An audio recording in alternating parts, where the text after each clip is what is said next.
Martial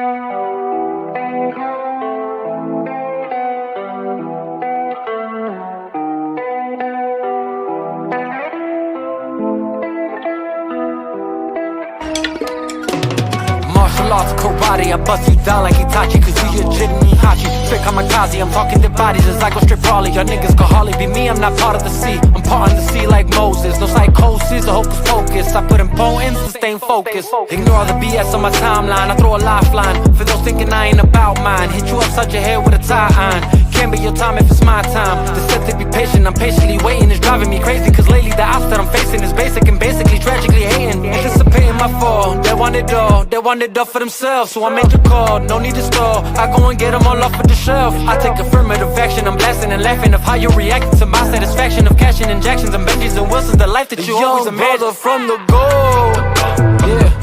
If you ever see him go, it's Holocaust or Holy Ghost. Overcome or overflow, yeah. Either way it's overdose. Watch you walk or comatose, penetrating to your soul, yeah. Tit for tat and toe for toe, pound for pound and blow for blow. You would never see me fold, claiming that what you don't know, that is how you get exposed. Left for dead with bullet holes. Promise to leave it alone, promises all day.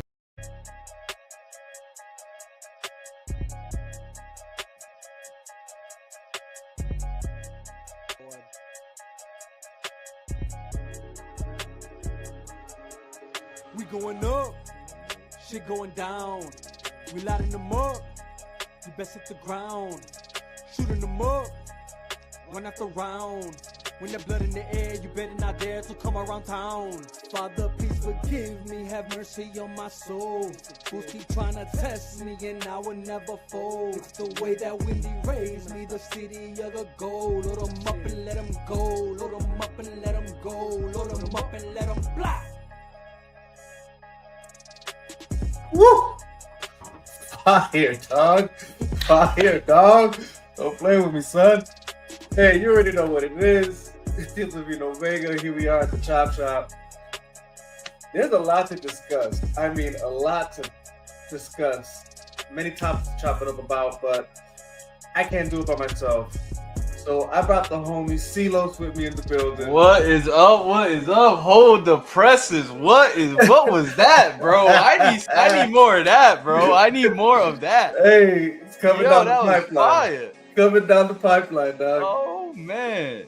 That I'm ready to go fight right now. Hold on, bro.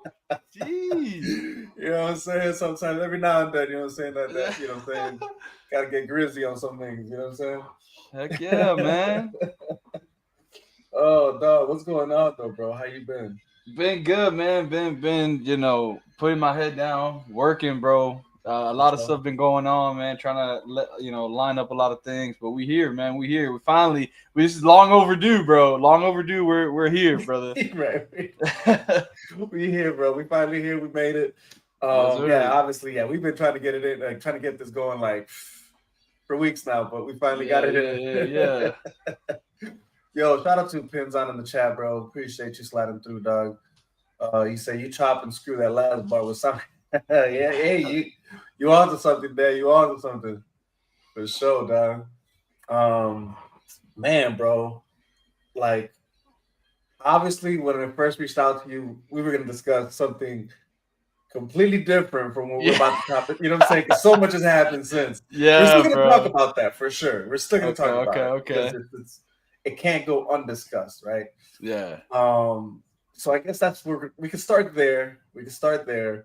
And then we'll just work our way, up through the weeks and then to now, right? All right. So the last time we reached out to each other, because we're obviously always anything music related, whatever,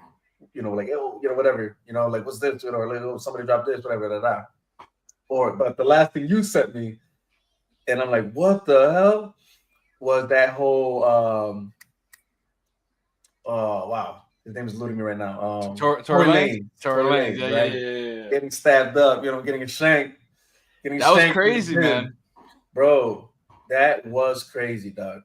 Hold on. We got Frankie in the chat. Yo, what's good, bro? It was good.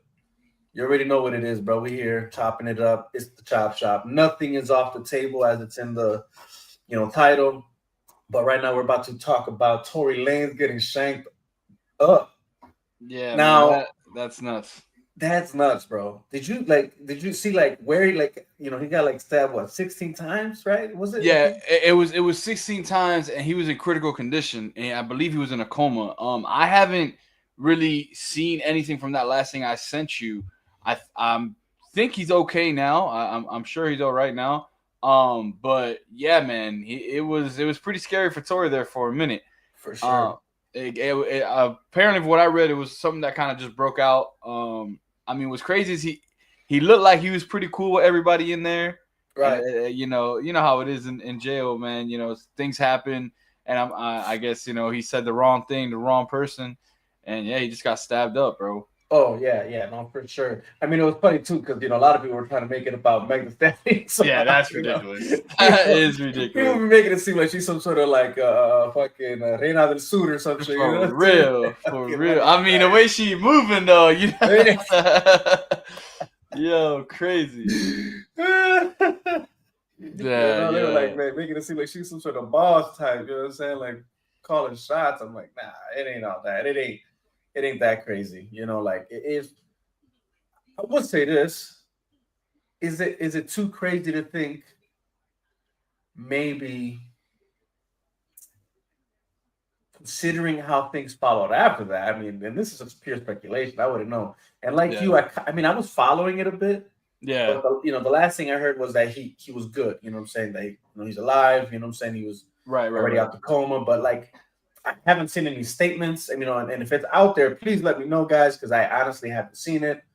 I don't know if he's made any statements, if any comments have been made by family or whatever. But I think the last thing I've seen was he was good. He was alive, speaking, and I think he was just thankful to God and something like that. It's something of that nature. And then here we go. Frank said he got shanked by an inmate doing live bid on multiple convictions. Oh damn! Yeah. But it didn't have nothing to lose. Right, exactly. Right. That right there kind of sounds like it's like, hey, you already got nothing to lose. Let me put some money in your books. Yeah, exactly. Take care of this for me. Yeah. Right, Damn, dog. Yeah, I mean, there. I did hear some things about they are trying to take him, trying to take his case back to trial and to take him out of jail and stuff like that. Apparently, there's evidence that the person who was holding the gun and who fired the gun wasn't Tory and wasn't even Meg. It was Meg's friend, and there was a cover up.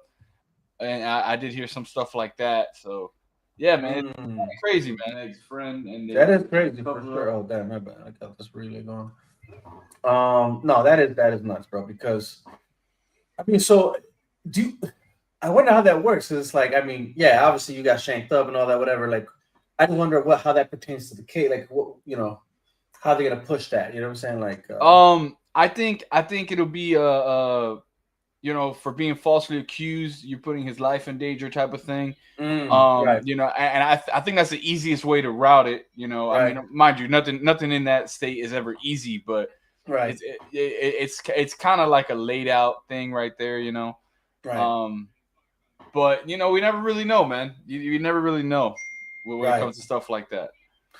No, that's facts. I mean, and then the other thing to consider too, again, so this is what I thought was kind of funny about it was I mean, the timing of it was kind of funny because it's that happens, and then shortly after the Diddy case takes place. So yeah. I'm wondering, man, was he gonna be a witness? You know what I'm saying? Right? You know what I'm saying?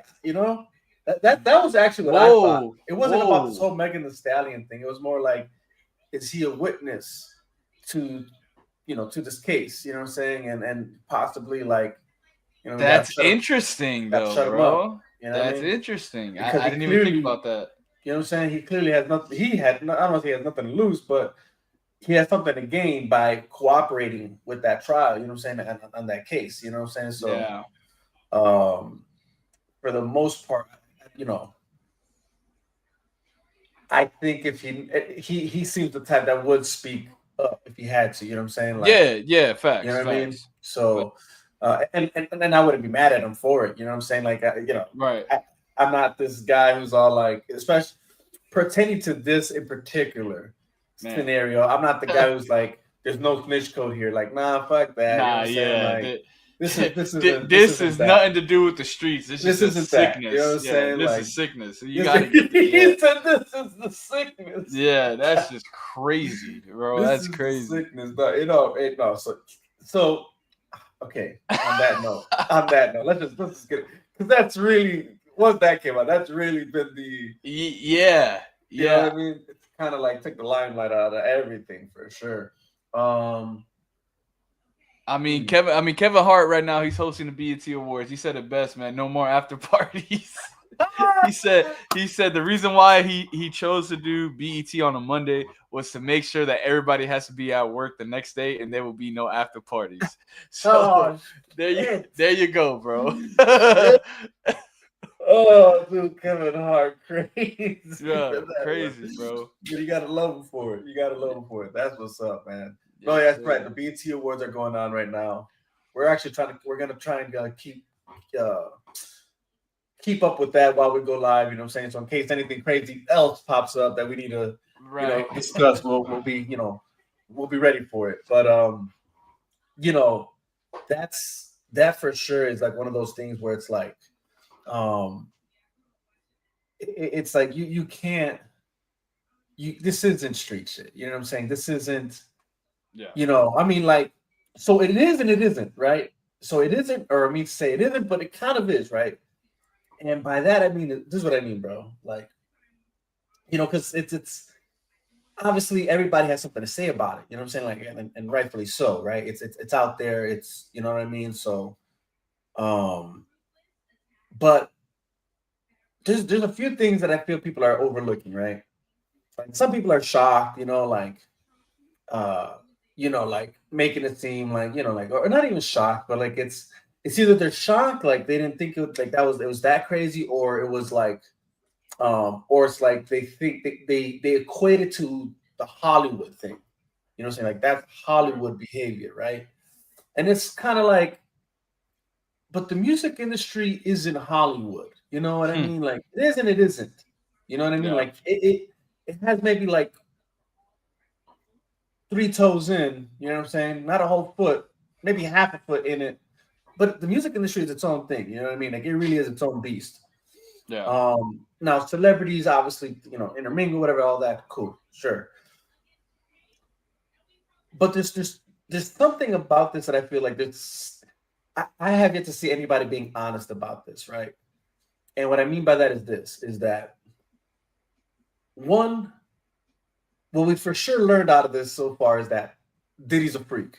You know what I'm saying? That is a freak. You know what I'm saying? Like he clearly, you know what I'm saying, like, and that's not what he's guilty for.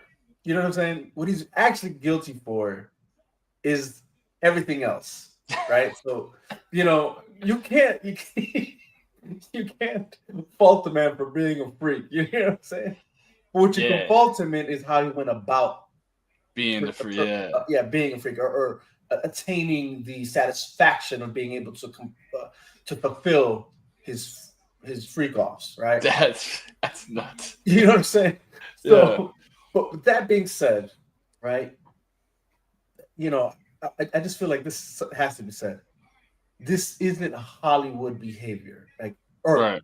It's not that it's not Hollywood behavior. This isn't exclusive to Hollywood behavior. Like this isn't exclusive to. This is what the celebrities do. They sell their souls to the devil, and then they partake in these like, sexual. You know what I'm saying? Like there's that. Like it's there's that talk around this, and I'm like, sometimes people I think make too much of something that's actually kind of just simple.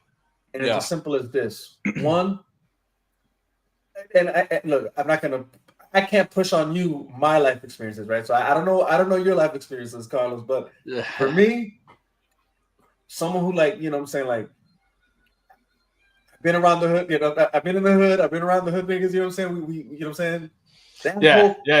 That whole, like that in itself, like is it's its own like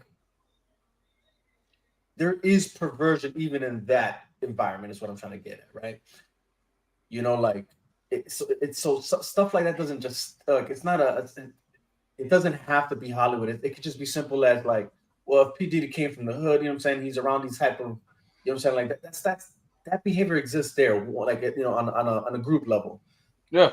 Even on the individual level, though, if we're talking about just P Diddy himself, clearly, yeah, if he has his own uh kinks or whatever the case may be, his fetishes, his whatever gets his rocks off.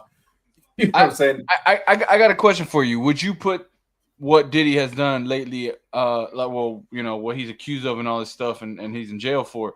Would you Mhm. put that on the same line, like as what happened with R. Kelly? Somewhat. The only difference is, luckily for him, he didn't stoop as low as like going after underage girls. You know, Right. Okay. that's the difference here, That we right? know But of yet. That we that know we of know yet. of yet, right? That we Yeah. know of That yet, we know right? of yet. Right, for sure. And look, here's the thing, like. I'm trying to look at this objectively too, because it's easy to obviously like just paint him to be this monster, which he is. You know what I'm saying? Yeah. Like, Yeah. I'm not trying to, I don't want to take away from that, but at the same time, doesn't mean just because he's a freak in one way, he's a freak in always. You know what I mean? So it's like, Mm. not everybody who's into that is into this. You get what I'm saying? Like, yeah, he might be into some weird freak shit, like that, but it doesn't mean he's a pedophile. You get what I'm saying? Like, people Mm. have to be able to like separate that, like, so that and it's important because it allows for honest discussion about this, right? Because honestly, I that's what I feel is also being missed here. Is like, what's the bigger problem here, right? Like, what are we really looking at when we're seeing this, right? And this is why I want to bring this up, like, apart from, again, like the clear like criminal elements of this, right? Like the abuse, Yeah. the manipulation, the extortions, the blackmailing, and all that. Like that in itself is criminal. That stuff is criminal. But his sexual tendencies, you can't. That's not a It's more like crime. it's just adding more fuel to that fire. Of Yeah, like, it's more of like they're using it more as like more for character projection, right? Like, this will we want you to see this man for what he is, like, like just yeah. the monster he is, but it's not a crime. You know what I'm saying? Um, and here's the thing though, like, even some of the things that were being said about like these freak offs, bro, this is stuff that even happens in the hood. You know what I mean? Like gangbangs, running trains. You know what I'm saying? Like, this isn't. Yeah. Again, that's why I'm like, look, if we're gonna be honest here, like, this whole like perverse mentality does. Oh, it's not just like a Hollywood like elite thing. No, like, dude, bro, I you know what I'm saying? Like, I know guys. You know what I'm saying? Like, we ran the train on this bitch. You know what I'm saying? Like, Yeah. like it's I think with that though, I think it's more of the people who were at this thing are starting to realize how much noise these whole quote unquote freak offs are getting. So I Mhm. think it's mainly Hollywood, and I know we just said that this doesn't only happen in Hollywood, but the Right. reason why it's getting the notoriety that it is, I feel like it's because Hollywood, Well, right. the people who are Yes. there or Yes. who were there at those parties are starting to realize, like, okay, now we're starting to hear stories from this guy. This guy, is that guy gonna say that I was at that party and I witnessed everything that Yeah. happened? So that it's a short line, to cross, but you're Right. starting to see that. So then the real question for me is, Right. are the monsters really just Diddy, or is there more involved than what we really know? Oh, right. Right. No, so I'll say this, according to the testimonies that I've heard so far, dude, for the most part, like, again, this is at the heart what I'm trying to get at here, right? Like, and again, it's not to excuse perverse behavior, Right. right? Perverse behavior is what it is, and there are lines that probably shouldn't be crossed. You know what I'm saying? Yeah. I think the reason, so like back to your point about like why is it Hollywood that gets this like you know uh, claim that this is what they are, this is who they are, or even like I guess the elites. To me, what it is what you're looking. The reason why it seems like it's more prominent there is it's like two-pronged, right? Mhm. One is like again, people as individuals have their own, and this is where I feel like we have to be honest here because it allows there to be some sort of like again this because I feel like accountability has to be met um holistically, right? What I'm trying to get at is this: it's like we each individually have whatever uh sexual deviances we've come across throughout our, you know what I'm saying, like lifetime, right? Right. Most guys probably think about like, man, uh, you know, damn, if I could have had a threesome, you know what I'm saying? You know what I'm saying? Like that'd be Yeah. great. You know what I'm saying? Like two Yeah. Yeah. bras just on me, like you know what I'm saying? Like that's thing, you know what I'm saying? And I'm sure some females the same, same shit, you know. So between that, between you know, maybe the and this is like another part of this conversation too, right? Like if we're gonna add this in, right? It's like this also kind of goes back to even like Kanye shit that just came out, right? With the whole uh sucking his cousin's dick. You know what I'm saying? You know Yeah. what I mean? And that's before he was famous. You get what I'm Yeah. saying? Like, Yeah. Yeah. Yeah. Yeah. and then their addiction to porn and the type of porn they were watching. This is real shit. You know what I'm saying? This is the real talk. You feel me? Like, and this Yeah. is what I feel is being overlooked here because we're looking at just the criminal element of this, and it's like, but there's the criminal element that's what puts Diddy on trial. Right. But the sexual deviances that puts us all on trial in a sense, right? Because what I'm trying to get at here is like, look, like we're gonna be honest about this. Like the reason he's on trial, it's the things he's done beyond, but the reason like most of Hollywood is on trial, or you know what I'm saying, like, and I mean I'm public trial. I mean like the optics of public perception of what we think of elites and Yeah. celebrities and things like that is because when you have money, when you have power, when you feel like you're invincible, or you feel like you can attain the things that you want to attain with no consequences, then you would go after these things, right? And clearly that's what Diddy did, and anybody in that same, I guess, category of people that are got the money to pay for freak offs, got the money to put together these orgy parties and things of that nature, you know, you know, that allows you to do these things, even when like things like the Epstein Island, you know what I'm saying, like, and all that shit. Like, this is people with money and power that can easily, in a sense, go down the rabbit hole of perversion, you know what I'm saying, of their sexual deviancies, you know what I'm saying, like, and the moment you accomplish the first, whatever your initial sexual promiscuity was, or whatever it was that gets you, the more you go after, and then it gets worse, and then you know what I'm saying, like you just go deeper down that bend. I mean, even when you look at interviews like with what was it, Ted Bundy? No, not Ted Bundy. Was it Ted Bundy? Was he that guy who was like murdering women and shit? Yeah. Right.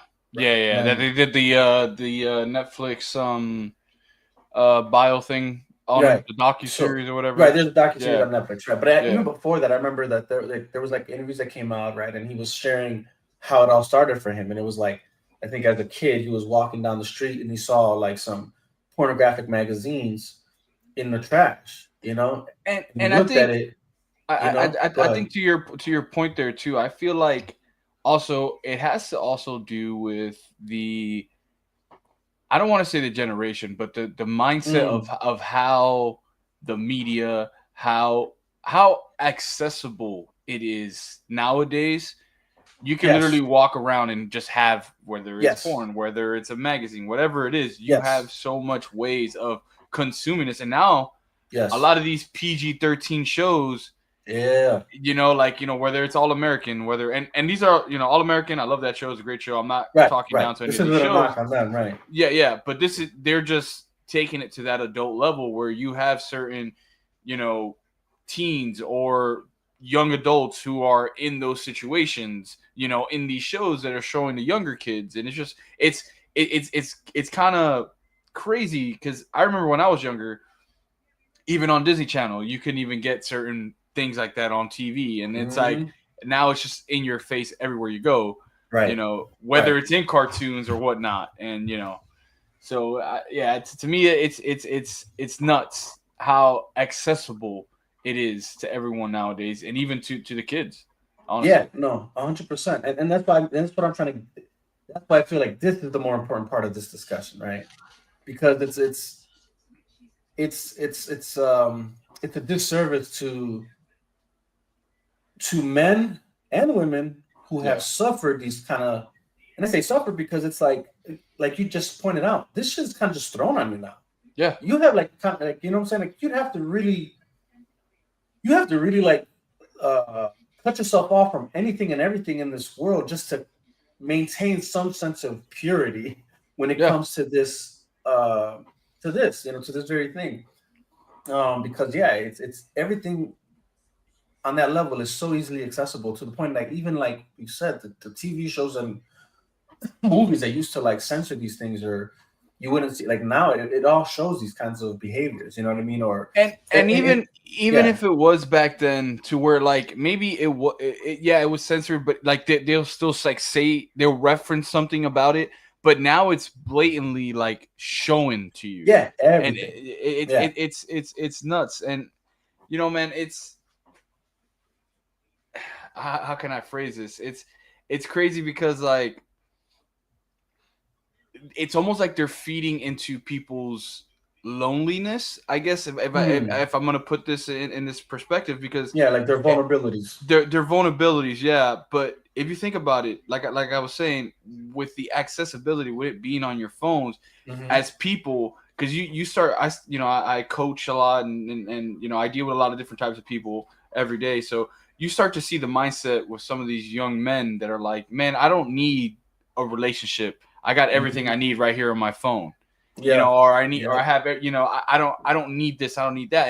And not to say that self-worth isn't important. That's very important. Yes, very much Yes. so. Yeah. But there's also things that you need in life to move on and to be a better person, if that makes Facts. sense.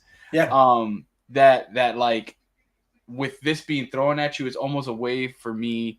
And I know this is like that topic to where like a lot of people don't really, you know, whatever, but like it's almost like control of like, and maybe not to this level, but an example would be like the government trying to control what we do and how much we do of it. And it's like Mm. kind of throwing it at us. And I feel like that's where a lot of this is heading. And this is why we are in the place that we are in society today, honestly. Right. No. Yeah.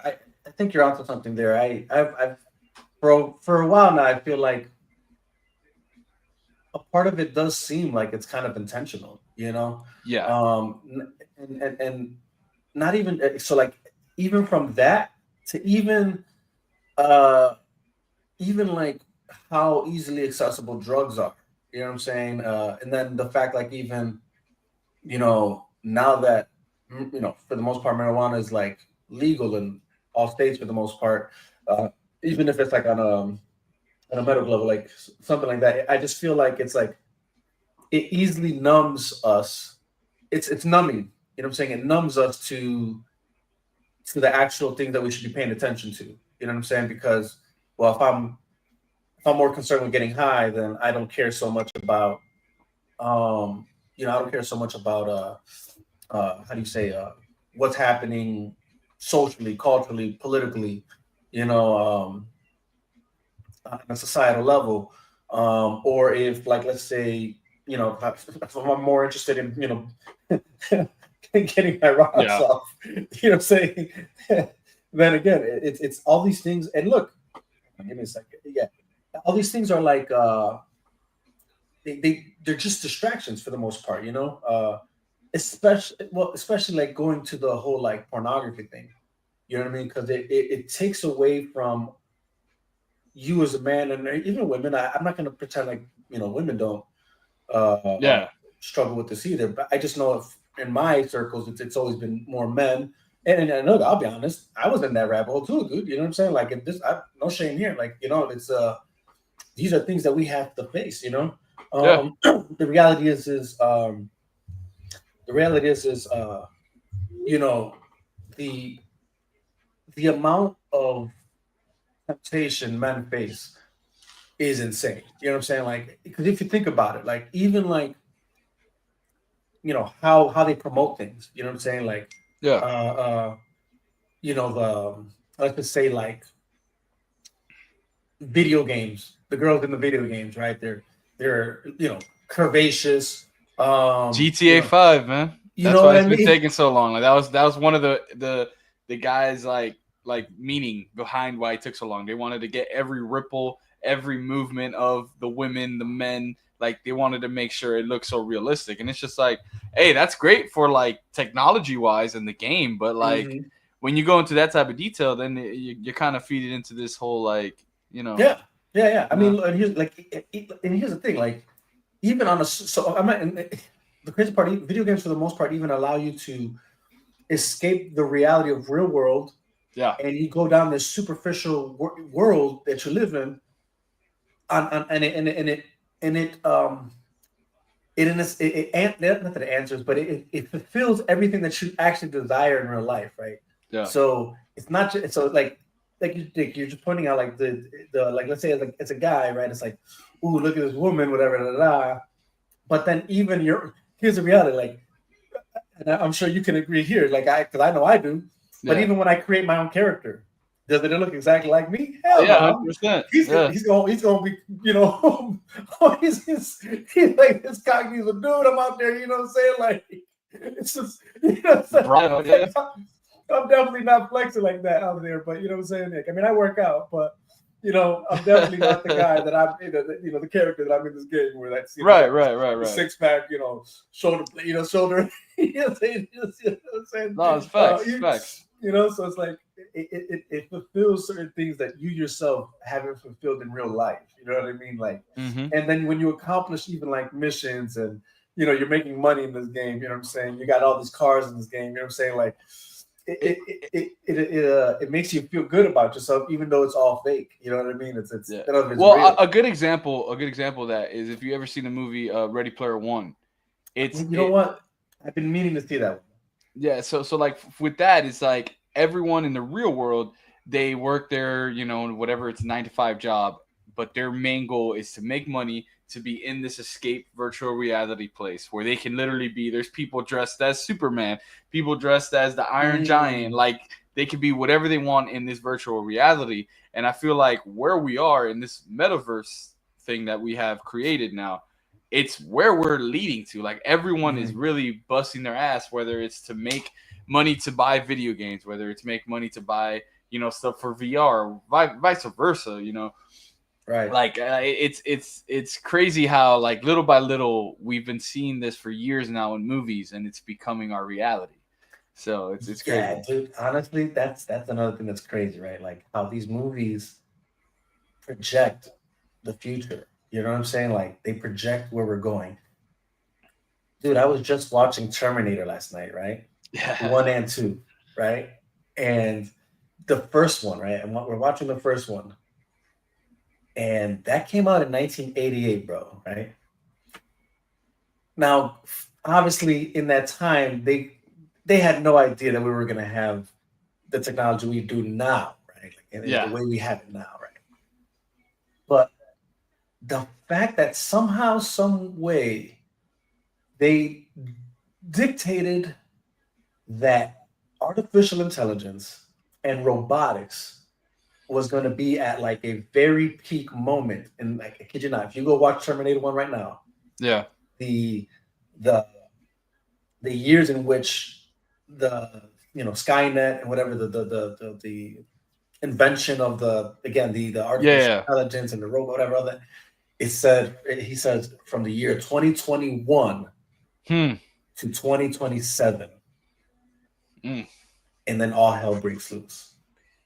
In a movie that came out in 1988, talking about artificial intelligence and So robotics, cybernetics.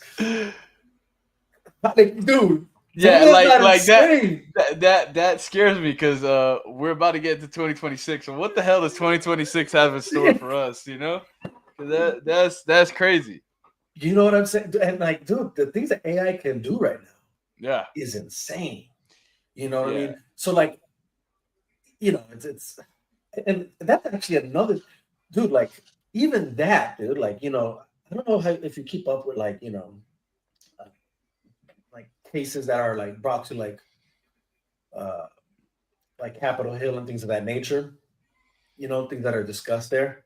Mm. But like recently, not too long ago, I even saw that like, and actually even I think this was even like on the news because I think it was it Taylor Swift or some famous celebrity, you know what I'm saying? But then it turns out like there are other women that are now kind of going through this where, you got AI sex tapes.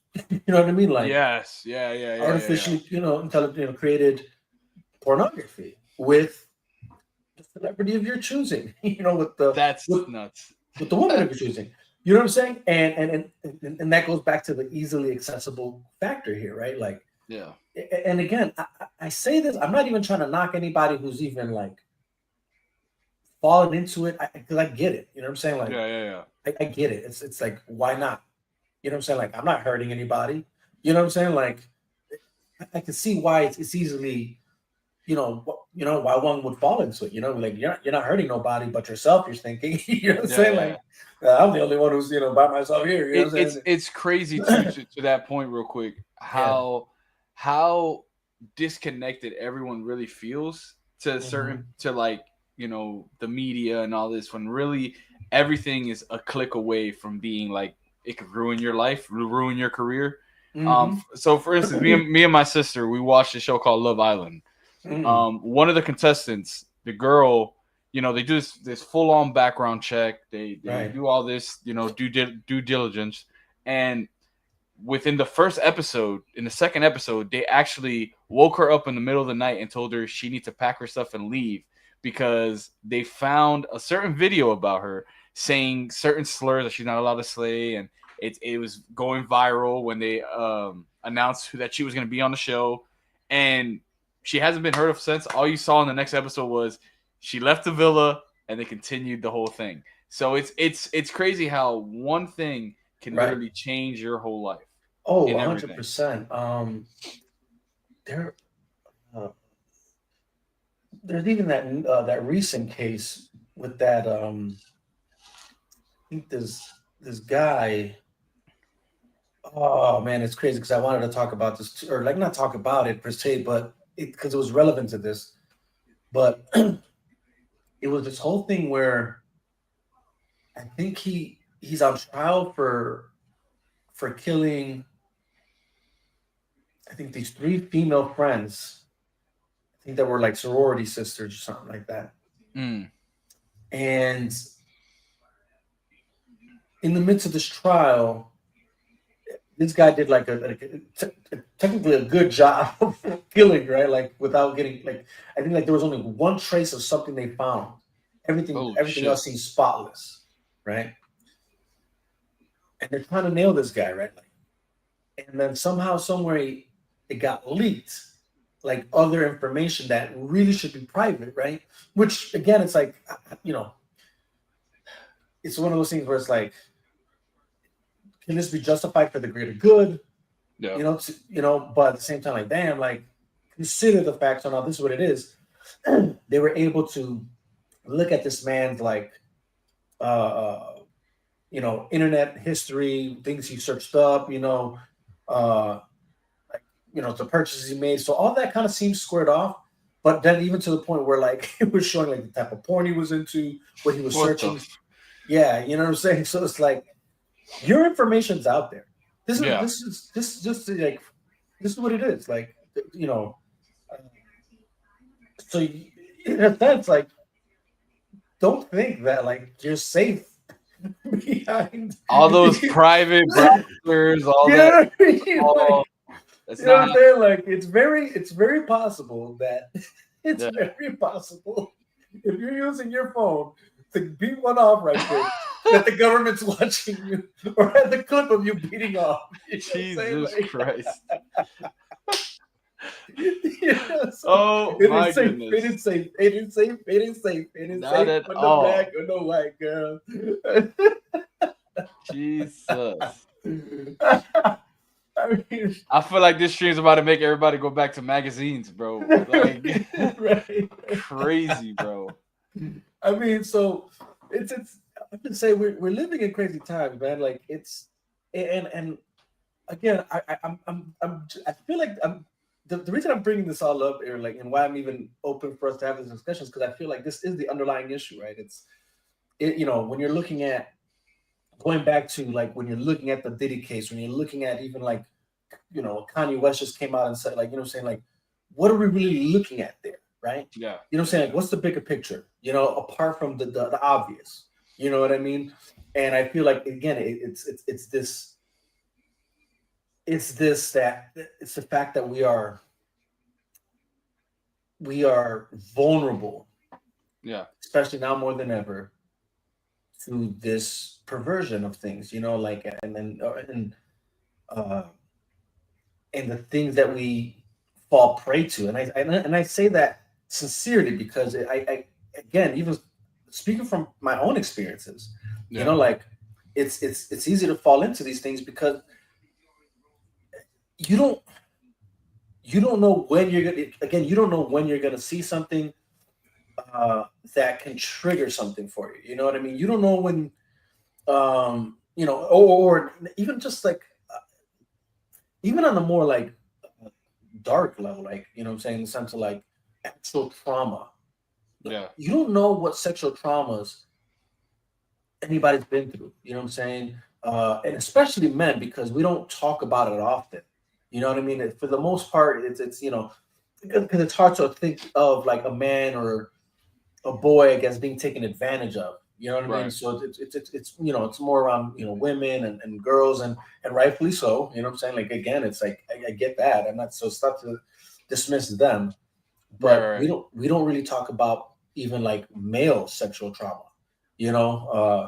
Things that could have affected you as a child that now you're dealing with as a grown man. You know what I mean? Yeah. And so like, who was it? Justin Bieber came out, said something about this whole situation with Diddy. I mean, Drake Bell, for the Drake and Josh fans, like he came out with that special, or they approached him for that special in HBO Max about the whole Nickelodeon thing. Right. It's so the way I see it, it's almost like a double-edged sword. We're at a place where everyone is so open with a lot of certain things that they are able to come out on certain platforms and say this. But then, and that same notion, we are in a place where we are so open that everything that should be kept in certain aspects of a closed room is accessible to everyone. Like nowadays, it's almost like you're better off being fans of certain artists and actors and just leaving it there and never meeting them in person or following them in person, because one way or another they're going to show something that you don't like about them is going to taint how you feel about them from their performance. And I feel like that is that's a big, like, nail in a coffin of where we're at today. Right. And it sucks. It sucks, honestly. At times, it really does. You know what? I would even add to that the fact that there's so much openness to all this also maybe adds to the fact that we're numb to a lot of it. Yeah. You know what I mean? Like the fact that we don't consider how serious this actually is or how sad it is. You know what I mean? Like, right. Because it's more like another day type of thing. Yeah, like, oh, another sex victim, or another freak, like, or another, what I'm saying, like, or another murder, you know what I'm saying, or we're just so numb to these things now because we're so exposed to all of it. You know what I'm saying, from murders to sex, and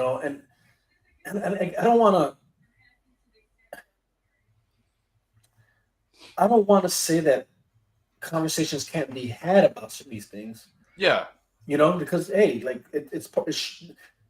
a lot of these things should be part of the conversation, right? You know, we should be able to be honest with ourselves and with others about like what what's going on, whatever.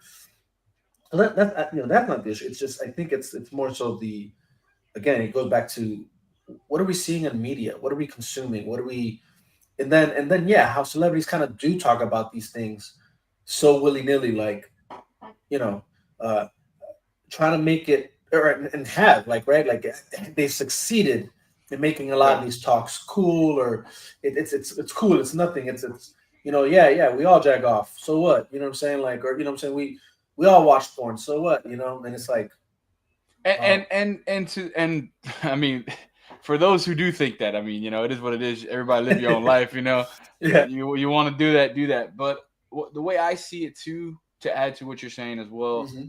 is there's so much talk about it, but there's not so much like resolve, I want to say, in that.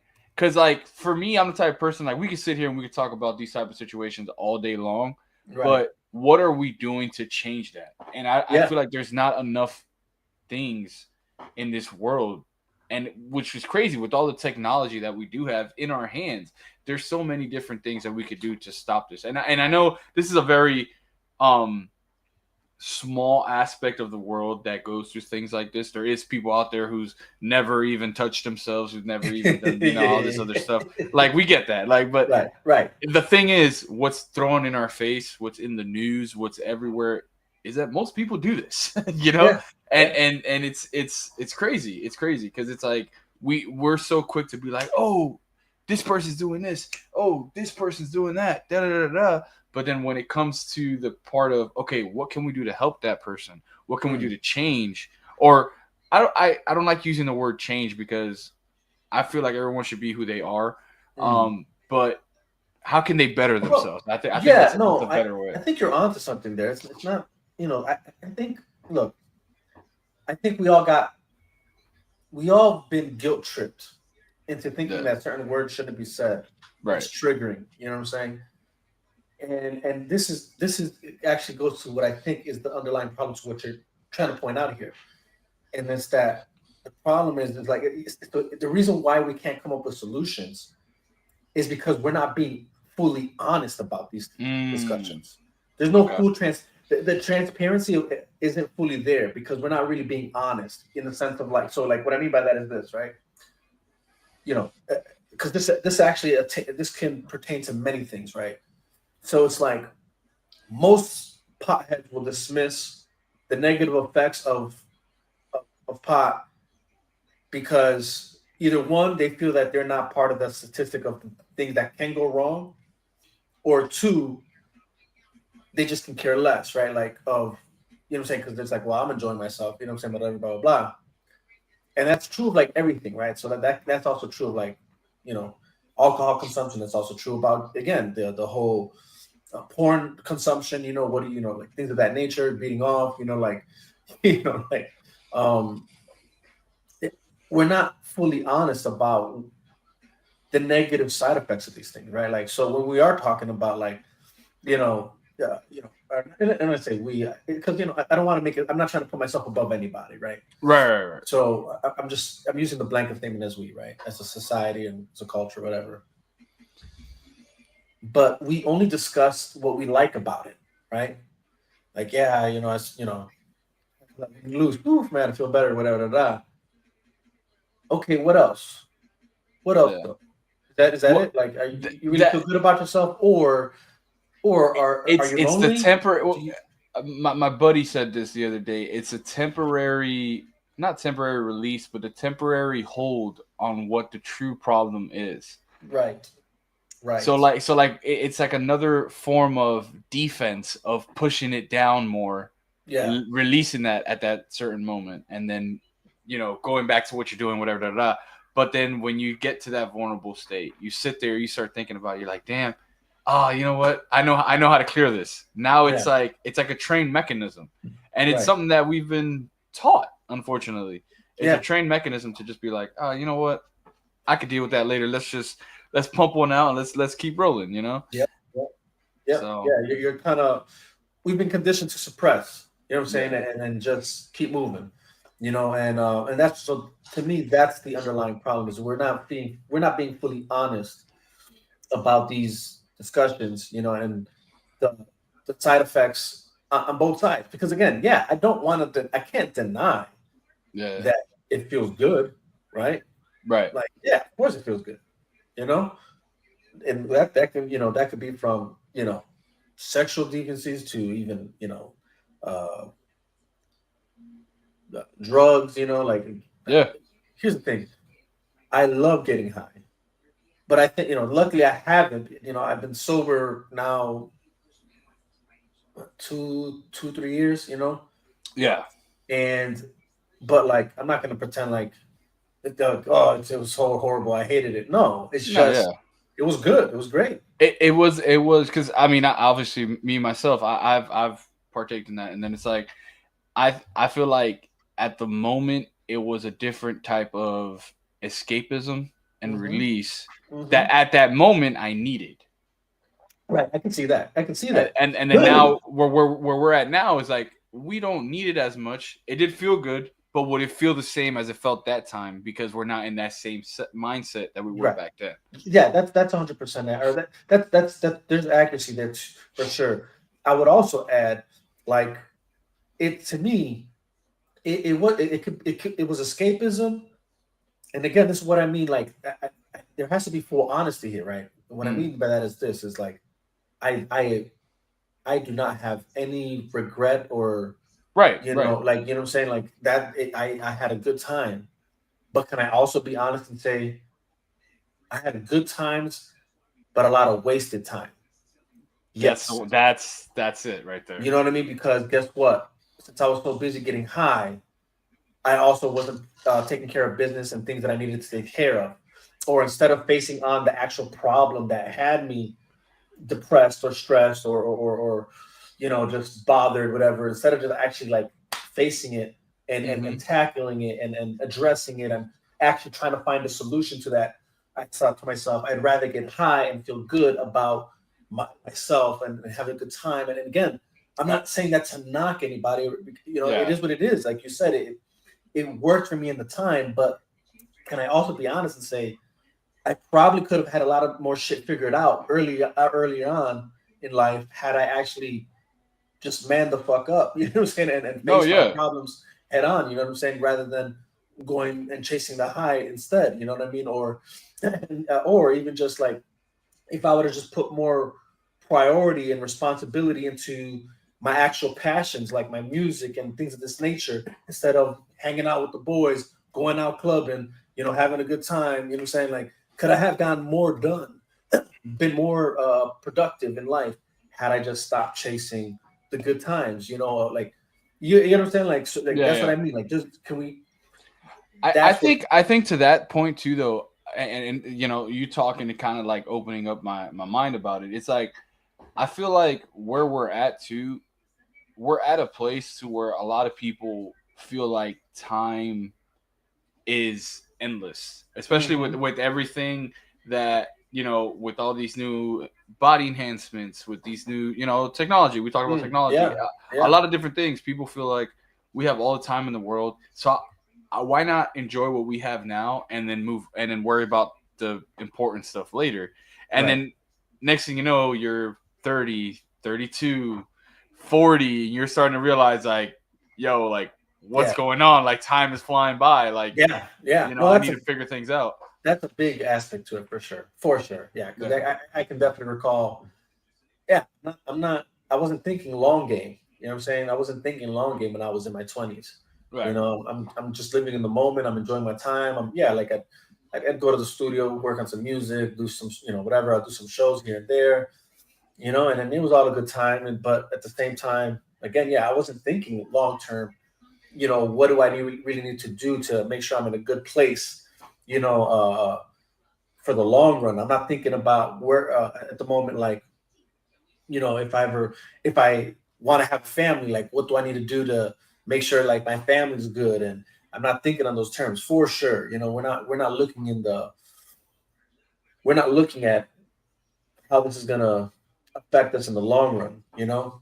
Yeah. And but again, this is what I'm talking about though. Like this, and this is why I'm glad we're having this discussion because it's like this is allowing us to.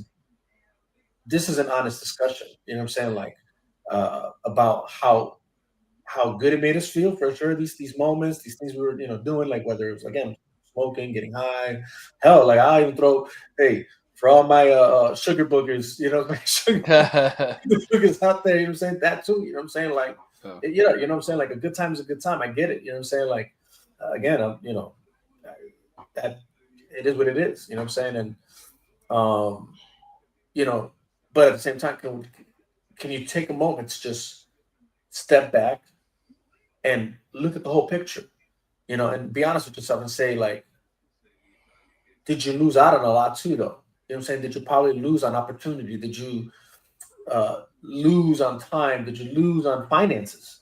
You know what I'm saying? Like, you know what I'm saying? Like, could you be honest and say, like, damn, like your finances were not where they could have been because you were spending a lot of your money on it. You know what I'm saying? Things of that nature. Like this.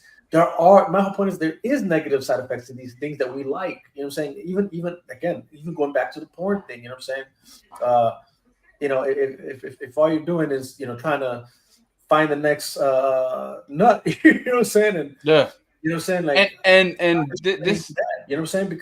Like, and this is good. I was speaking from personal experience, bro. Like I'm not, you know what I'm saying? I'm being honest there. Like, bro, like when you're in it, you're in it. You know what I'm saying? 100%. And Like, and I mean, no shame in that, it's crazy too, because like thinking back, it's like me and my buddies, we used to go to the strip club a lot, and so like that's another one where it's like, oh, I don't need a real relationship. Let me just go pay whatever it is, right, $20, just, and I get what I need from that, and right, it's like, yeah, well, 20 turns into 50, yep. 50 turns into 100. Yep. Next thing you know, you out $500, and yeah, yeah, exactly. exactly. No, that's what I mean. That's exactly what I'm talking about. You know what I'm saying? Like we have to just be honest about these things. Like it's like, yeah, sure, maybe we enjoyed ourselves in the moment, but damn, like, did I lose out on some money? For sure. For sure. Did I lose out on time? I'm doing something that was actually more productive. Could I have done something better with my time then? For sure. You know what I'm saying? But did I have a good time in the moment? For sure. You know what I mean? Like all that could be true at the same time is my whole point. Like, it's not like I have to downplay how great it was. You know what I'm saying? To go out clubbing, dancing with girls and buying drinks and let's just have a good time. And then I think the moral of what we're both trying to say is finding that medium of because anything you do too much of, no matter what it is, whether it's playing video games, whether it's reading comics, whatever it is, too much of something is never too good for you. One, because you not only do you get comfortable in that position, you don't grow as your mindset. It starts to actually deteriorate and get used to things. Then you start doing things half-ass. So then you start realizing like, oh, like I don't need to put all my attention to this. And that's why a lot of people nowadays, if you really look at it, they multitask a lot because they start doing the same things over and over again, that they're able to like, let me shut this side of my brain off because I already know what I'm doing here. Yeah. And then I can start doing something else. Yeah. So that's that's 100% true, bro. That's 100% true. And that's even if we're gonna be honest, there is that a good thing or a bad thing? You know what I mean? Right. And I can see the argument going both ways. Like I could see like, well, shit, if you can multitask, isn't that a good thing? But then the other side of that coin is like, but are you giving it 100% now?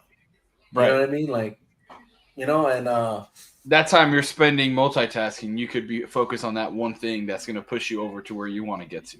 And again, this is not saying multitasking is bad. There's a lot of good that comes from it, but then there is also a lot of bad that also comes from it too. Yeah, 100%, bro.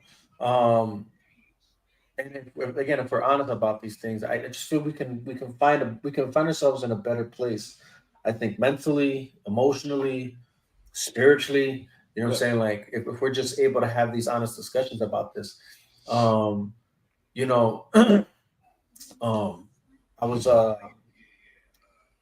talking to one of my boys about this.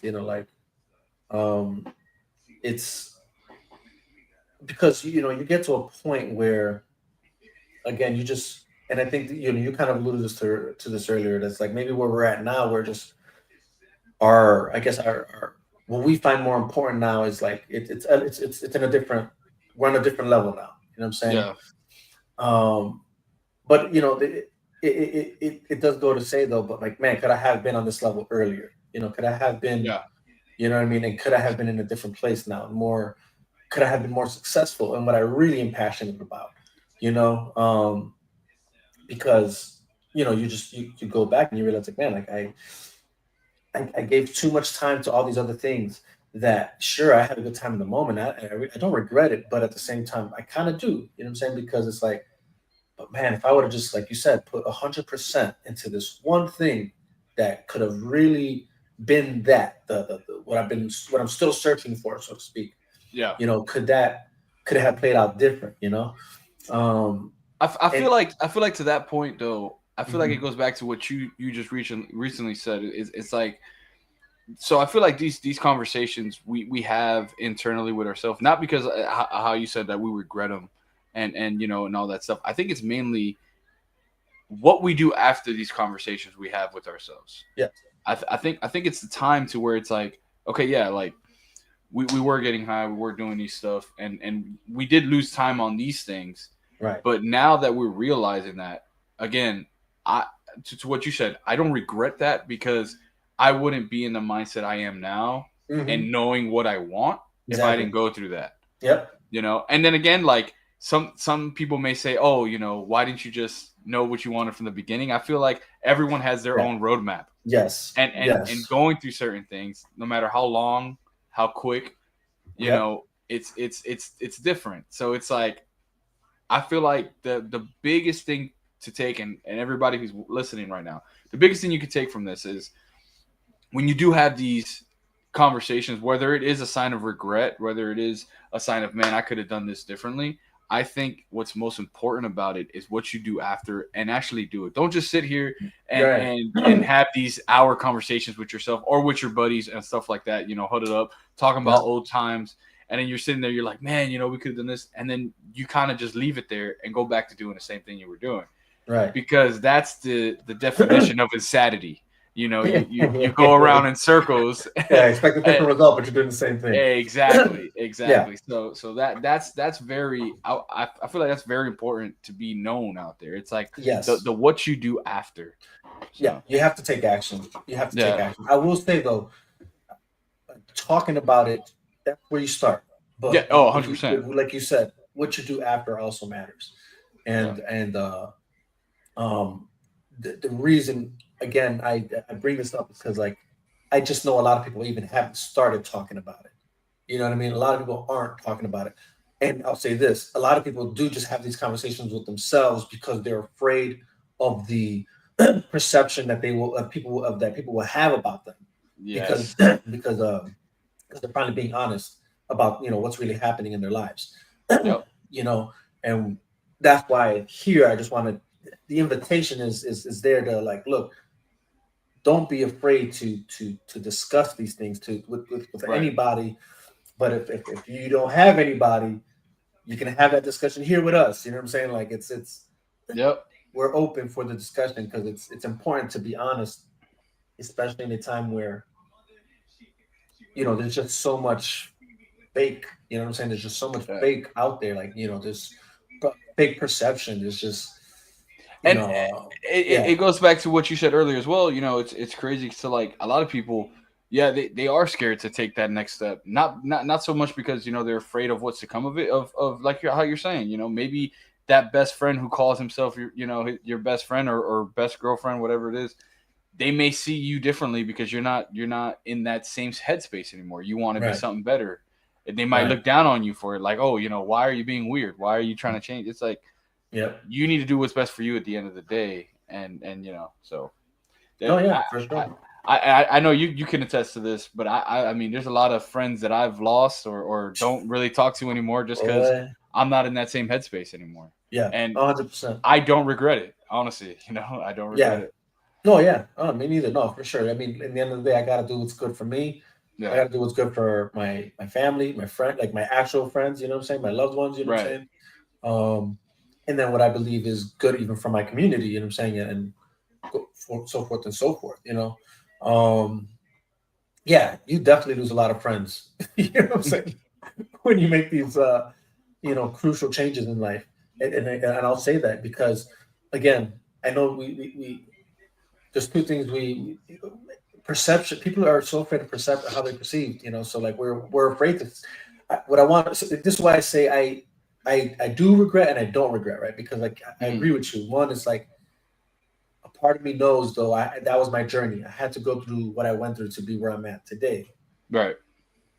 But then I'd also be dishonest if I said that I didn't wish I maybe played it out different. You know what I'm saying? Like I feel like there's a dishonesty there. You know what I'm saying? Yeah. Like, Yeah. Yeah. and all because we want to appear like we're above it, but it's like no, like I'm not above anything, and I can honestly say like I wish I figured it out sooner. Yeah, of course. Like, why wouldn't I have? You know what I'm saying? Like, well, why wouldn't I want to have figured it out sooner? You know what I'm saying? Because again, time is probably one of the most valuable things in life that you don't get back.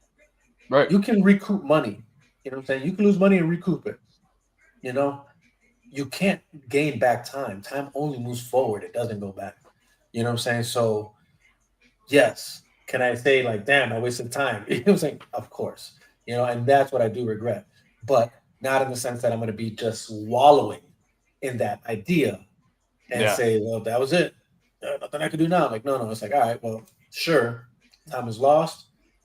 What are you going to do now with the time you have ahead of you? Yeah. You know? Because you can still Um, have the same goal, just a different map to get to that goal. yeah, exactly. You Exactly. know. Exactly. I want You to do a know? quick shout out to Glorilla right now. She killing Yeah. it on BET. Yeah. She performing right now. Glorilla. Yeah, yeah, yeah. Oh, Yeah, yeah, she yeah. I killing see it. it now.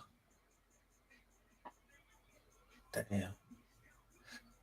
BT still getting it throws down with this stuff, bro. Yeah, man. Honestly, this have been the last 2 years have been probably the best award shows out of all of them that I've Yep. seen. They had the Busta Rhymes last year.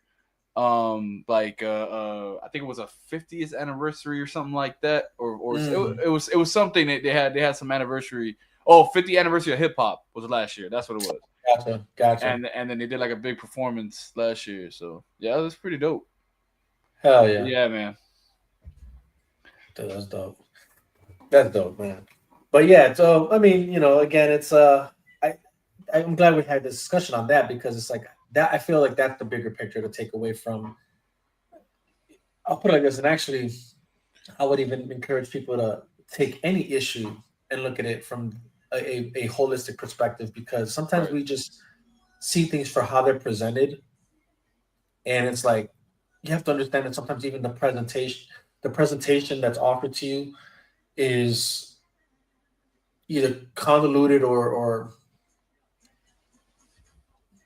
masked in a way that takes away from like the true or maybe the other truth, the other underlying truths that you can gain from something, uh, but that you probably won't see because you're just probably still focused on how it was presented to you. And Gotcha. again, it's not going to take away from just going back to like the whole Diddy trial, the criminal elements that did occur there, right? Like this Yeah. man did abuse Cassie, like that's just true, and he's a Yeah. scumbag for that shit. Um, Right. Right. he, Yeah. he abused other women too, that uh, and even employees, to a certain level, like for those that came out and spoke on just how he was it's a horrible boss. You know what I'm saying? So it's like this man was a piece of shit. You know what I'm saying? Like it is what it is. Um, so again, it's not to undermine that, but I just felt like, but what's the deeper? What was deeper than that? What are we really looking at when we're looking at that, and what are we all facing today that he just so easily fell into, because he was in a position to, um, Yeah. and I think also too to that, and it's just because like you're saying, and it's like coming to my head too. It's yeah, like yeah, because I remember seeing videos where he felt like he was untouchable, yeah, and he just comes out and he just says like he's just like no one who's gonna stop me. yep, I think that's a literal verse on one of his lyrics on his songs. Who's gonna stop me? You know, yeah, it's like you know, and finally caught up to him, Yeah. you know. He said, he said, I thought I told your dad we won't stop. I thought I Yeah. told your dad we won't stop. Yeah. He said, Well, they and you stopped, stopped. brother. They Yeah, stopped. you got stopped. You know what I'm saying? They put They the red stopped you, light right? and they close off the street. No more. You can't go through here no more. Yeah. Oh, snap, dog. The craziness too is like, the devil's advocate in a lot of people. You start seeing certain stories. It's like, oh, you start thinking about like, oh, did he treat Biggie like this? Did he do this? Yeah. Did he do that? Because when you start to think about it, Biggie was really young when he got signed with Bad Boy Records. Yeah. Then all the boy band groups and all this, and you're just like, you start putting two and two together, and you're like, part of you doesn't want to think about that because it taints what you see out of these artists, which is what I said earlier about not getting to know that we as consumers, as great as it is at times, meeting people at cons and meeting your favorite actors and so, I really think it should be back like in the old times where we're not meant to be in those circles with them. Yeah. Because we shouldn't know who they are out of that screen. That Yeah. No, you're look here. I think this is you're talking about something also that I've brought up plenty of times. That sometimes I just think that we know too much about yes. like and in a normal world you wouldn't know anything about these people, um Or especially because think, or even it's a matter of thinking that you know what's going on when really you're right, going yeah, off of that's a true. rumor. Yeah, yeah, There's a exactly. certain term for that. I would have to look it up, but like it's where you're really invested in a certain star or person's life more than you are your own life, something like that. Yeah, yeah, that's true. I know exactly what you're talking about. Yeah. The term eludes me, but that's the thing. It's like, some of us are so caught up in that, and you don't even realize, like, dude, like, are you even paying attention to what's happening in your own life? You know what I'm saying? Like, are you focused on what you're doing, and like, how are you so focused on that, and whatever. And then the other thing to that is like, you know, I try and put myself in these people's shoes too. Like I can't imagine, you know, we live normal lives, right? So it's like in normal life, nobody's like up in your face with Yeah. cameras and trying to trigger you to, you know what I'm saying, push you to whatever to you know what I mean, to see whatever, and then nobody's saying like, going out of their way. Although, well, to a certain degree, it kind of has happened, right? Like there's been this in the more recent couple years. I think it died out a bit due to, I think, us realizing like we probably went a little too far with this. But like even when you consider like how cancel culture was working, right? Yeah. It was like we're looking at a person, you're judging them according to their personality, and then you want them to get fired from their professional jobs because you don't like their personality, or you don't like, when I say personality, what I mean is like not necessarily, how they carry themselves, but more like their person, you know what I mean? Like who they are as a person, right? Like you don't like maybe their ideology. You don't like the fact that they're, I don't know, uh,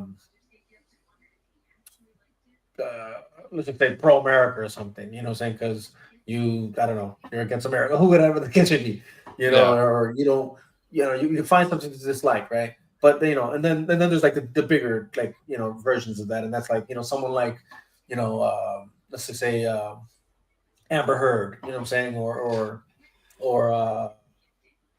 Ezra Miller, like they got these cases that went public, and now all of a sudden, you want to somehow dictate their job availability. You know what I'm saying? Like whether they Yeah. should be working in the field that they work in or not. Like that's, like I'm not. You have to separate that shit. You know what I'm saying? Like I feel personally, like it's not to say that Amber Heard wasn't fucked up for what she did, Right. but do I feel like she shouldn't be working in Hollywood because of it? Like no, I don't care. Like who cares? Like people need jobs. People need livelihoods. That's what she's, worked all her life to get into and do, and whatever. It is what it is. Can we all, point out that she was horrible for what she did? Sure. Does that mean like I hate her now to, enough to say she shouldn't have another job ever again? Like no. like, I don't care about that. And same thing. Like even with, like I said, Ezra Miller, like what he went through. And I'm using this as an example to what I'm trying to talk about here, and that's that like you have to separate like people's personal lives from what they do professionally. Because again, imagine that was you. Like somehow even like your own life is like that, right? Like you could be just I don't know, a truck driver or something, and then all of a sudden it's like somehow people just know like, oh yeah, this guy has a domestic dispute with his with his wife. Oh, they're getting divorced. You know what I'm saying? Like, oh, this piece of shit. He shouldn't be a truck driver. You know what I mean? Like, what are you saying here? You know what I'm saying? Like, what does one's personal life have to do with what they do professionally? Well, like for a good example, is Will Smith, man. How many people loved Will Smith? And all of a sudden it took that one situation. Now he's, viewed as a guy who can't stand up for his wife and who can't please, it's just a lot of these different narratives out there. And it's just like, a lot of it is to blame with them as well. The artists letting all this out there. Yes. But it's to a point to where you go to some of these meetings and the first question is asked is, how is your social media base? And it's just like, that shouldn't be your number one question when you're here to do a job as in acting or music. You shouldn't be worried about your social media thing. You should have teams for that. That is only focused on your body of work, not what you're cooking for dinner. What you're, it's crazy. It's crazy. Yeah, but and again, there is that slight blame on how celebrities and media kind of like allow things to go in that direction. You know what I mean? Like, where it was like all of a sudden we are now looking into the personal lives of these celebrities. You know what I mean? And maybe it's like reality TV plays a part in that too. You know what I'm saying? Like, you're all of a sudden have an open window into what these celebrities do. Where they live, how they live life. You know what I'm saying? Like. And you can go back to even something like MTV Cribs. You know what I'm saying? Like, and even with that, MTV Cribs, right? That's a great example. Yeah. There was still that level of like, that is all you got when it came to knowing stars like life. That's all you got. You just got their house. It was a little, obviously a scripted thing, right. But then you didn't see them post on them on Instagram or Facebook, whatever it was back in the day, MySpace. Yeah. You don't see them posting on there like, oh, hey, this is what we're doing today. No, like, honestly, as fans, we didn't really care. Nobody. Well, this is what I'm trying. The reason I brought up MTV Cribs is because, I think sometimes we overlook like the domino effect. You know what I mean? Like, one thing leads to another, right? So I see that. You know what I'm saying? So we're looking at it, you, like right now, you're looking at MTV Cribs and you're like, yeah, it was, but that's all we got. And it's like, yeah, that was the start of it, I feel. That was, I feel you on that. You shouldn't, because again, in real life, if I don't know you, I'm not showing you my house. Yeah. You know what I mean? Like, nobody knows what I have in my house. Like, this is all you see. You're right now behind me. And even this probably shouldn't be on display, but whatever. Like, this is just the times we live in now. Yeah. But this is all you've really seen so far, right? I'm not showing you my house in real life. You know what I'm saying? Like, we're not doing a house tour. We're not doing a house tour. That's not real. You know what I'm saying? Like, not realistic. At least not in between normal people's exchange. And this is why I'm saying, like, the moment even something like that happened for celebrities, it was like, you're letting people into your home, which is your own castle. That should be your quote unquote your fortress of solitude. You know what I'm saying? That should be like your back. You know what I'm saying? Nobody really should know what you have here. You know what I'm saying? Like, we shouldn't really be peeking into your life. You know what I'm saying? Like, right. I think you that's have why, to draw a line. You know what I'm saying? It's crazy because our group, that we hang out with, that we talk, we do a lot of content with and stuff. It's crazy to the fact that we love these superheroes, we love these stuff because in a sense, I put the cap on. I'm RTP. I'm going all in. But when I'm out of here, I'm somebody else. We have that dual life thing that like a Superman and Clark Kent, type of thing where it's that's what it used to be, man. And it's not that anymore. It's not that, Yes, 100%. No, that's that right there. That's on the money. That actually, and actually, man, whoa, you're kind of going into something deep there, right? Deep. Yeah. Because even yo, straight up, dude. Wow, that's actually good. Because if you really think about it, right? Let's talk about, for instance, like me, you, Sil, whatever, whoever it is that we do our thing with. Yeah. If we don't really say what we do off of this is all we know each other for, you know. Right. Right. And it's like we could be walking down the street, and if obviously I'm pretty sure if I see you walking down the street, I'm gonna recognize who you are. but like it would still have to take that moment of, oh shoot, oh Yeah. there's Vega, Yeah. type of thing, Yeah. where it's like I feel like a lot of people nowadays, it's like everything about these people, that so much of the fact, like for instance, streamers nowadays on Twitch, all you got to do is see them, you know who they are, you're asking to take pictures, Right. so Right. yeah. No, that's true. That's true. I mean, it's. I guess what was even crazy about what you're just saying to me is that, um, even how they actually have managed. I'll put it like this: culture, culture, kind of shapes what you see on certain mediums, right? Mm-hmm. So, interestingly enough, it is funny that, like, superheroes for sure have dual identities, right? Most superheroes, and more canonically, uh, in past iterations. If you notice, there seems to be a shift, Yeah. even with that dynamic in superhero medium. Yeah. You're not separating the two anymore. You know what I'm That's saying? interesting. Somehow the character is who he is, both, in his superhero identity to his regular person identity, I guess you could say, or civilian identity. Yeah. There's no there's no difference. He's the same all around, right? And you're seeing that from characters like Superman now. You're seeing that, Batman's probably the closest thing we've gotten there. But even then, even if you consider the Batman movie, you know, you couldn't even tell the difference between Bruce Wayne and Batman because he was the same brooding, like. I think though what's crazy about that, and this is just like a DC fan looking at Marvel. Mhm. I feel like with DC there is more of the secret identities No, compared. no, yeah. So the reason I bring up DC though is because Yeah. there is a slight shift there, but they're the only ones somewhat still maintaining that. Right. And I was going to get to the whole Marvel thing where when you actually then look at Marvel, it's just Tony is Iron Man. Yeah. Tony is Iron Man. We all know he's Iron Man. Yeah, he came out and he said, "I'm Iron Man." Yeah. You know what I'm saying? Bruce Banner is the Hulk. Like, there is no duality. You know There's what I'm no saying? hiding. Maybe Spider-Man, but Yeah, maybe, even then, maybe.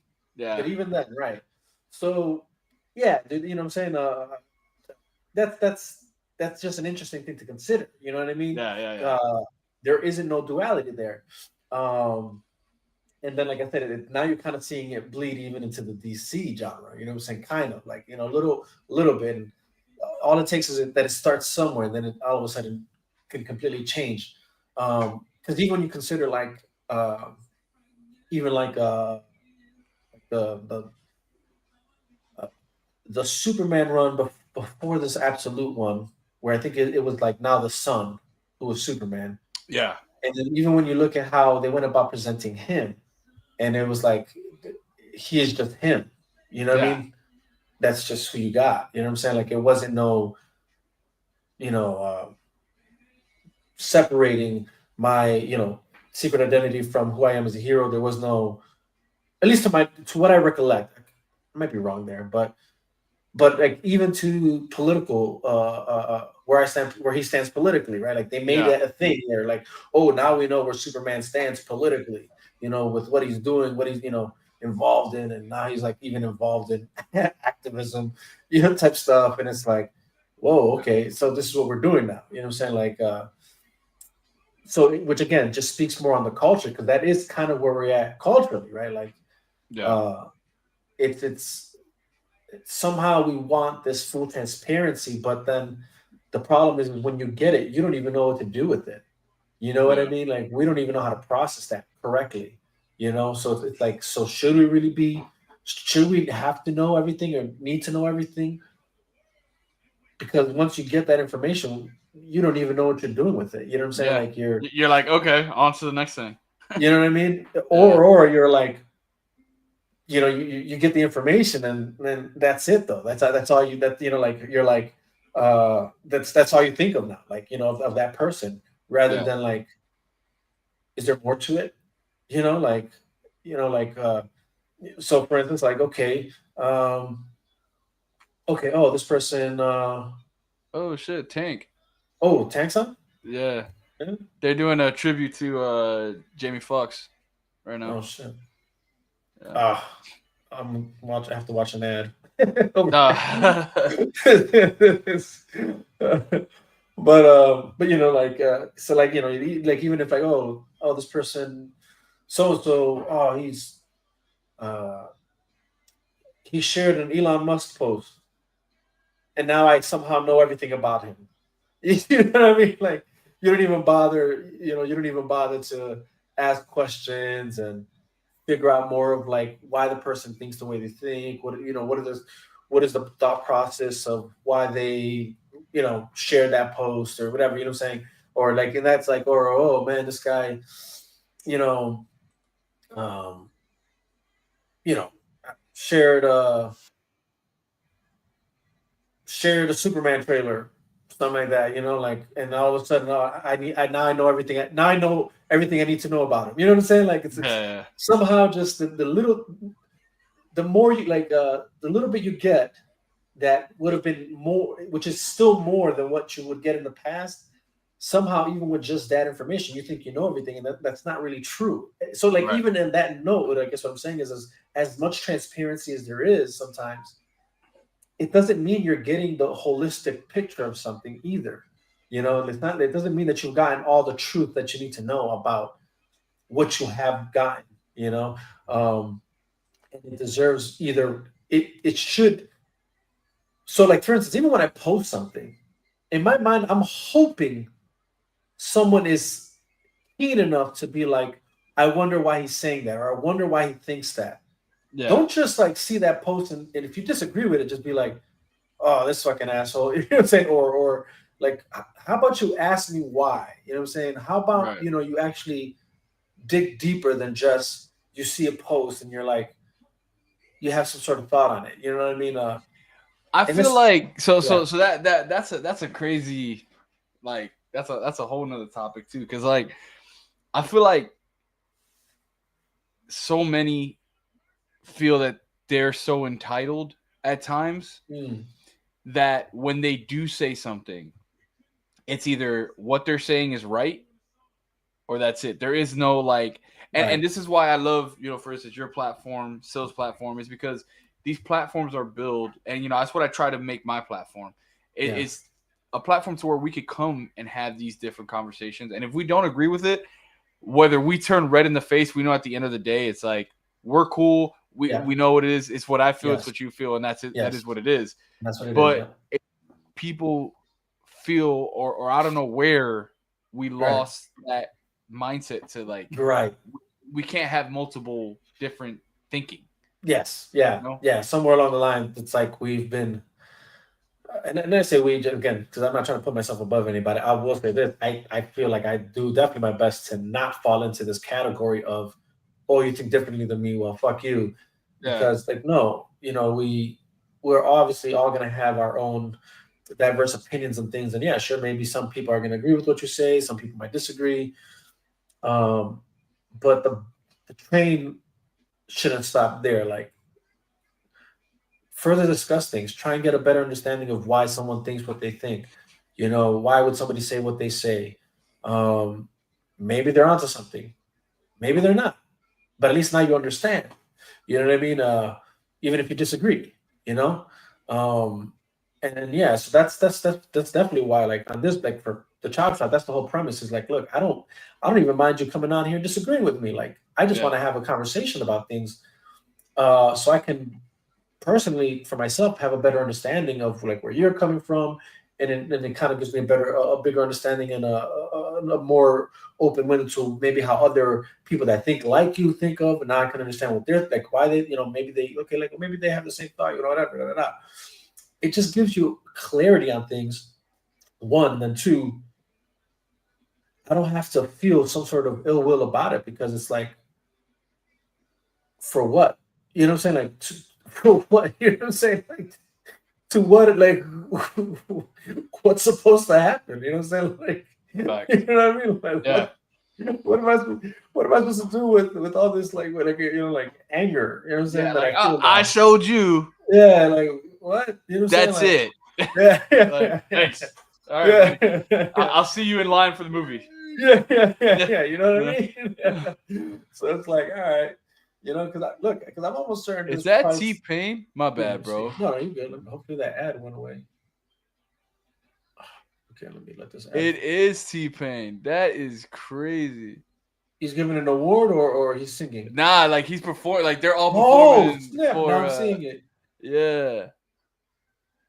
This is all for like a tribute for Jamie Foxx. That's What? crazy. He has a crazy story too, man. He almost lost his life last year. Yeah, dude. You know, Yeah, he wasn't even able to walk, wasn't able to talk, yeah. and That look at him yeah. now. That's Look, crazy, man. look at him Stevie now. Stevie Wonder, man. Yeah, that was. Did you did you He hear said, the allegations of like where supposedly was it that Diddy poisoned him? "Oh, who? Nah, I think I don't think that was. I think actually that was a joke that because he did a stand up Uh, when he got healed. Well, uh, when he went through his tribulations and stuff, and he came back, and I think the first thing he did was he did a stand up, Jamie, yeah, and like he came out, he talked about his whole experience and stuff, had his daughter right, come out and stuff, and right. I think if I'm not mistaken, if I remember correctly, I think he made a joke about that, and I think people are like running with that. Oh, okay, Yeah, okay. yeah, yeah. Yeah, Because yeah. 'Cause he's a comedian first. He's a oh, for comedian sure. first. Yeah, Yeah, yeah. A lot of people don't know that. Yeah, that's yeah. true. Um, But I and mean, you know, hey, it's crazy. Wouldn't hey, surprise me. it You wouldn't know? surprise me at this point, bro. I mean, Yeah, dude, this guy broke into Kid Cudi's house. yeah, What the hell? And then you broke up, like you tore up a bunch of Christmas presents. yeah, What the hell is that? You know what I'm yeah. saying? And And then you throw a Molotov into the man's car. Like, so this guy's clearly, yeah.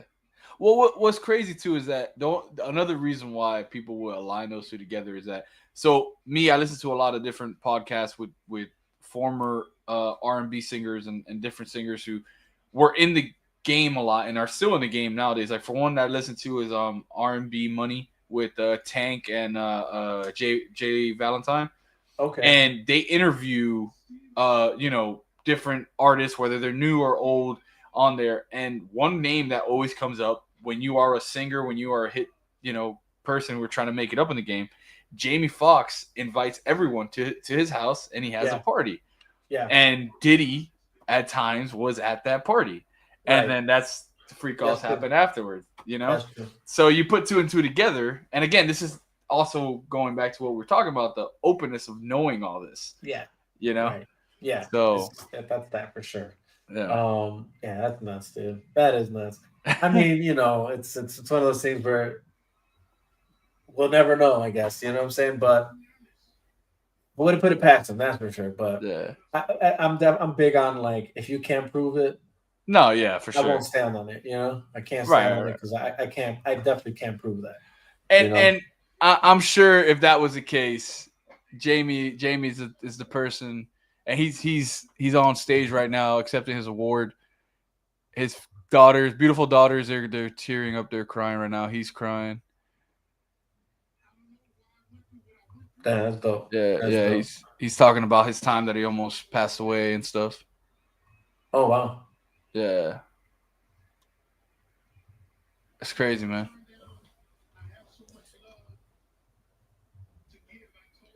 Wow, that's dope. Yeah. Yeah, I'm watching it right now.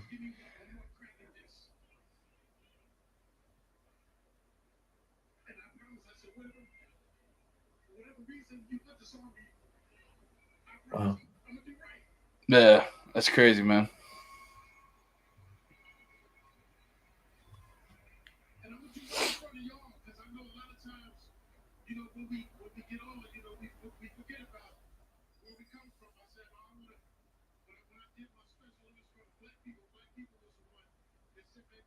Okay, yeah, there he goes. He's talking about his special he did. I believe it was on Netflix.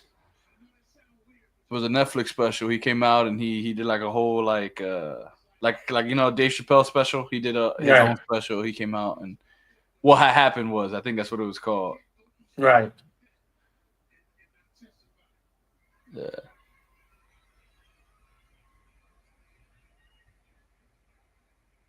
Wow. Crazy man. Crazy Yeah. man.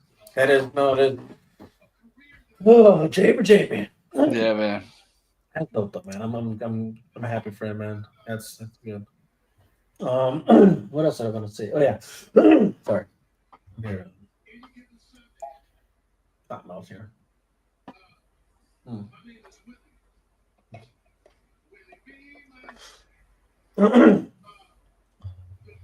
But so yeah, bro. I mean, let's see how. Ooh, hey, he's throwing down. Yeah. He's throwing down. I wish I could share that. Is there a way to share this stuff? Right? I think. Wow, someone get flagged. Oh yeah, no, yeah. Well, what are you? You're on YouTube right now? No, I'm looking at it on Twitch. I'm sure I could share my screen, and audio Yeah. from whatever I got, whatever tabs I have open. But then I'm sure we'll get struck, so I don't want to. No, yeah, I'm saying you're streaming on YouTube right now. Oh yeah, I'm streaming on YouTube. Oh, yeah, okay. yeah, exactly. Okay. But Yeah. I'm doing Twitter and Facebook right now. So yeah, so I'm on YouTube, X, and IG, Okay. Facebook. Yeah, I'm on all the platforms. Okay. right Gotcha. now. So fortunately, YouTube needs to loosen up their reins a they little really bit, do, bro. You They know, really man. do. It's like, come on, man. We're just reacting. You know, we're reacting. fair exactly. use. Fair use. Yeah, it's ridiculous. Honestly, it's ridiculous because it's not like the people are getting a clear, this is what it is though. What it is that bad actors are the reason why good actors, you know what I'm saying, like you pay the price, right? So what I mean by that is like we would intend to like show it, but then you're hearing us talk. We're going to be talking over it, whatever it is. Right. Not like you're getting clear audio, but there are people that unfortunately, just for the views, not even, because they're not really trying to discuss anything. They're just putting it up. Yeah, they're probably watching it. Yeah. Yeah, so that's what that is, bro. Which sucks, but it is what it is. But anyways, what were we talking about? Transparency, how people perceive things, right? Yeah. So I'm trying to decipher which way to pivot now. So we I feel like right now we should go maybe. What did you have a list? I kind of did, yeah. And I felt like they're all relative. Okay. It's just it's I guess. All right, I'll ask this question: should we stay on entertainment, or should we talk a little bit of politics and cultural? Because there's more to discuss on the entertainment side of things. Yeah, sure. yeah. I think because I remember the last time I was on, we kind of hit on that politics stuff. Yeah, a lot. So I think let's stick entertainment. Let's see what we got. Okay. Yeah, for sure. So obviously perception, what you share, transparency, whatever. I will say it's crazy how people are taking how one views, I guess. I don't know. Like, I guess we'll put it like this. Somehow there's beef on the internet now just because certain people either are excited for certain films while others are not. yeah. Let's have this conversation. Let's go. You know what I mean? Yeah. Somehow there's something to be said about it, which is just yes. Like, okay.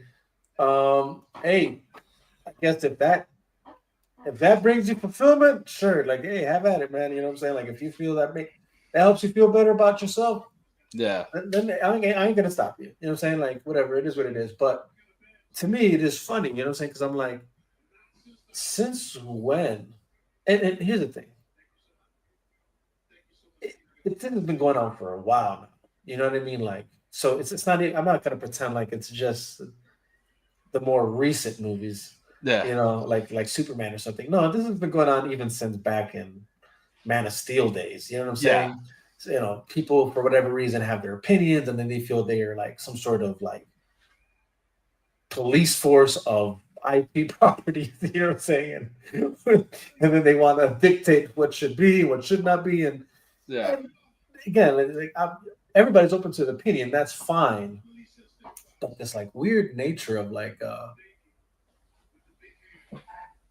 there's some sort of like somehow it's getting personal, you know, and that's why I brought like this can go anywhere. Yeah. Like I said, we could pivot in the politics side of things because that happens on that side of the fence too. Like you know, Yeah. but it's Yeah. also it's also happening with this entertainment stuff. You know, as far as movies are concerned, and in particularly, let's just we can say Superman right now that's about to come out, or like Fantastic Four, or whatever. Um, and it just seems to me like these specific IPs, though, for some reason, are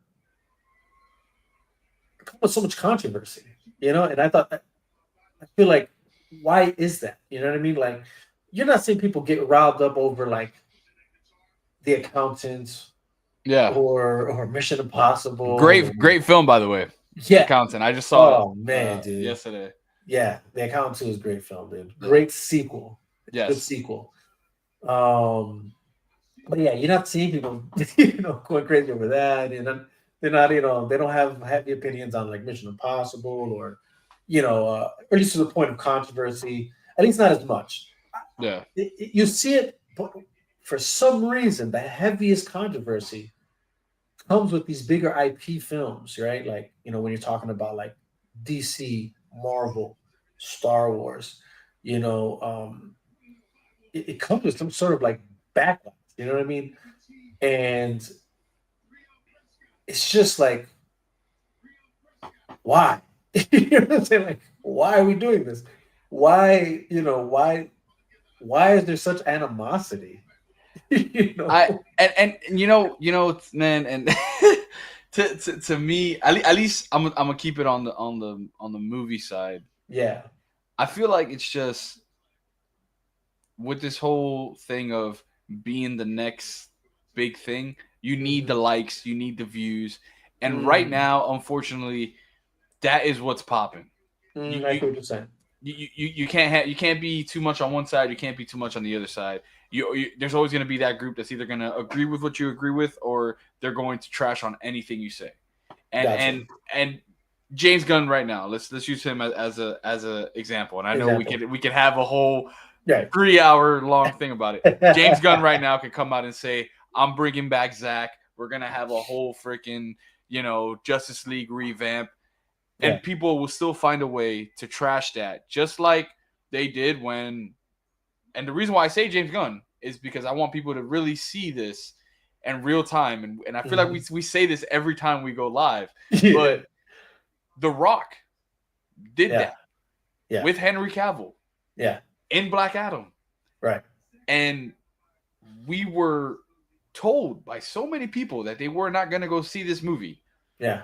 Because this is not a Zach movie. When yet we are using Zach's characters in this film. Yeah. His original character, Henry Cavill. And it's just, to me, when that happened, and we all saw this in real time, and we're seeing now those same people come out and say, man, Black Adam was such a great film. I wish, we would have continued. It's like we had that moment. Yeah, there was a moment there. We slept, or not we, because I went and saw that film. I saw it 10. I saw that movie 10 times in the films, in the theaters. Yeah, in the theaters, bro. Yeah, I went and saw it 3 times. You know what I'm saying? Because like I felt like one, even just for my own, I was trying to. Like maybe I missed something. Let me see. You know what I'm saying? Because I obviously had my critiques about the movie. Right. You know what I'm saying? But I still appreciated a lot about it too. And my biggest thing for sure is always like I'm gonna watch a film for myself to judge it. You know what I'm saying? Right. But I still thought to myself, as far as the whole Henry Cavill thing was concerned, like I'm like, even if I'm rewatching it for that too, like that's a good reason to rewatch it to Yeah. make sure that they hopefully understand like this means something to the fans. You know what I'm saying? Like the fact that Right. you guys are bringing Henry Cavill back. And here's the thing, like even then, I understand the skepticism. You know what I mean? Like Yeah. you know, because like the argument could be made like it doesn't matter if they use the characters from that universe. It doesn't really say much about what they intend to do because technically Birds of Prey are characters from that universe. You know what I'm saying? Mhm. And that clearly went in a whole different direction from what we wanted. Right. Right. Um, Aquaman, you know, is part of that I universe. I You I know, guess I guess to re kind of vamp that to what Mhm. to what I mean by that is the reason why I use that example is because, Yeah, in other words, if you feel that way from the beginning, yeah. you should feel that way right now. Right now, no, exactly, exactly, for Yeah. sure. Yeah, yeah. No, I get that for sure because it's like, and that's where even for me, like I'm like I can understand that if that's where you stand, like because that's that if that was your position then Right. and that's still your position now, then I understand it, you know. But yeah, if there's this like all of a sudden It's like moving the change, goalposts. yeah, Yeah. yeah, yeah, you're moving the goalpost type thing, yeah, then it's like, bro, what are we doing here? You know, like, What are we fighting for? Like, what yeah, do what are we we want? exactly? What are we fighting for then? Because it's like, Yeah. which if you remember though, even in the last stream we did, I asked that question like, is it about the actors and you know what I'm saying, or is it about the story? You know what I'm saying? You know, is it about the characters or is it about the story? Right? Right. Are we fighting?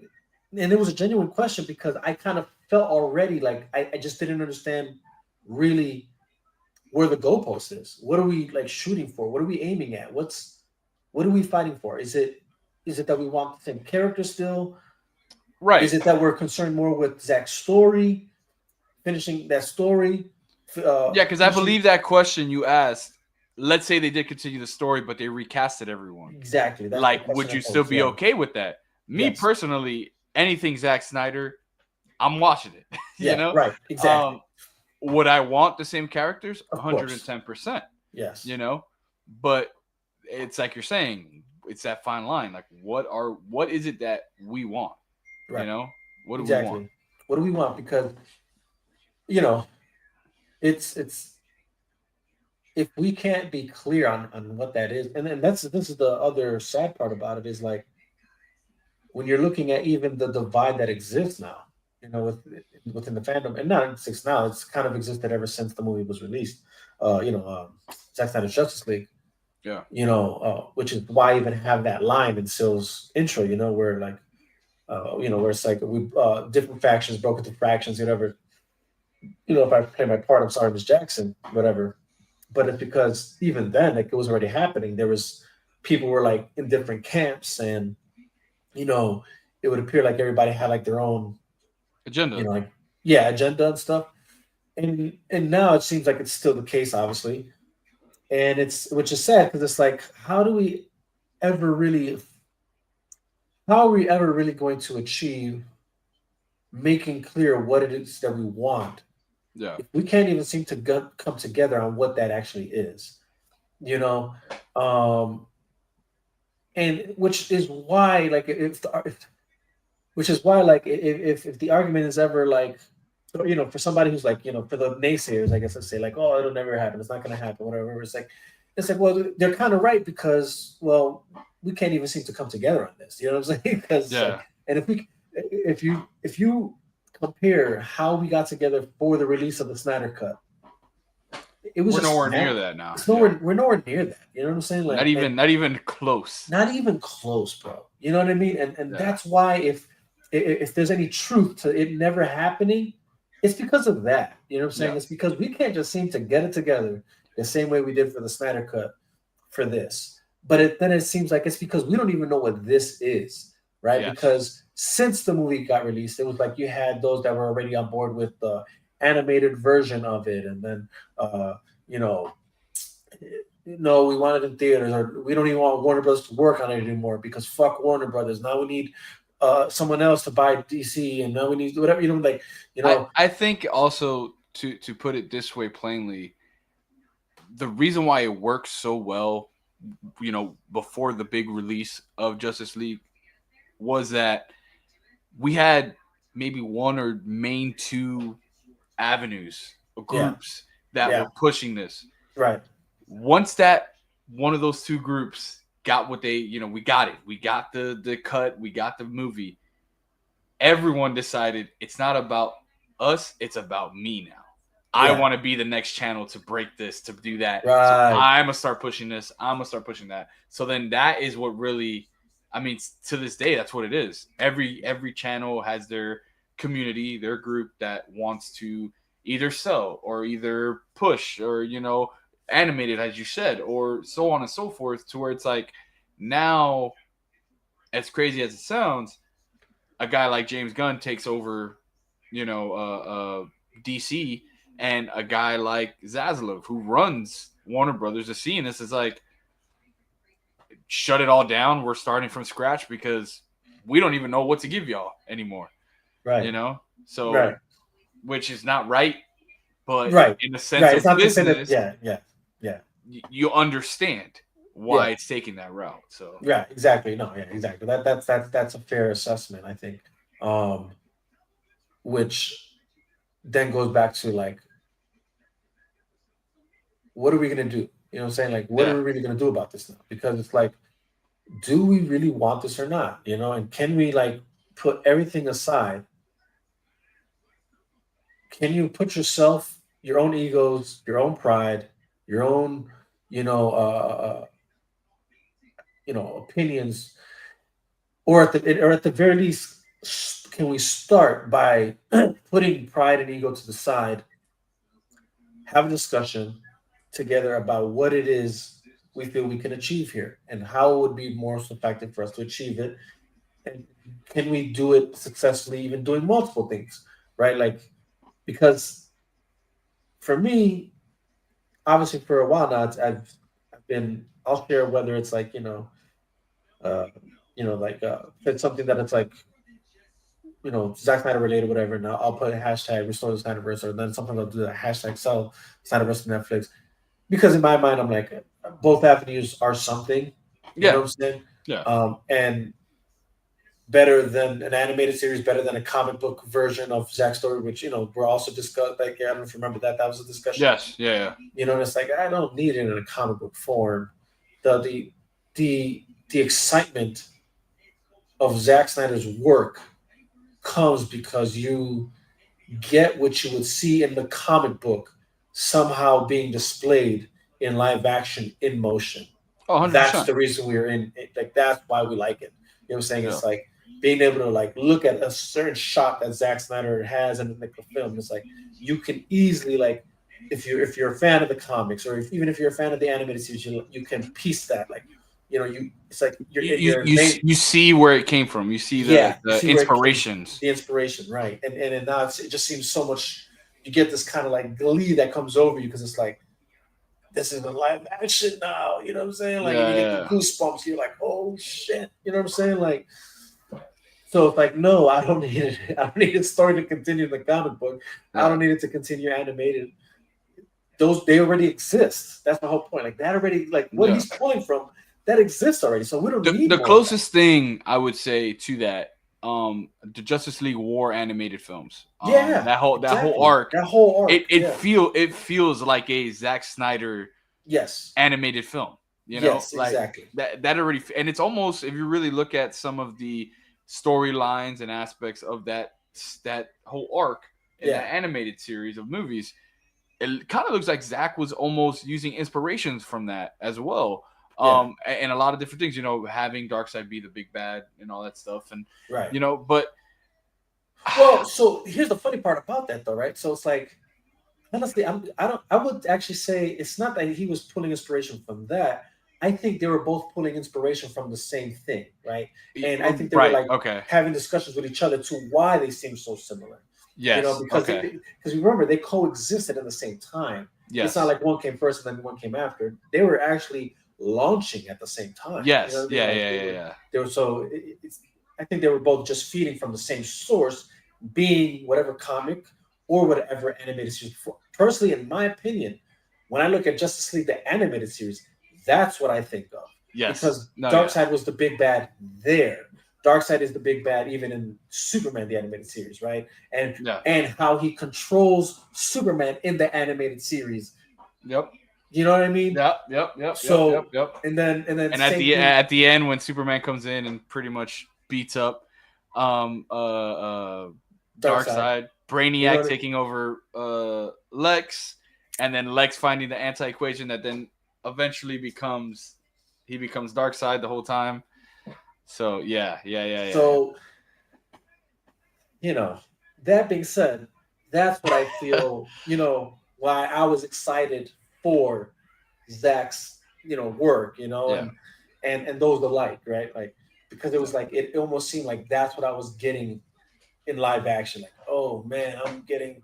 And again, not saying that it was tit for tat the same thing. I don't need it to be Right. the same thing, but you saw the inspiration of where it was coming from, and you're like, oh man, this is great. You know, uh, it, and I always say this, like, I don't need the live action to be exactly what the comic was or to be exactly what the animated series is, because there is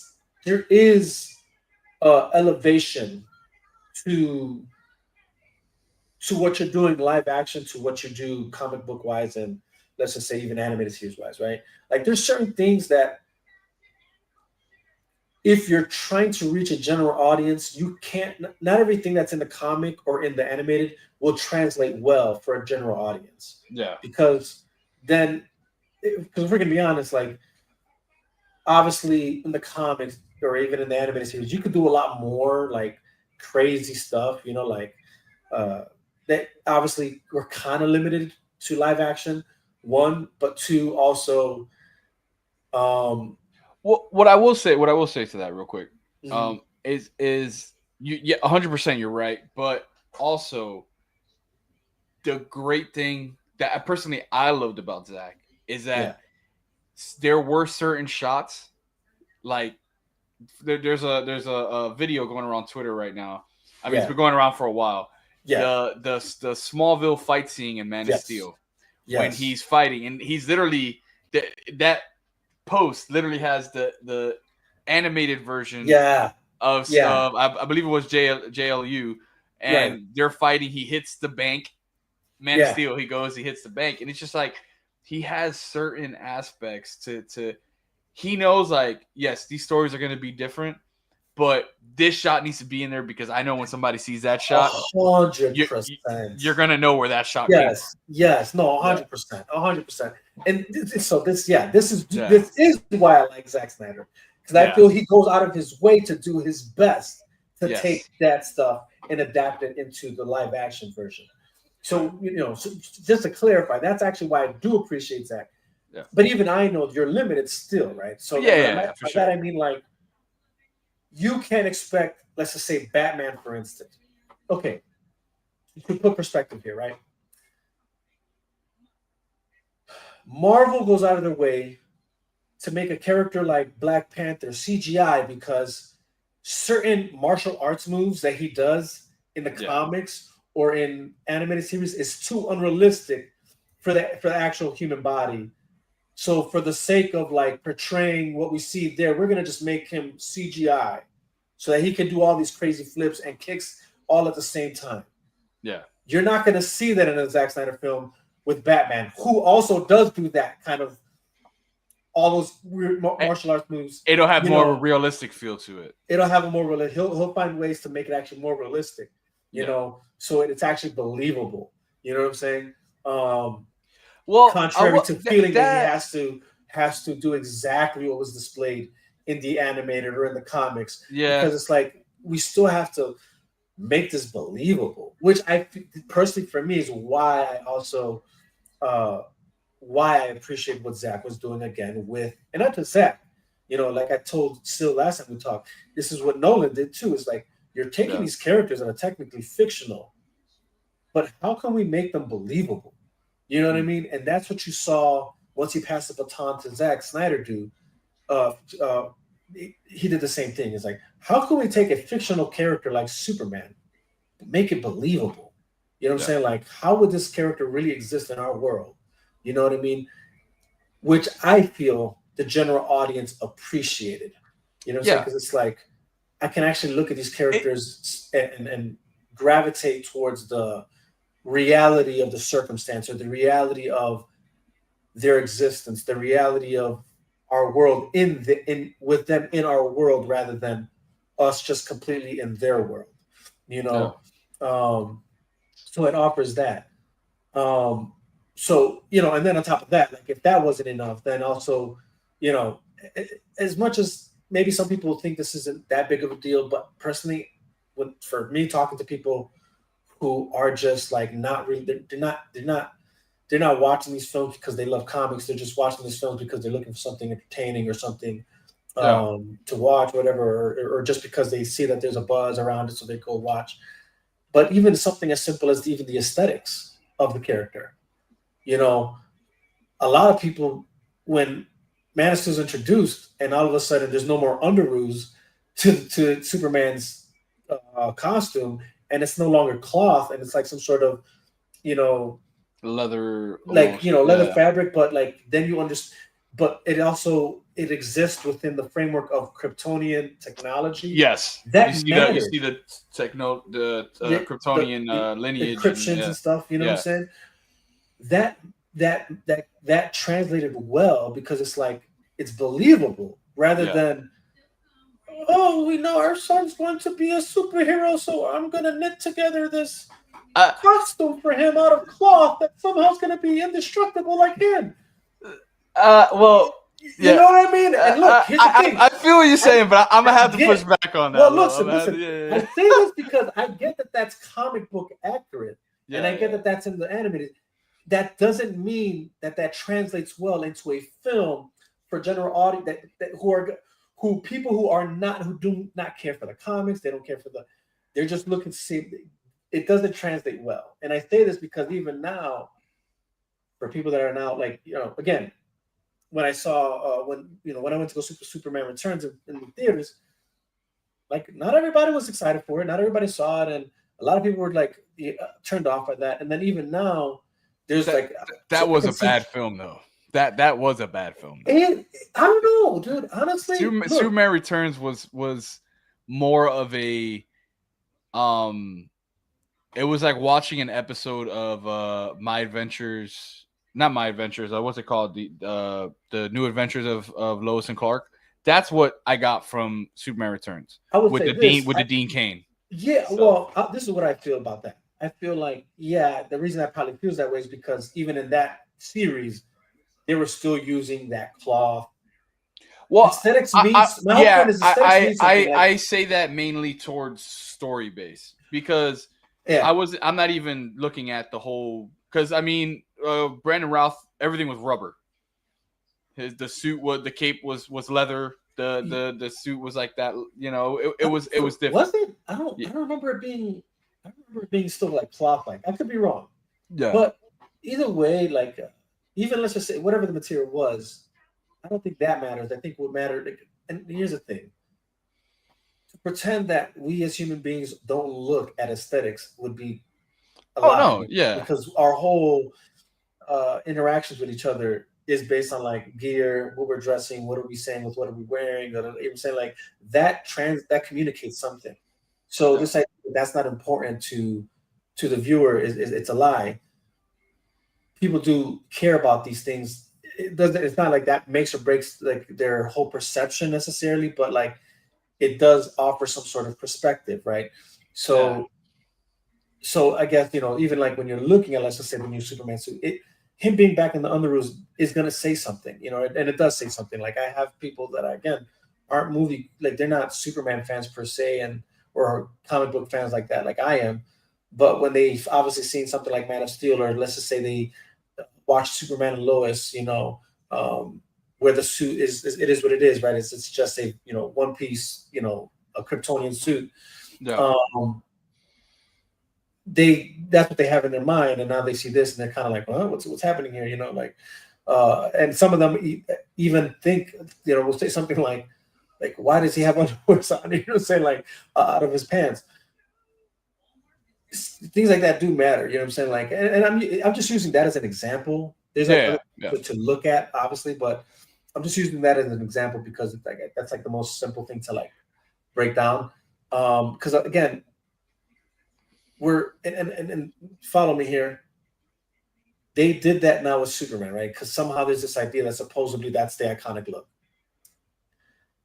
I wouldn't necessarily say that. Imagine this. Just imagine this, though. Yeah. Just entertain me here, right? Imagine if we're going back to older looks, right? Like, and because somehow we have to bring back things from the past to resonate with certain fans. Imagine they did the same with Batman, bro. Imagine that for a moment. Luckily, the reason it'll never happen is because, thankfully, Batman broke the mold when it came to that. All the way going back to even like the Tim Burton, right? He said, fuck the whole underwear's out of the suit. Fuck this two-tone type shit. I'm going to give him an all-black suit. He's a guy who works in the dark. Why does he have a blue? You know what I'm saying? Like, he put thought into that. You know what I mean? And thankfully, because of that, it translated into other iterations of Batman, right? And then even to then when you get to the Dark Knight, he's like, you know what? It has to be even more intricate now. Now I have to think about the actual armor Batman's gonna have. It's gonna be just completely black. You know what I'm saying? Like armor. You know what I'm saying? Like he's gonna have plate, whatever. He puts more thought into it. Is my whole point. Can I ask you real quick? Would it bother you if the new Batman of this generation, of this universe, was more like Kevin Conroy's Batman suit, where he did have the underwear, he did have the boots, the cape, but it was still that darker feel? It would because again, you can get away with that in a cartoon. It's a cartoon. Right. Okay. So like, who cares? And you can get away with it in the comics. It's comic. But when you're putting something to live action, it's a different medium. It is definitely a different medium, and how it's perceived communicates in a certain way, right?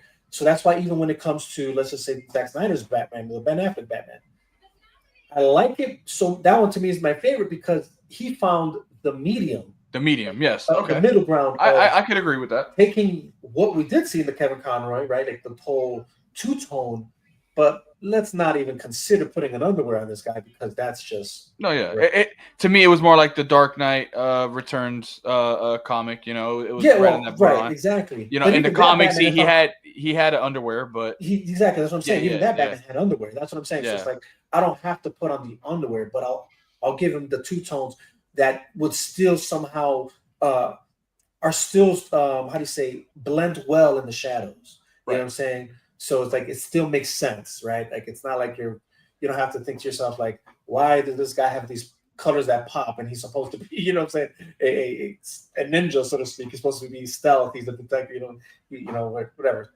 Anyways, but so certain things translate differently on live action for me personally that should be considered when you're taking inspiration from something like a comic or animated series, cartoon, whatever. And when you're going to make a live action, these are things that I applaud directors and producers for that matter that take that into consideration. Like, all right, sure, like we're obviously trying to recreate something that kind of already exists, but how can we adapt it into the real world, right? Like, how does that fit into our actual world?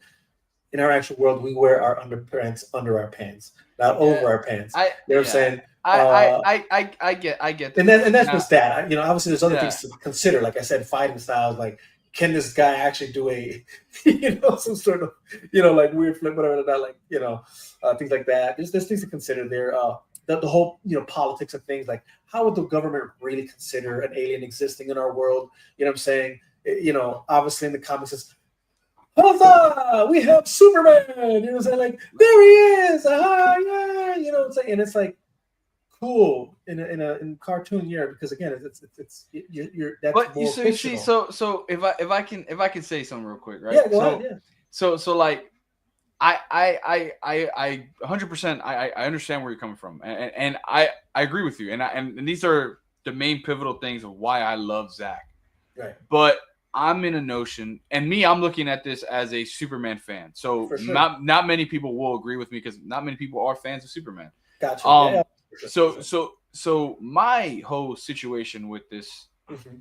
whole thing, and this is on both sides, Yeah, like I feel like people from gun side are being way out of pocket, and I feel like people with this other side that don't want this to come through are both in this yeah, medium where we talked about it earlier. It's like yeah. they feel like only their way is right and that's it. And to Right. me, I'm at a mindset, and this is just me looking at it as a moviegoer. I watch so much movies sometimes that I feel like movies are literally a part of my life.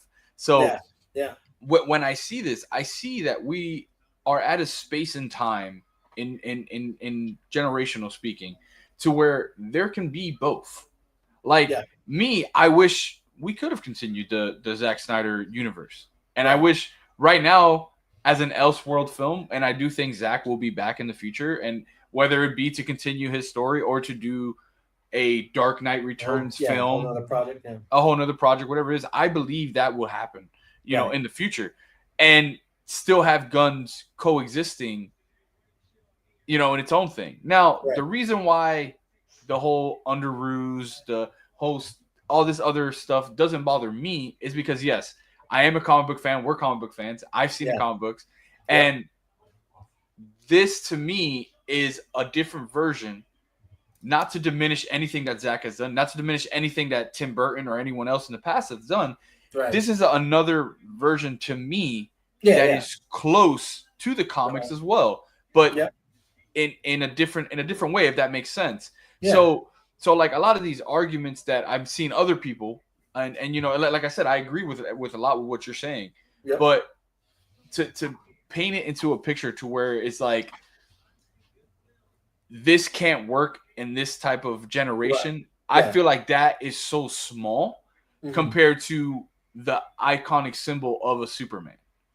So I think Superman is a brand in itself, especially with DC, even with Batman. Obviously, live action, we've seen more Batmans than we've ever seen Superman, 100%.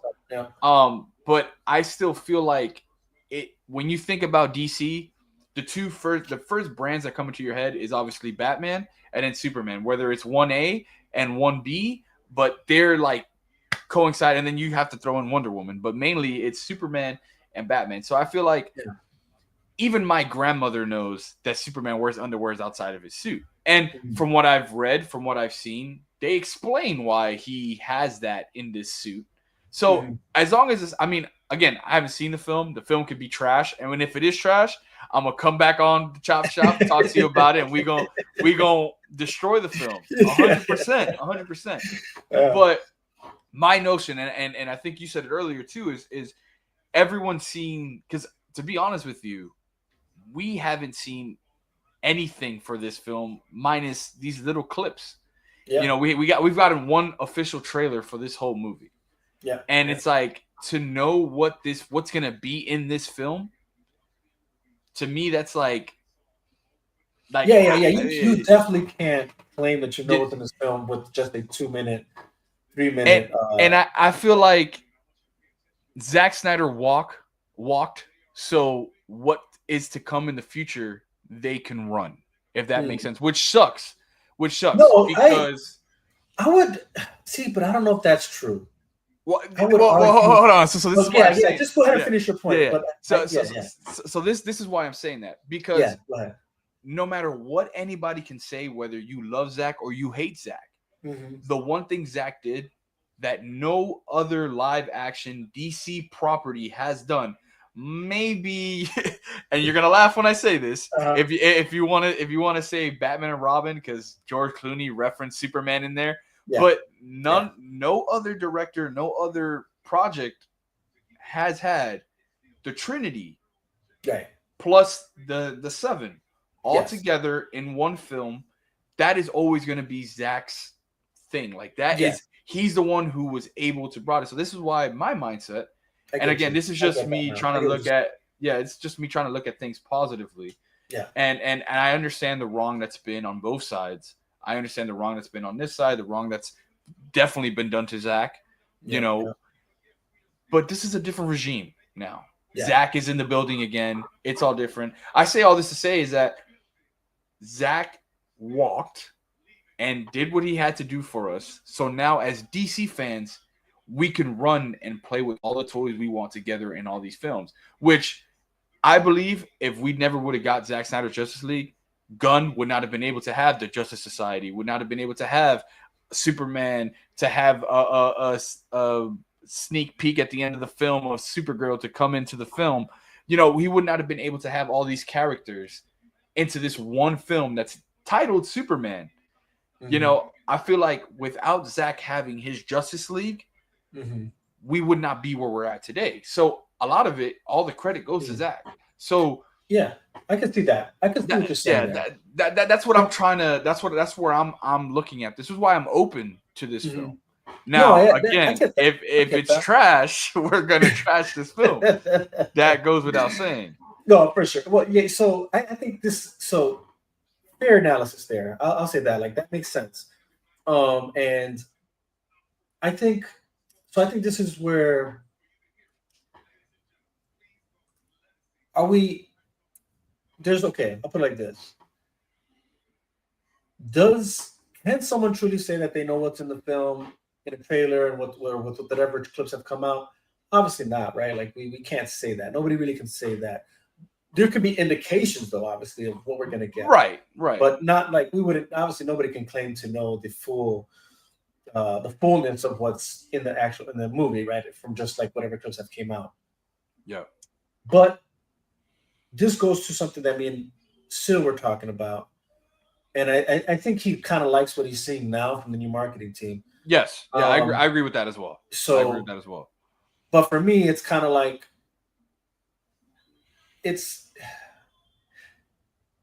I'm excited if you guys are excited. I'm excited for you guys, right? Right. But for me, it's like, oh, that's cool, but you can't unsee what you've already seen.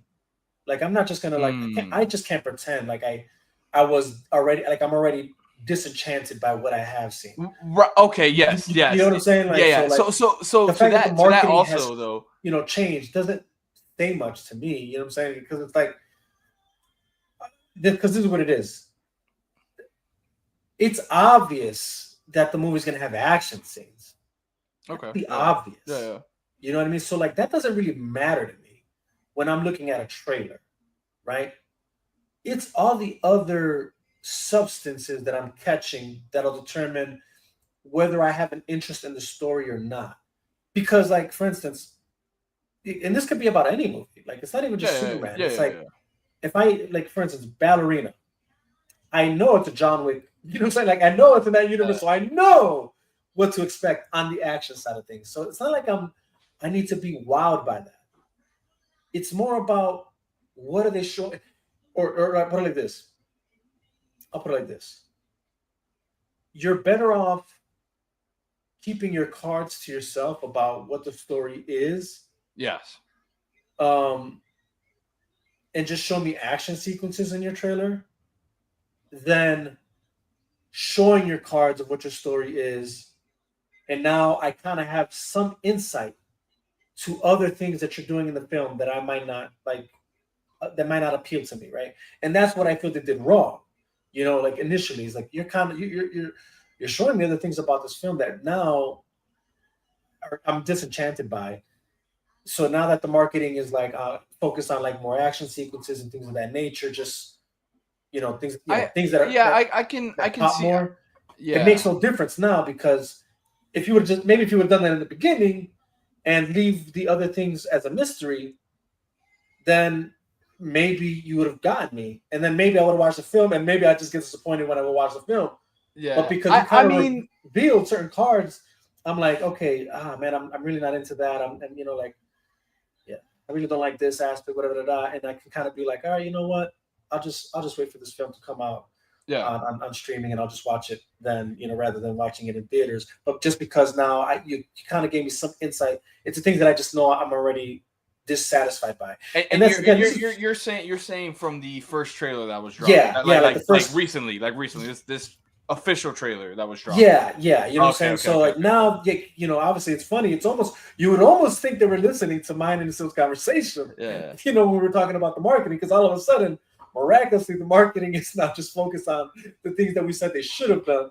And it's like, and I just feel like, I think you're just a little too late on that now, because you kind of already, for the people that are now already disenchanted, it's not like we're not going to see the things that we're disenchanted by. We now know what's in the film. So it's like, now we'll just wait, if we want to wait, or now we just, for those that just don't even want to watch the film, aren't going to watch the film. And then obviously, you already have those that are just not watching it because they have no interest in that at all, which, and again, completely fine. That doesn't right, and 100%. And even with those like who are at your standpoint, it's like, if you don't like what you see, it's like, and not you personally, it's just in general, it's like, what I don't want to say what bothers me, because I don't let it bother me. It's just it's kind of like an annoyance. It's like you just see it when you're scrolling on Twitter and you're seeing these things. You see that, because one thing is not one way. Don't watch this film, or they trash, or they go and attack someone for enjoying the film or what they see. Because part I really do like. I really don't like that part. Like it's like, look, man, people have different tastes. People have different things that they like. So it's like, why? Yeah, I never like that. Even, and that goes both ways. Like, I don't like people who attack people who watch Zack Snyder's work that do that, and I don't like it the other way around. Because it's like, look, man, like, share your opinion all you want about for yourself, and that's fine. That's fair play. But don't attack someone else's taste. Or I mean, look, people are gonna do it anyway. So whatever it is, right. And to add to that, I see both sides of it. So it's like when we were, when we only had Zach stuff and everybody was trashing on Zach stuff. Like, I'm not here to say, it was right for them to do it back then, and now it's like, we got to be devil's advocate. No, I'm not saying that. It's wrong either way. But what I'm also saying is, it's like, why are you so invested in something that you don't want to watch, right? Yeah. And now you're pouring into people who are excited to see something, right? I get that. I'll say this. I think the problem there is it's what the culture's become, unfortunately. Right. You know what I mean? Like, and all because it started back in the Man of Steel era. Yes, exactly. And that opened the door for this now. Like, now it's like, all right, well, if this is what we're doing, exactly. Now it's the Wild Wild West out here, like, like. And what's crazy is we live in a generation where it's like an eye and an eye is okay, and it's like a lot of times, and again, like, this is just me speaking. Like, I think it's wrong on both sides. I don't think it should be that way, because this is why a guy like Zaslav, who's running a WBD, and James Gunn, while they're like, look, you're either going to watch the film or you're not, but we're going to do the film we want now, because now we're going to just recreate the fan base. And Sil has touched on that a lot, on how this new DC is trying to revamp a new fan base, because it's fractured. It is what it is. It's fractured. Yeah, he has mentioned that. I will say, and I think I even pushed back against that the last time we talked. I just feel like that's kind of already been the status quo, though. Pretend like it's just happening now. Like, and I think that's where it's wrong. That's kind of was the status quo when you go back to why there was tampering in BVS, why there was tampering with Justice League. They were already convinced that they needed a Marvel fan base then, which was just crazy to me, because it's almost like, it's like, why? As if DC fans aren't showing up. You know what I mean? I think why Sil has said that, though, also, and kind of taking this approach. And again, I'm not speaking for Sil. I'm not. That. It's just my view looking into it, is that since this is quote unquote a reset of everything, is why I feel like it's more of a I get what you're saying. It's more promising for them, probably, they're thinking, since we're starting it's like we're starting new. We're gonna even the Yeah. fans are new at this point, Yeah. which is Right. not to say that obviously it was wrong for them to do it back when Zach was having his stuff and trying to Right. Justice League and all that stuff. Yeah. It's harder to revamp a fan base when you're already in a universe to whereas now you're restarting from scratch from like the beginning. Right. And it's more of a reset. But either way, I really wish the reset never happened. I wish we still would have had our Justice League, Yeah, that's the unfortunate stain here is that, and it's not about comparing. Yeah. I don't like to compare, but again, we have to consider. When we're talking movies, there's more than just that fan base. Then you have to consider the general audience and things of that nature. So, unfortunately, the general audience's opinion is moved by popular opinion, right? In the sense of like, well, Marvel's doing this, and they've had this universe that's been a cohesive, as much plot holes as they have, within within that universe, but you're still for the most part they had from the phase one to what are we phase five now? I'm kind of lost now what phase we're on, but for the most part you still think it's that same universe, and whether you hate them or love them, for it on a general audience standpoint, that at least exists that way. And I think this is why I do think it matters also what's happening on the DC side of things, and why I personally have the opinion that this reboot I don't see being the saving grace in the general audience perspective. I think, like I told you the last time, if there's anybody who's going to watch this new reboot of this DC cinematic universe, it's going to be probably like just hardcore DC fans that'll love anything that's DC, which is good for them, and then Marvel fans that are James Gunn fans.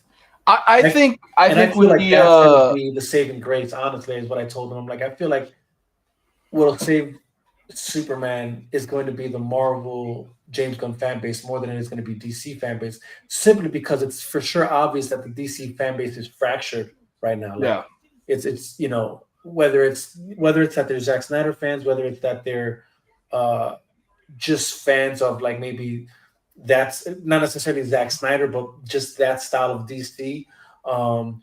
Whether it's that they're or whether it is that they're fans of like purist in the comics, purist to that. And the reality is, and this is something we just all have to be honest about, is that these live action films will never meet the standard that you're looking for as a purist, because I reiterate, you can't take everything that's in the comics and put it onto a live action film. So like if you're looking for that, for like the most purest adaptation to exist, you're always going to be dissatisfied, because two things. It's not just that you can't just translate everything, but nobody's trying to do that either. These directors are trying to be artists in their own right, and they want to create something new as well. So they're not gonna take everything. Yeah. So that's why it's a rough business when you're trying to take these IP characters that are beloved by so many people, and that, but like even within the DC fan base, there's different types of fans. Again, there's just fans of DC that are cinematic fans, that like DC for what they put out cinematically up to a certain point, right? And what I mean by that, this is also something I share with Sil, is that look at, I know we don't like to. Obviously, us as like fans of either, like, I think we all can, like, we're DC fans, right? We're also fans. We're cinephiles, and we like movies. So we're fans of films. We're fans of I would say art in general, right? So we have a different, obviously, perspective of how we take in, how we consume the art that's being presented to us. But like, that's us, right? So everybody's different, right? And the reality is like, for instance, there's people that I talk to that are only fans of, let's say, DC on film. They don't know nothing about the comics. All they know is like the Dark Knight trilogy. They know Man of Steel. They know whatever, and that's all they know. And or they know the Tim Burton. Yeah. That's all they know. That's their grasp of DC, right? Then you have those that even watch like that and the TV series, right? Like they were, they tuned in to watch like Smallville and Gotham, and Yeah. and that's their DC. Like that's them being fans of DC, but they've never read a comic book. They've never read, or they've never seen the animated series. They don't play video games, so they don't know none of that about that. So all that to say that within all that, there's different adaptations of these characters. Although I will say that there is a fine line of what I feel. Whatever medium you've consumed DC in, there is a line that connects in all of them to why I think DC is what it is. Yeah. Which is why like Elseworlds and all that is able to happen to where we bring back these characters. Yes, exactly. And I would not put that past Gunn for the future. Mm-hmm. Obviously, we need this 5-year plan that he has to take off. Yeah. Mm-hmm. But I can see him bringing back Cavill as a Kingdom Come Superman or whatever it may be, something in the future. But yeah, that's I think as a fan, I think that's why I love DC so much, because the possibilities are endless when it comes to these characters. Right. Yes, I do love more than others characters. Right, of course, depictions and stuff more than others, but the ability to have it open, I feel like what we need in order for that to happen ever is a stability of when it comes to a universe. And not to say that's where we're at now. We don't know. Yeah, no. That's exactly right, and that's what I touched on with Sil too. Is that and again, it's not. I hate to compare, but it is what it is, right? And again, it's not to say that DC had to follow exactly what Marvel did. No, but this is obviously evident, is what I'm going to say, right?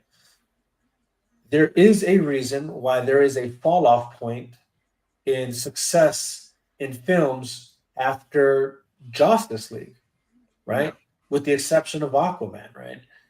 And that's that when you have between the general audience, between DC movie fan audience, there was an understanding that the universe, that let's say the tree trunk of what was to be, was Zack Snyder's films, starting with Man of Steel, then Batman vs Superman, and then after that we got Suicide Squad, but still connected, Wonder Woman, but still connected, technically Aquaman, but still connected. Yeah. As much as even people would like to dismiss this film, but the reality is, like, he tried his best. But even Shazam, the first one, it's still connected. Yeah, like more than what Josh. More than you know what I mean. Yeah. So even the Superman suit at the end is actually it was the BVS Superman suit. Yeah, 100%. So even though they don't show the head. And then obviously between the Batarang, it was Batfleck's Batarang. You know what I mean? So which and this is why it sucks, because it's like that could have been a universe that obviously the studio tampered with, and now here we are, where it's like this is unfortunately what I feel that even, not unfortunately just for the sake of DC's characters, like or the passion for DC. Yeah, okay. I see what you're trying to say. It's when you have the reason why, even for this Superman movie, why it's like, man, I don't know, is because the reality is regardless of if this is according to the studio what they feel is the official reboot, is that no, it's just clear to the average, even general audience, to the DC film fan base, that you were already trying to do new things that clearly didn't land with the audiences, right? And this is where I feel like the struggle is, there's still going to be a struggle here because of that. It's like, okay, But I mean, so I can see where you're coming from with that. But because even still posed the question about Superman, like, can the Superman brand save this film, right? Or and I say save in the sense of like, because even that, like, that's like an object or not objective. That's like that's maybe an imposing question, right? So let's not even say save, right? Because this film might actually be successful, so it's not, whatever. Who cares? But the idea of, does the Superman brand dictate how well this film will do? And my response to that was, did it help Superman Returns? Right? Did having a Superman fan base save or not save, but did it help Superman Returns? It didn't, right? So I'm not so convinced that matters. What I will say is, but what was clear is when Man of Steel came out, that did something for the Superman brand.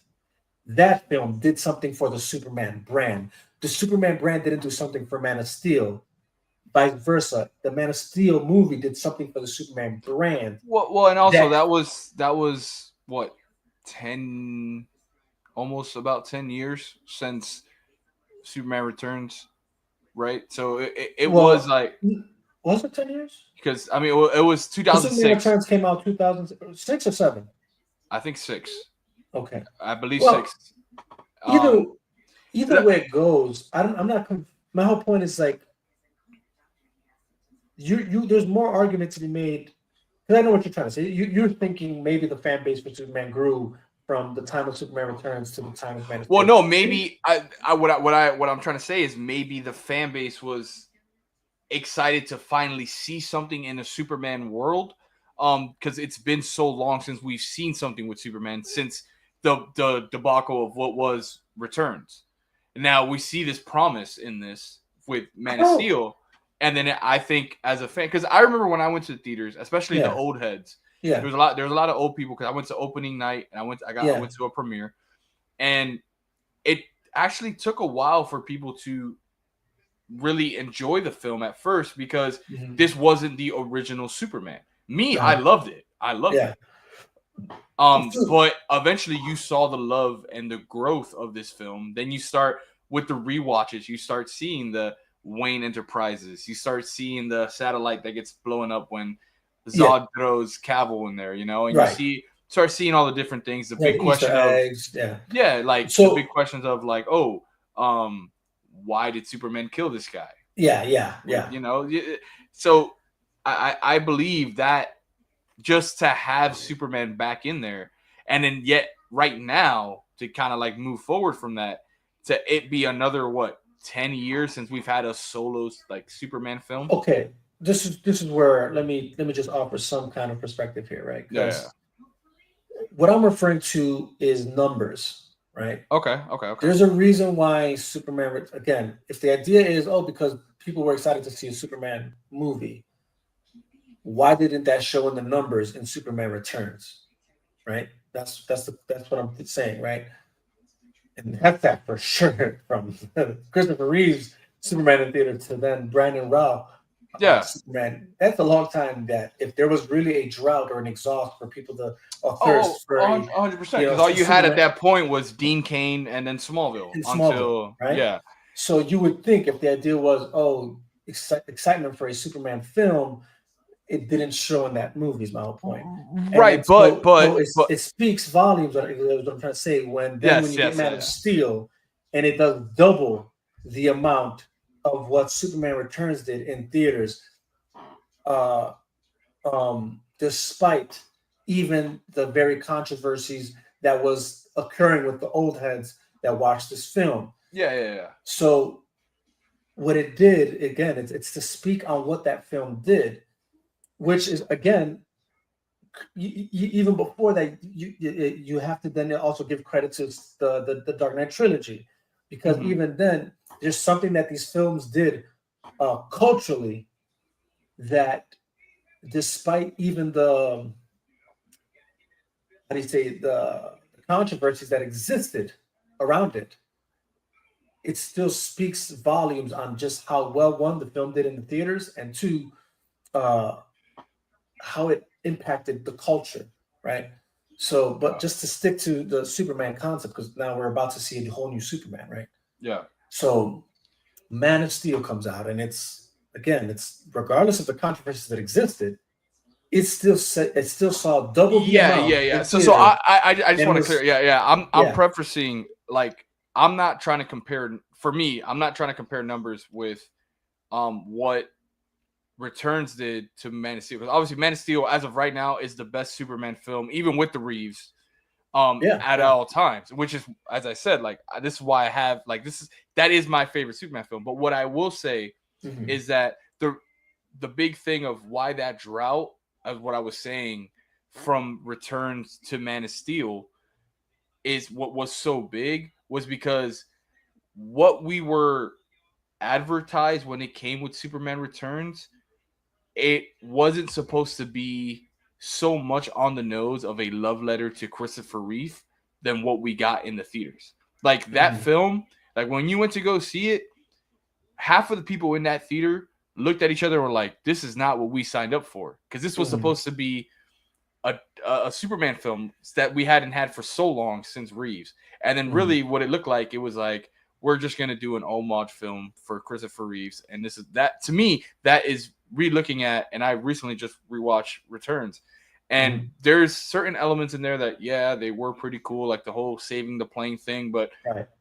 there was no really bad guy minus Lex. And the Lex in that film, like, the whole storyline was this, it was literally the love letter between Lois Lane and Clark, and them having the mischiled that, he ran away to another planet, which is why I compare that to Lois and Clark, which at that time, the person who directed that film, really all he had was Reeves and Lois and Close and Clark, Clark. you know? Yeah. And so this is why when I said that hype that came around Man of Steel and the Superman brand in its own, it's like, finally we're on the tails of Dark Knight Rises. Now we're seeing that we have a guy who was co-signed by the guy who created this beautiful trilogy. He gets Mhm. the brand of Superman. Finally, this is the film that we wanted, not Mhm.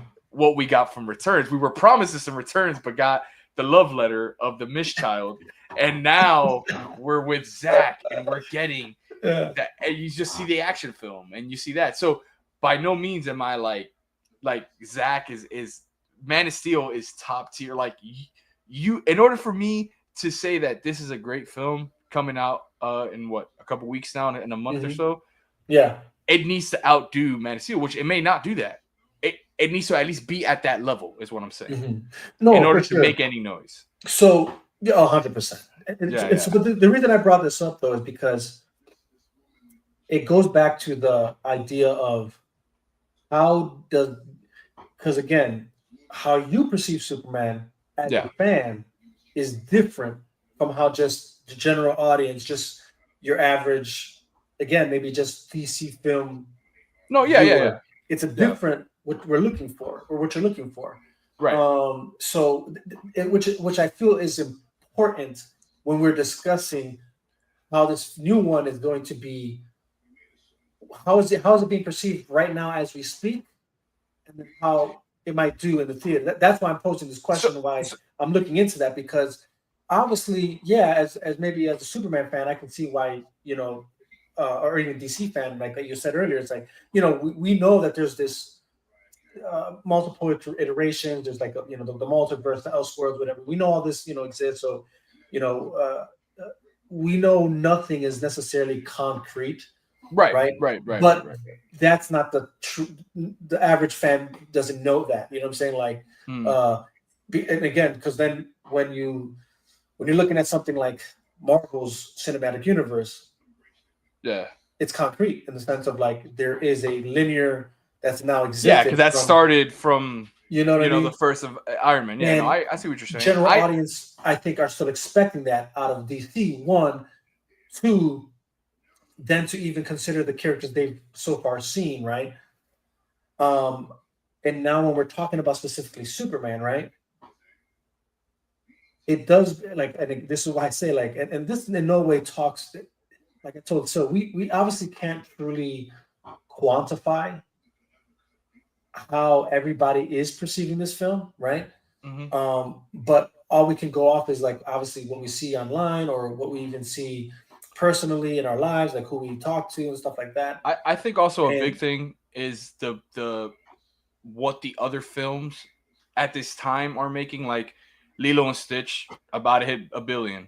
I think I saw 2 weeks ago an early screening for How to Train a Dragon. That comes out this weekend. right, That film, and this is not me boosting, that film is going to make $2 billion. yeah, That film is literally a spitting image of the first one. Mm, And what they did with this film, shout out to Mr. 300 himself, yeah, Gerard Butler. He plays yeah, the dad in that film. mm.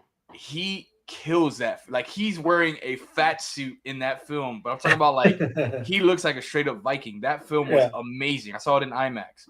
That's what's up. So I say all that to say, one thing that may also help this Superman film, and I know everybody has jokes about it, Yeah, but we have to say what it is. A spade is a spade, and having a character like Crypto in this film mm. is gonna bring all those kids, just because of what we are seeing that Lilo and Stitch did, where you had that animal that Syl, shout out to Syl, he hates Stitch, hates that guy.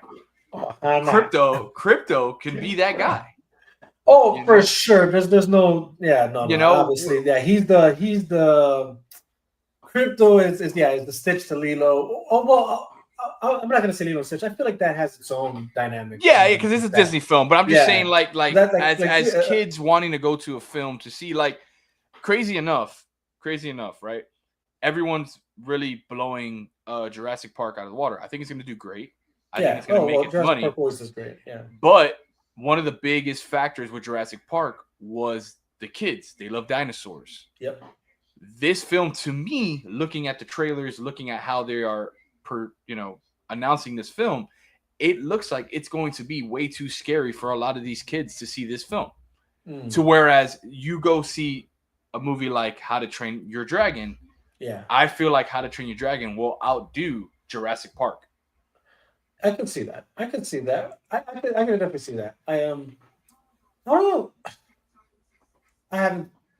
Obviously, we don't know what Jurassic Park is, what it has as a whole. Yeah. I just feel like I'm not so sure the dangerous factor or the dark factor is a thing, just because I feel like a lot of the Jurassic Park movies kind of already been delving into that, like, Yeah, but this is you more. know what This I'm is saying? shot you're more talking like about a T-Rex scary just movie. eating up, taking a body in half. You know what I'm saying? Like it's kind of already happened. I feel like, but yeah, I don't know. I guess I have to rewatch the trailer and get a better.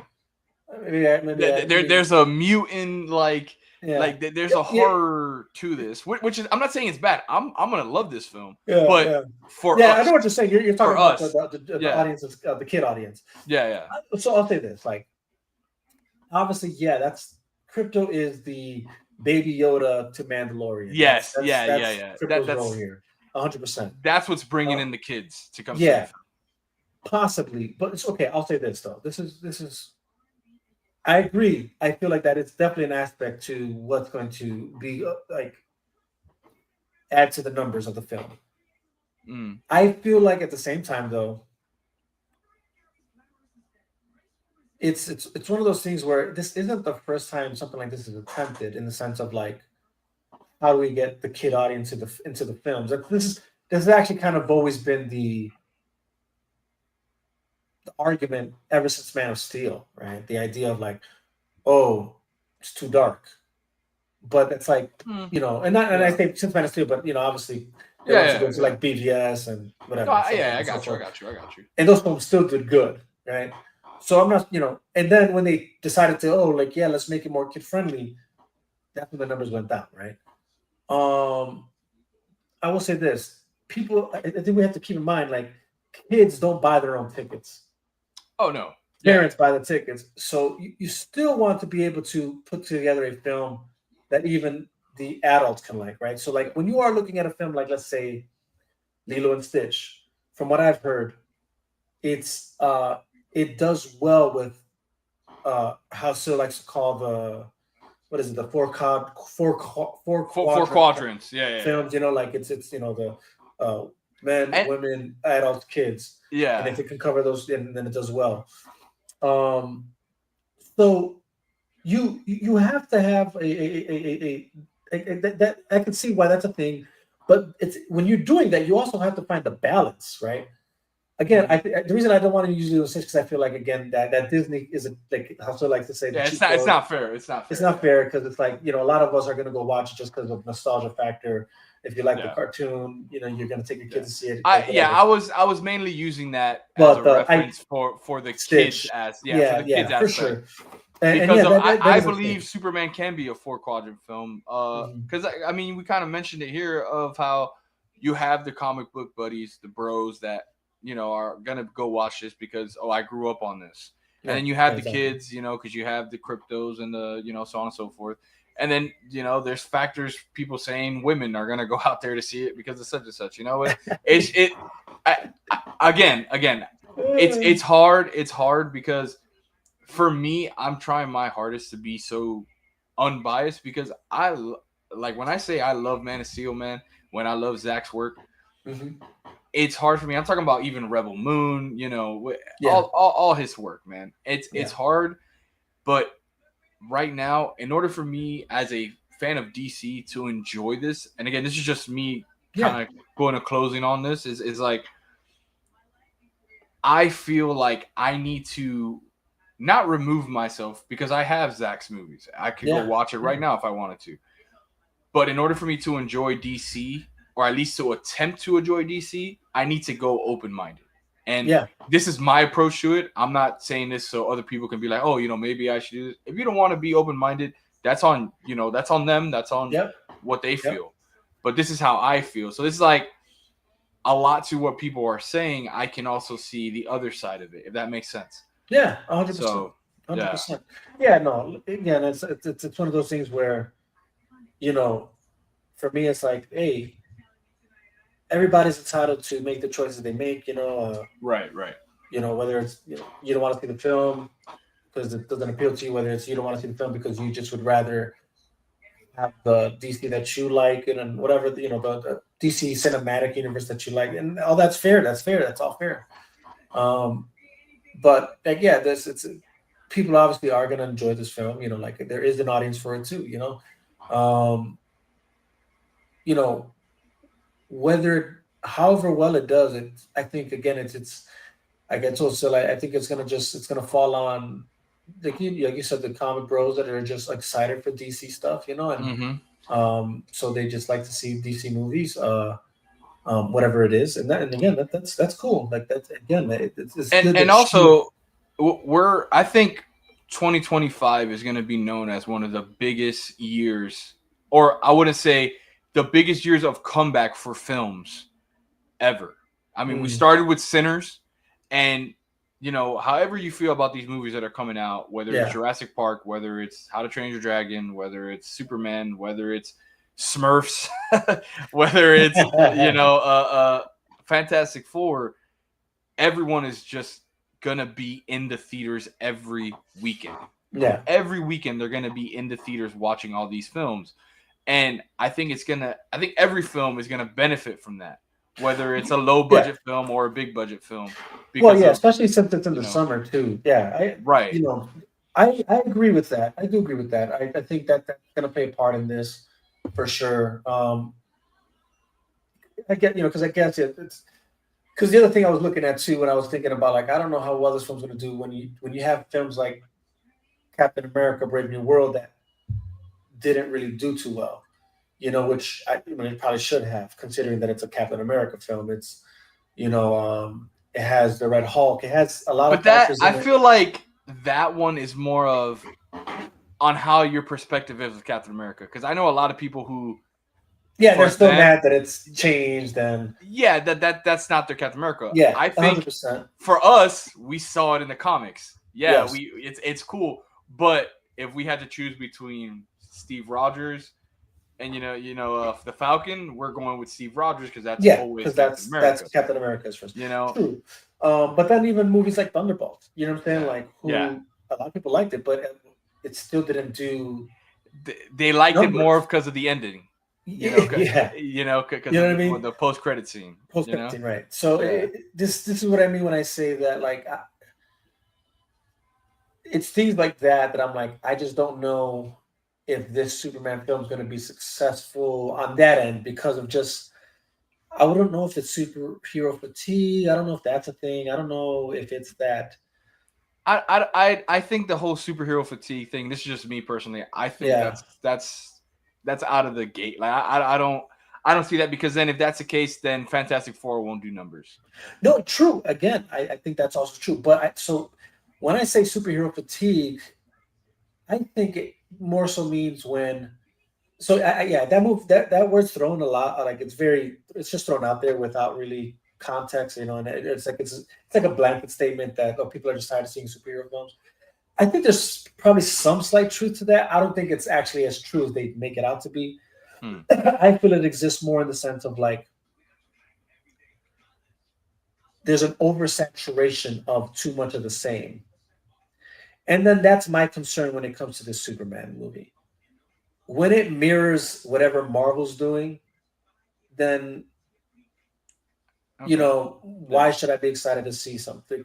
I'll just, what I'm saying? Like, I more reason to just wait.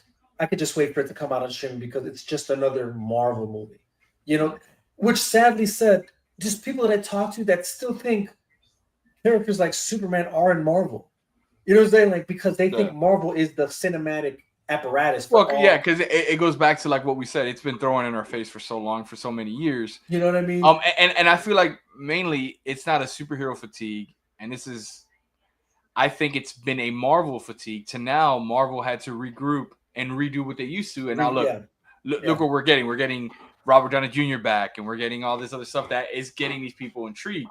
To me, the whole comparison of like, and again, this is just what I've seen out there. The comparison of this Superman film to a Marvel, I understand that's where Gunn came from. So the whole notion of this, he's gonna Marvelify this. This is a period piece. From what we've read, from what we've heard, this is a period piece. This is different. It's, to me, from what I've seen, I don't really get. I don't get a Marvel or I get a DC. I get something different. I get something new. That, again, this is my approach of being open-minded and trying to receive what's been given. Mhm. So seeing that, it's like, So do go I ahead. see the jokes? Do I see the jokes that Marvel does? I guess, yeah. It is campy at times. But do I also see the action sides of things? Yeah, I do. I see that too. But at the end of the day, again, to what we've both been saying is like, we really won't know until we see the film. So Yeah, to just exactly. to come out and just say it's Marvelified and all this, we really don't know until we see it. True, true. But this is where I say this is why I said earlier, like unfortunately, as much as that is true, Yeah. and we know that to be true, the reality is how movies are marketed are the indicators of how people will perceive what they're about to watch. So it's like even though that is true what we're saying, unfortunately, this is what fans are looking at, or when I say fans, I mean all around. Like I'm not even just comic book fans. I'm talking about just general audience, movie fans, just that are always interested in the next thing coming out in theater. Yeah. When all they got to go off of is a trailer, whether or not they're going to invest in this movie in theater. And unfortunately, when you're looking at these trailers, because they do show the campiness, because they, what I'm saying, like, and even the pop out colors that do exist within Marvel elements, and then it's obvious that's where James Gunn comes from. So I guess it makes sense why the colors are the same. Um, things of that nature. Then unfortunately, this is all we have to go off of, and it's like it is still present. It unfortunately is presenting itself as a Marvel style film, regardless of maybe that might not be the truth. But unfortunately, the way it's presented as of now, it is still that. And I think I feel like that might be the reason to why people will say like, I'll just wait, because that's what people are even doing now with Marvel films in itself, right? Like, Right.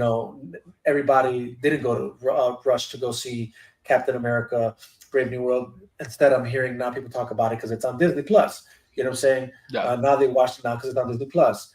And now I'm imagining it's probably going to be the same thing with Thunderbolts. Um, uh, the numbers speak for themselves. They're no longer doing the numbers that we used to see Marvel do. And now I'm pretty sure same thing. Once it comes out on Disney Plus, all of a sudden now it's going to be more people talking about it because they're watching it on Disney I think Plus. also too is something to think about is the aspect of those two films again with the whole like Steve Rogers and Falcon conversation with Thunderbolts again. That's almost like watching a Suicide Squad movie. Whereas like to compare that to a brand of Superman, that's where I think those two films that put them on the same playing field is kind of like not for Thunderbolts. Honestly, I get what you're saying. The only reason I say this goes back to like I'm personally not convinced Superman is what it. I'm just not convinced Superman is as big of a thing as we think it is. Personally, interesting. And again, I think that's just how to put it. I feel like that's the truth nobody really says, because again, if we do go back to like let's just say Superman Returns, and that movie came out at the same time as The Dark Knight, the Batman Begins movie, that whole, Yeah, it was like a year or two apart. Yeah. You know what I mean? Yeah. You have to ask yourself, why is it everybody flocked to see Batman and nobody flocked to see Superman? Right. And then But I think that's mainly on okay, go ahead. Yeah, hold on. Yeah. And then here's the thing. As successful as Man of Steel obviously clearly was for a Superman movie, and that's what we got to be honest about. As a Superman movie, it was successful. But when you compare it to a Batman film, it's obviously not up to par to say that it is, and I'm not talking about the style of it. I'm just talking about money, like the success of it, like, and I think that what we have to be honest here is like, as much as Superman is known, right? Everybody knows the symbol, right? And everybody knows the Wonder Woman symbol, sure, and obviously the Batman, whatever. But clearly, the poster boy for DC for the longest time now is Batman, and Superman. So, like I know earlier you said 1A, 1B. I don't think that's accurate. I think it's 1, 2 by a pretty wide margin. If we're just going to be honest, and are we talking in a sense of live action movies? Yes. Okay. Yeah. Okay. Not. And this is why I can agree with that. One, because we've gotten more Batman than Superman. You know what I mean? Mainly to DC's fault, not really fault, but yes, fault. You're 100% right. That matters. Is what I'm saying though. Like when it comes to when we're talking about honestly, who's excited for a Superman film, right? Because again, it's just like, if we're just going to be honest, it's like Superman isn't as popular as Batman, and that's just a fact. And again, at least as far as the general audience is concerned, just the and again going back to that DC film fan base, not DC fans as the holistic, like that they're comic book readers, whatever, but just people who've seen the live action films. People gravitate towards the Batman films more than they did Superman. And again, possibly because of what you just said. Unfortunately, fortunately for Batman brand. Well, I mean, and also there's only been one great director for Superman, and that's been Zack. Yeah, exactly. And that matters too, for sure. Richard Donner with Superman 1 and 2, but that's like a different time. That's a different time. And then with everything that happened with Christopher Reeves, you've marketed him for so long as the face of that brand of Superman that it was hard to move on. So then instead of when this film came out, Returns, instead of them trying to revamp it, they tried to do a love letter. Yes. So then that's when it was like, no, you know what? Let's just pause on this for a second. Let's just continue with Batman. You went the Christopher Nolan route, which was amazing. Which Many people will laugh at me at this, Yeah. but to me, I loved all 3 Nolan films. Yeah. But Christian Bale was not my favorite Batman. Oh no, I agree with you. But like I'm saying, by far, like there's no 1A. Like this is like for me, it's like forever. It would be Kevin Conroy. Then it'll be Ben Affleck. Okay. Then Keaton. Then Kilmer. Then Bale. Maybe, but Bale is fighting with Clooney. Okay, all right. And I would put Clooney over Bale, but like that's just me, bro. I don't like bronchitis Batman. I do not like him, bro. I don't like him, bro. I think it was a great film. I think he worked in that world. Yeah. But imagine if Christopher Nolan had Ben Affleck in that world. Like I hear you. I hear you on that. At the same time, I would say, look, man, that I'll say Christian Bale is obviously not my favorite Batman, but he worked for that world. Right. You know what I mean? So, because even I'm glad it wasn't Ben Affleck, to be honest with you, because he fits perfect in the Snyder, realm of DC. I agree with that. 100%. You know what I'm saying? Because size matters, depiction matters. So yeah, a guy as big as Ben Affleck as Batman in the Christian or Christopher Nolan, it wouldn't fit. It wouldn't fit. I mean, and yeah, it just wouldn't fit. Maybe a better depiction, which I wouldn't do this just because I don't like either of them as Batman. Yeah. But Robert Pattinson and a Bale, you can maybe swap them. Yeah, you can. I wouldn't want to do that. I would rather go play Batman. See, that's okay. That's where I say, like, honestly, I'd still prefer Bale over Pattinson, and I would rather have that Batman in the Matt Reeves world than the version we got in film. Well, I think Patterson's Batman it's not a knock on him. It's not even. Oh no, I'm knocking him. Oh 100%. No, I wouldn't, because I don't think it's his fault. I think it's the way the character was written. He just I agree with that. I agree with that. Yeah. But he played that character because this is supposed to be year 2, right? Batman for Pattinson.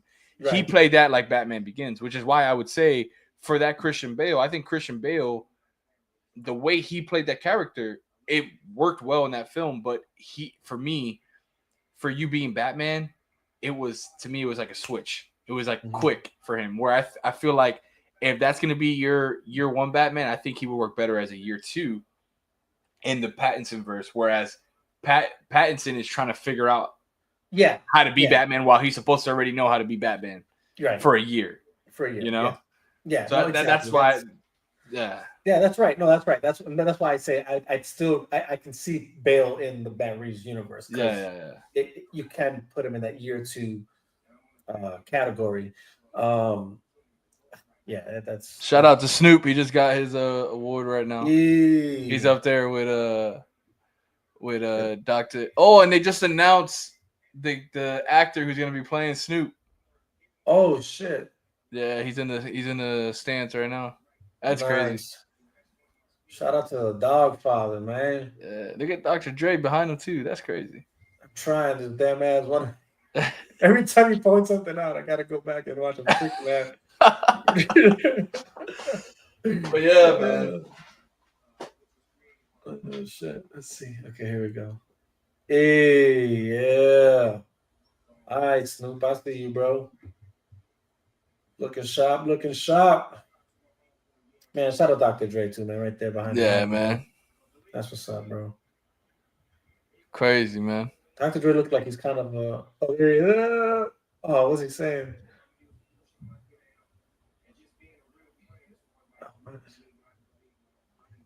Okay. That's dope, man. That's like, oh, miss y'all chill. Oh, well, what's going on? Oh, damn. Dude, so I'm on Twitch and the stream chat is, oh, damn. Oh, damn, dude, you go crazy, bro. Yeah. I try to stay off of chats, bro. Damn, dude, come on, dude. The chat wildin', dog. I think going at his wife. Oh, damn. Oh, okay, yeah. Let's stay out of that. That's just toxic. That's just toxic. That's the generation that we spoke about, man. That's just what it You is. know, It's funny to jeez. knock somebody down instead Yeah, of building anybody up. yeah. Jesus Christ. God save the queen.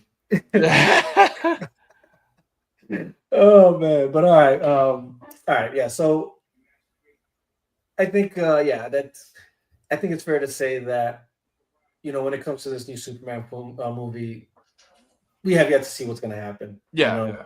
We can Well, all I'll say, let y'all know. I'm gonna buy my ticket for the right, early premiere right. We can tomorrow. all, right. Everybody can speculate and all that, and Yeah. that's fun. It's fun to speculate, and look, it's fun to even dive into thinking about Right. So it's not to say that it's pointless. No, it's we're doing what we're doing, and Yeah. but obviously, it's what we've always talked about having the conversations. Exactly. So now we just have to see what happens, and yeah, I know you're gonna go see it. So you can let me know once you watch it what you think. Yeah, for sure, man. I'm probably just gonna wait, until HBO Max. I'll buy you a ticket. You want me to do that? Hey, you know how to do that? You know what? You buy me the ticket. Exactly. If anybody wants me to go watch Superman, they'll have to pay for my ticket.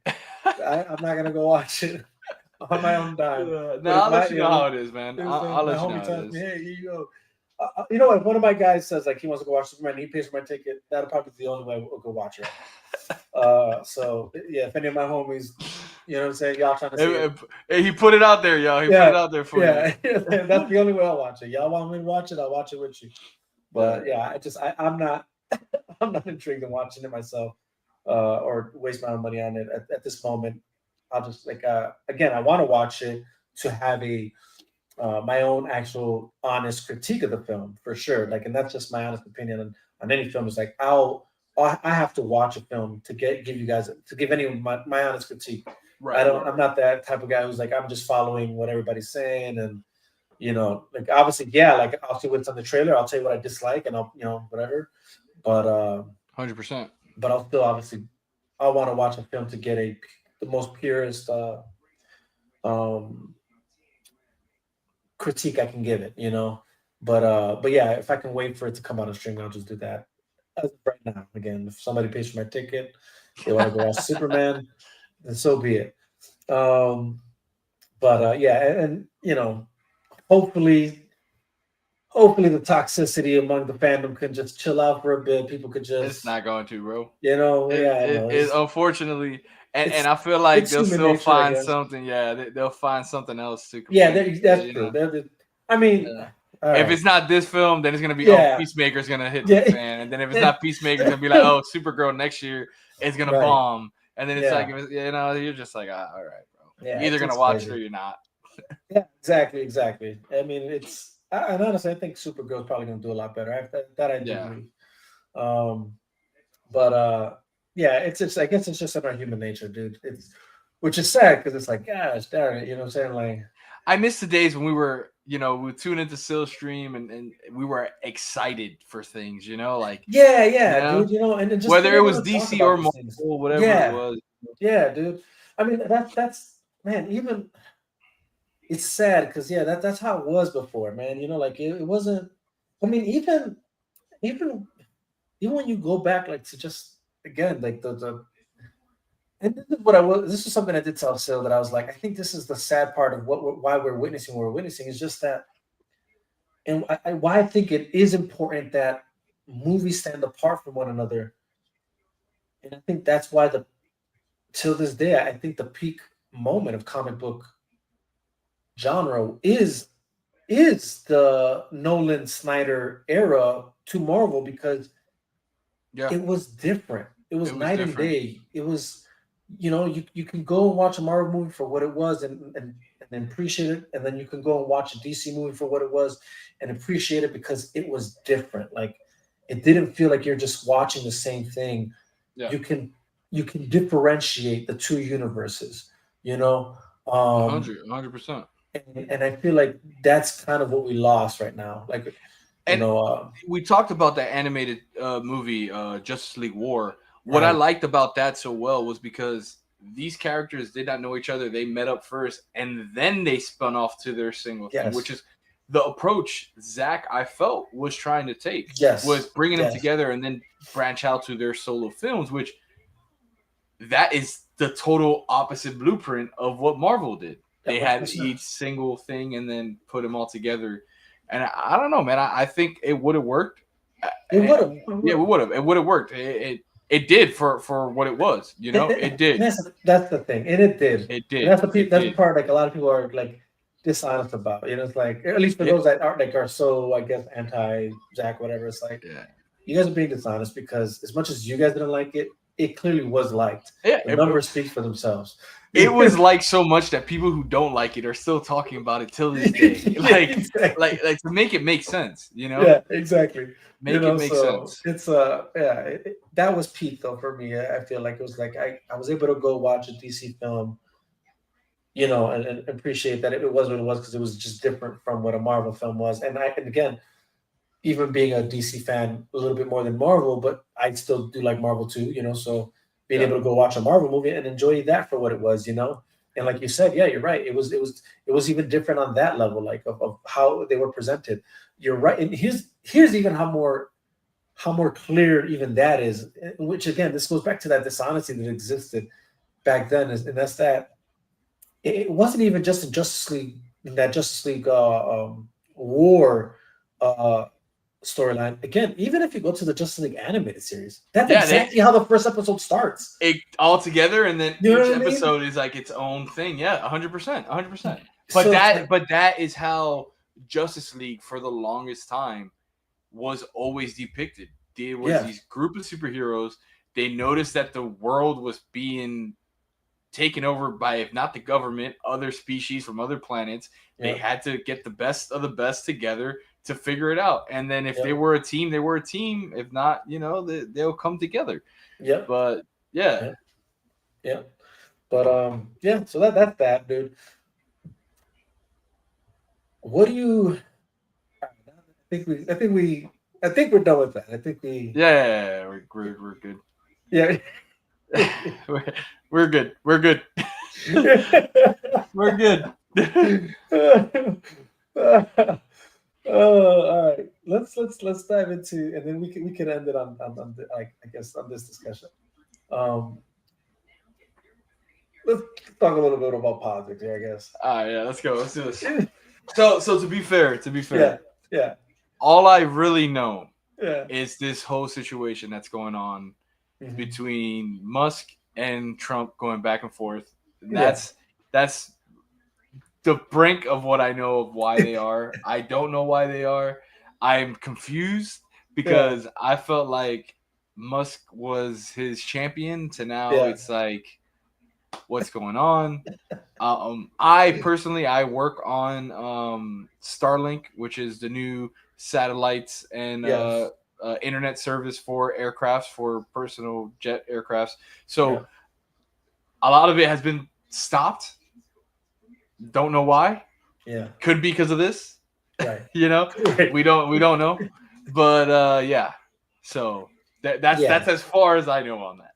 Yeah, no, it's fair. That's fair. I mean, honestly, you know, I brush up on these things as much as I can. You know, it's there's so much going on. I mean, look at what we discussed in just a matter of 3 hours. Yeah. And then there's so much more. You know what I'm saying? So it's like it's really hard to like retain everything that's happening in this world. You know, it's really not. You have to sacrifice so much time to do so, right?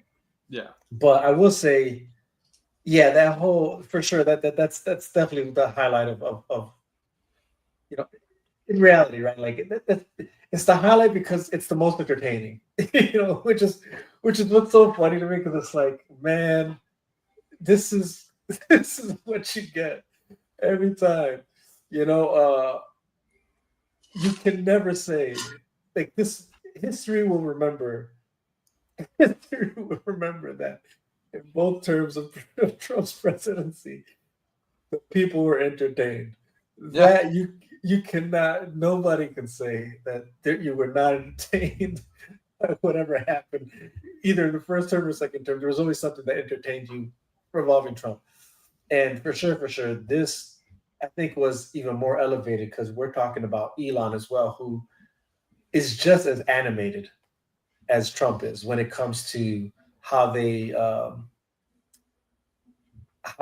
guess communicate their their what's what I'm looking for, not dislikes, but I guess dislikes is a word. There was another word I was looking for, but how they communicate their dislikes, they're very animated in it. Yeah. You know, uh, you know, Elon for sure is big on the using memes and different communicating different innuendos, whatever, like with things, how he communicates on X. And then Trump, that's been him too, you know what I'm saying, and actually even before him being a politician, it's how he tweets things, how he says things about people, even to how he's, even when he's conducting an interview, whatever, the thing he says just wild, like very, again, they're both animated in that manner. So then to see them just coming at at each other, it's just like, yo, what the hell? But like you, yeah, I for sure was confused. Like, I definitely came out of like left field with that, I guess, or left or right field, whatever. Just sideswiped me because I'm like, what the hell, dude? Like, what's going on? My understanding, obviously, it's that. Oh, Super's performing right now. Oh, he's performing? Yeah, he's performing right now. What song is he performing? I think he's doing all his songs right now. It's like a montage. Oh, okay. Oh, okay. Like, I get what you mean. Yeah. That's dope when they do that. Sometimes I like it. Sometimes I don't. Sometimes I feel like the way it goes to the next song doesn't always mesh well. Mm. Yeah, I think it's just because it's like a celebration for him. Like they're just doing his biggest hits, Gotcha. That's funny. So the ad was over, but on Twitch it's showing me a VH1 commercial. I'm actually seeing is there a composer? Yeah. Okay. Yeah. Okay. Yeah. Yes, there is. Yeah, they're doing the original like beat with the actual instruments. It's pretty sick. Oh, that's cool. That's cool as hell. They're doing the Drop It Like It's Hot right now. Yeah. With the Crips and the Bloods together. Oh, you see that dude in the stands with the fro? Yep. That's the one who's gonna play. Who's gonna play him?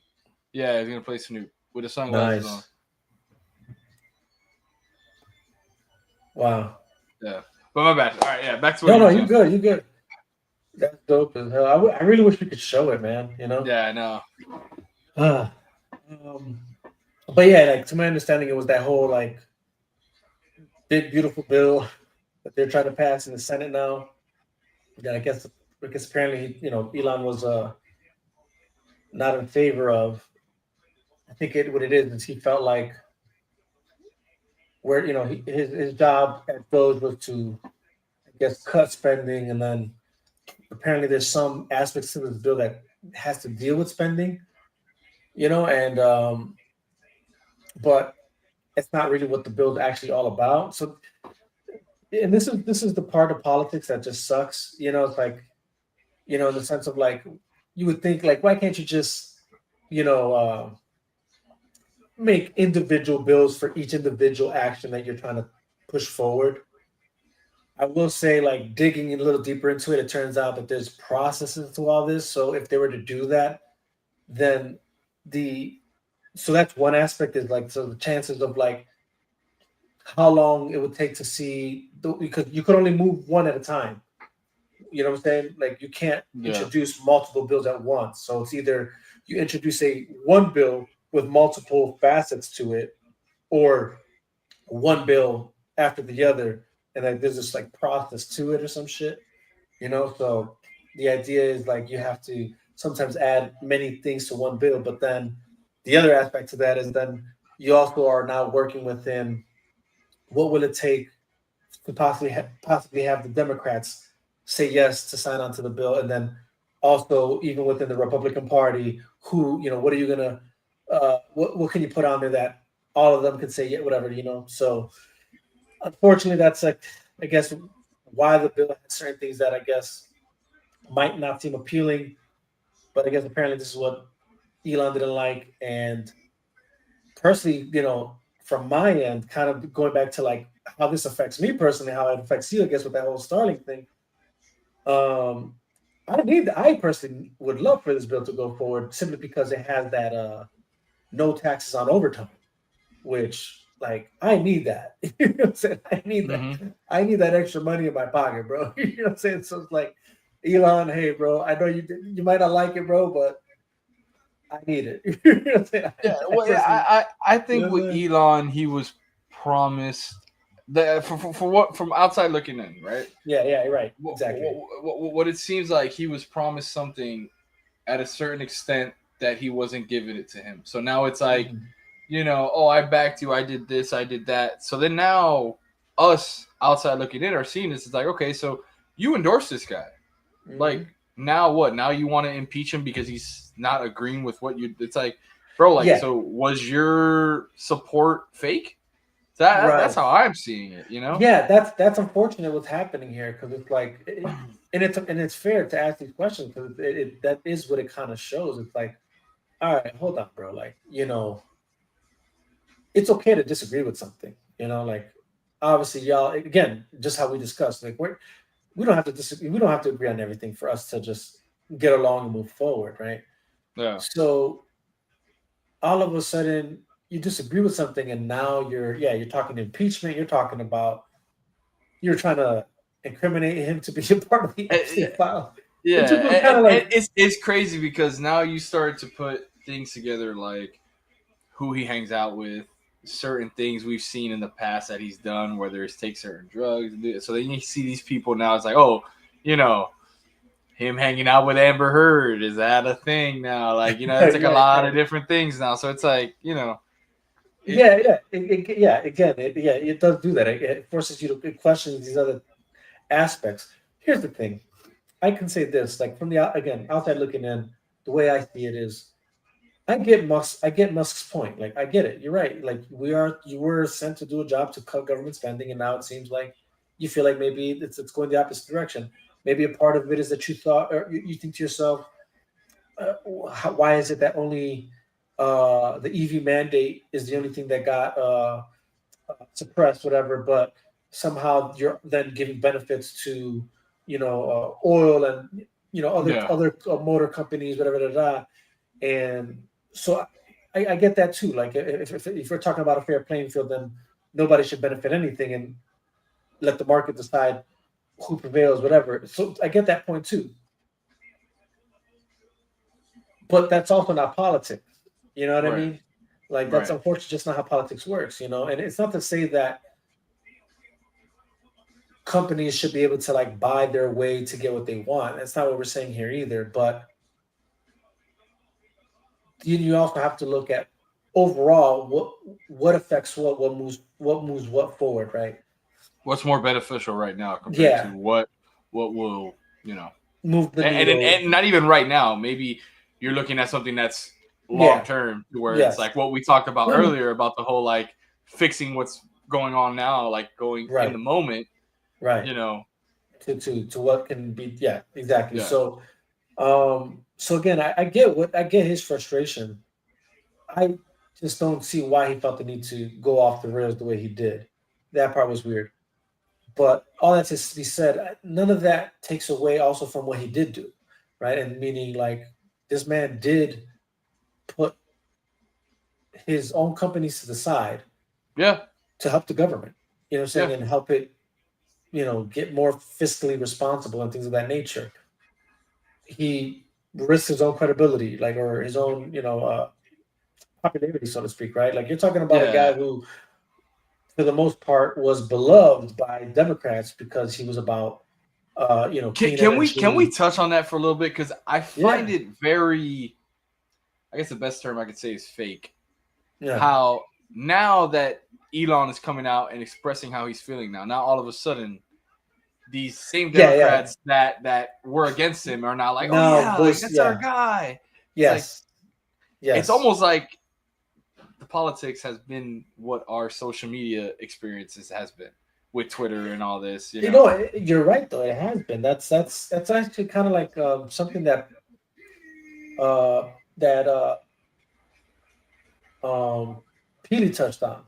You know, like he feels that even between what we encountered, like with the whole Snyder Cut movement and all that, he believes that this is all just social experiments to see how we can, how can they control the narrative of how we intake the information presented and how we are now, constantly like going at each other. Which I'm like, man, that kind I can see that. You know what I'm saying? Yeah. 'Cause, yeah, like from again, like we said, it's like this the way we communicate now online, which is so fake, really. You know, like it really is on another like at least for those who really have indulged into it, right? Like I feel like people like us, we're like the outliers. We didn't allow that to become our form of conduct and our form of communication because I think I think, at least for myself, I can say I realized that even though we can communicate online, it's not as pure as a true conversation like as we're having now. You know what I mean? You're talking about people trying to communicate between a limited amount of characters and not even showing who you really are. So I don't even know who I'm talking to. So I can say whatever you can say whatever you want to me without any consequences. Everything's so hyperbolic. Um, there's just so much to it that brings out this just what would appear not even just nasty, but like very superficial, uh, like fake way of being. Like you said, like one moment you hate the guy, now you love him because now he's challenging the person who hate. Like there's just again, it goes back to that whole thing where I say like there's no full honesty when it comes to these certain conversations, you know, um, and especially there's no true honesty even when it comes to how you present your arguments, you know, not you, but you know, people in general, where Yeah. like it benefits you now to, you know, again, you were telling people to burn down his cars, and then that's proper way to protest, which obviously isn't, and now because he's you know going against the guy you guys adamantly hate for some reason, now he's the good guy. You know what I'm saying? It's just it's weird, you know.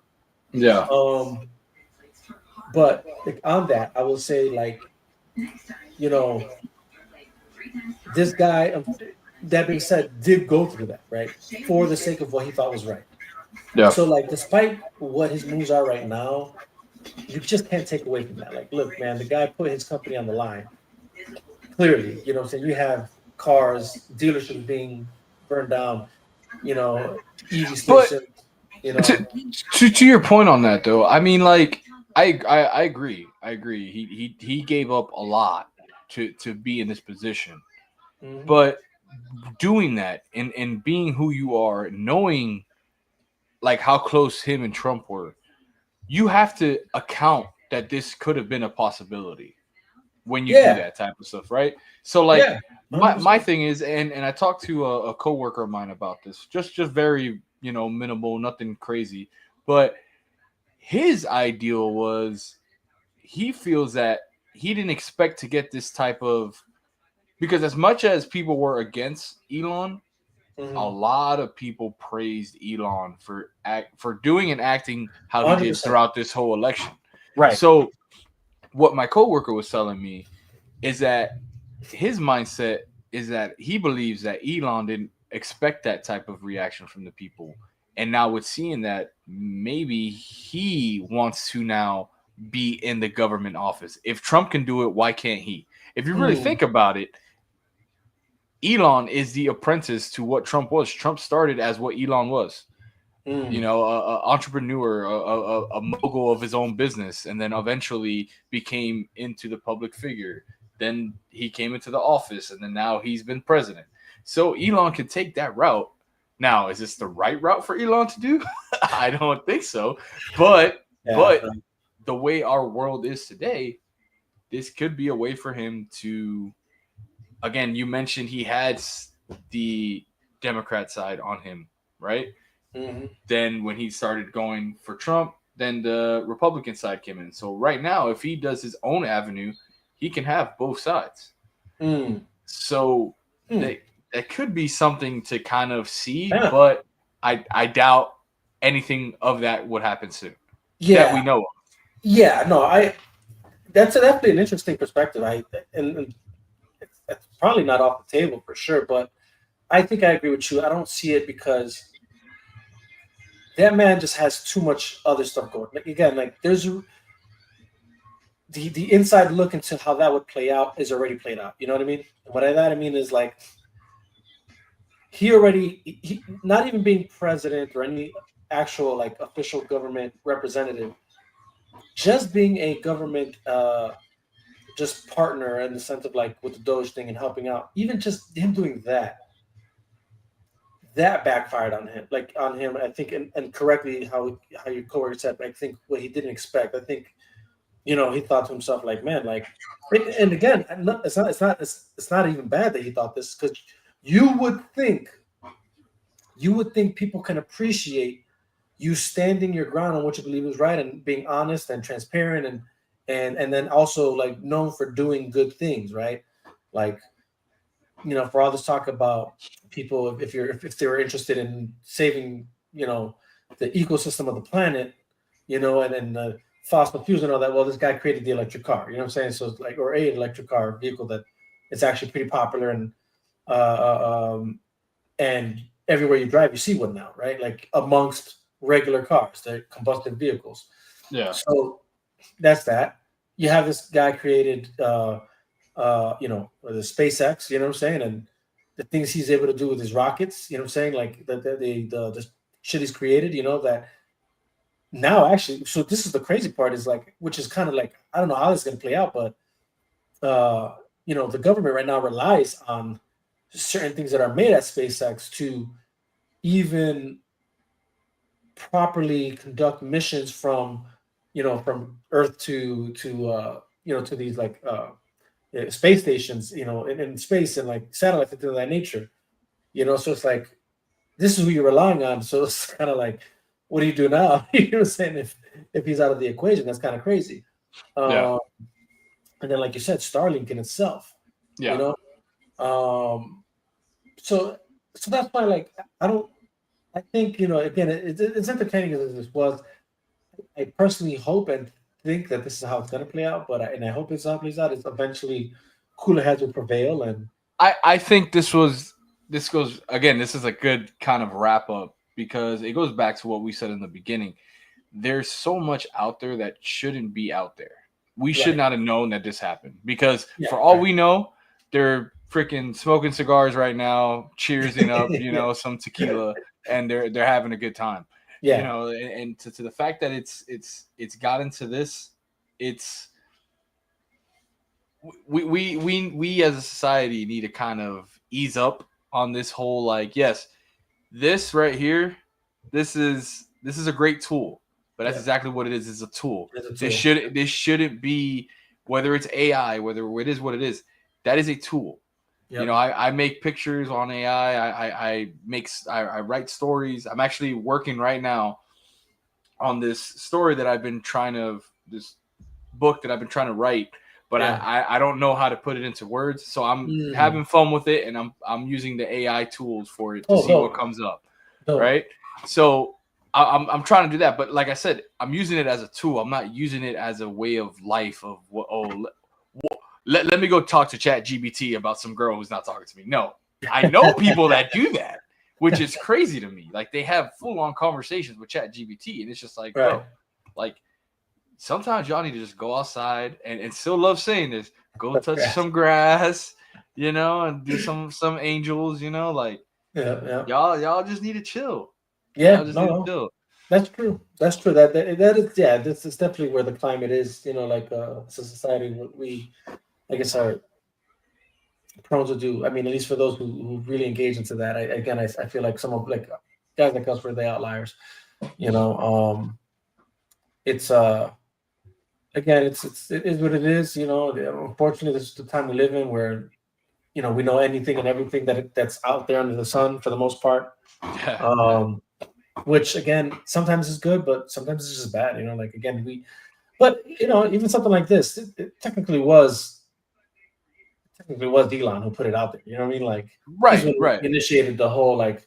I think he started with that whole Kill Bill, poster meme in regard to the big beautiful bill. Yeah, yeah, Um, yeah. and that's kind of then it just took off after that. I mean, and not to say that Trump didn't play his part either. It's like sometimes certain things Trump But says. it took one to ignite the other, The and it other, was yeah, so yeah, it's like we saw a couple's argument right, on display everywhere, and it's just like certain right. things should have just been kept in house. And that's the part that's funny to me is like why, which then it begs the question then maybe this is what we should ask is, are you and Trump really not that close that you feel you couldn't have had that discussion with him in person? Like There's that, or there's just a matter of what we've been saying, and that's no one knows how to have these conversations anymore. mhm, Everything has to be through social. right, Like, for instance, let's go back to the entertainment side of things, right? At right, that one point, you had the baby, and I think her name was Danny yeah, Lay or something like that. mhm, He was his baby mama. She was acting crazy, and instead of calling the police to remove her from the house, he's live fucking Instagramming it. mhm, Like, hey, Leo, look at this crazy person. She's not getting out of my house. What right, is you being on live showing us gonna right, help you in that situation? exactly, exactly, And I feel like it's just the matter of society. We don't know how to handle certain situations. We right, would rather go on live and get groups and have people back us and, oh no, I'm right? It's like, how would right. you ever know if you're really right if you don't have a conversation with somebody? No, exactly, exactly. That's true. And you know what? And maybe if I'm gonna be even a little bit more optimistic on that, maybe it was, this is me just really being throwing Elon a bone here. maybe, maybe, maybe he just wanted to see what the online discourse was gonna be about it. And Yeah. maybe that's why he did. But it's hard to even think that just because again how it kind of escalated. Yeah. But maybe Or that's what. it could be a little bit of everything. Maybe he Yeah, wanted to see if I were to really turn on this guy, right? How yeah, many followers am I gonna have? Can I right, can I make this run like he made a run to be in public office? right, right. Yeah, And there's a lot I of think this proved that if he was really willing to do something about that, I think he could.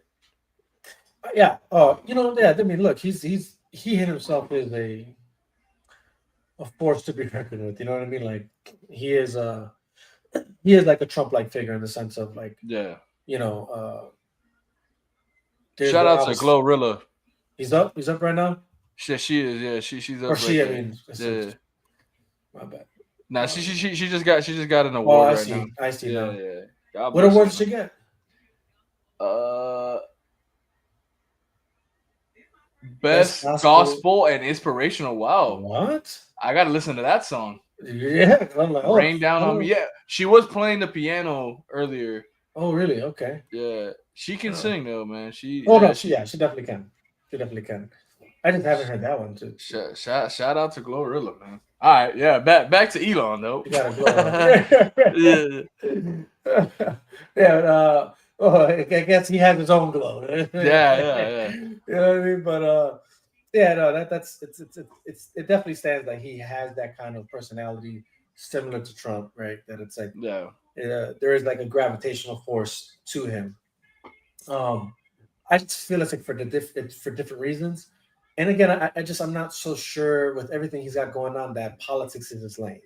You know Right, what I mean? right. And I think it would be foolish just because it's like it kind of goes to what I don't know how closely you're following like the primaries when before Trump was a front runner, but like one of the guys that I was paying close attention to, at least on the Republican side, was Vivek, Mm, and he was big on, and I 100% agree with this, and it would be nice to see if this is actually what happens, but he was big on like there has to be a separation between corporations and politics. Like the fact that they've kind of fused has somewhat versed the process of things, you know. So when you have politicians that are now dealing with, you know, big time corporations that they're now kind of they can become complicit, you know, and tempted, so to speak. And I'm not trying to say that that's like the overall truth for everybody. I really hate that like notion that all of politics is dirty or all of you Yeah, know all cops are dirty. Like no, like that's you know what I'm saying like or even for that matter, they're all criminals or scumbags. I know some pretty I know yeah. some pretty good criminals back in my day. I like to think I was a pretty you know like a pretty stand The, up the the citizen. notion the notion is that all cops are bad except the ones I know. It's Yeah. like, come on now. Right. So it's like no, like the blanket statements I really hate, but Yeah. that being said, like yeah, you know, regardless, yes, when there's a how do you say the influx of both like corporate entities, kind of you know uh, sleeping together with government, so to speak, you know, and bad government actors that participate willingly in that kind of relationship.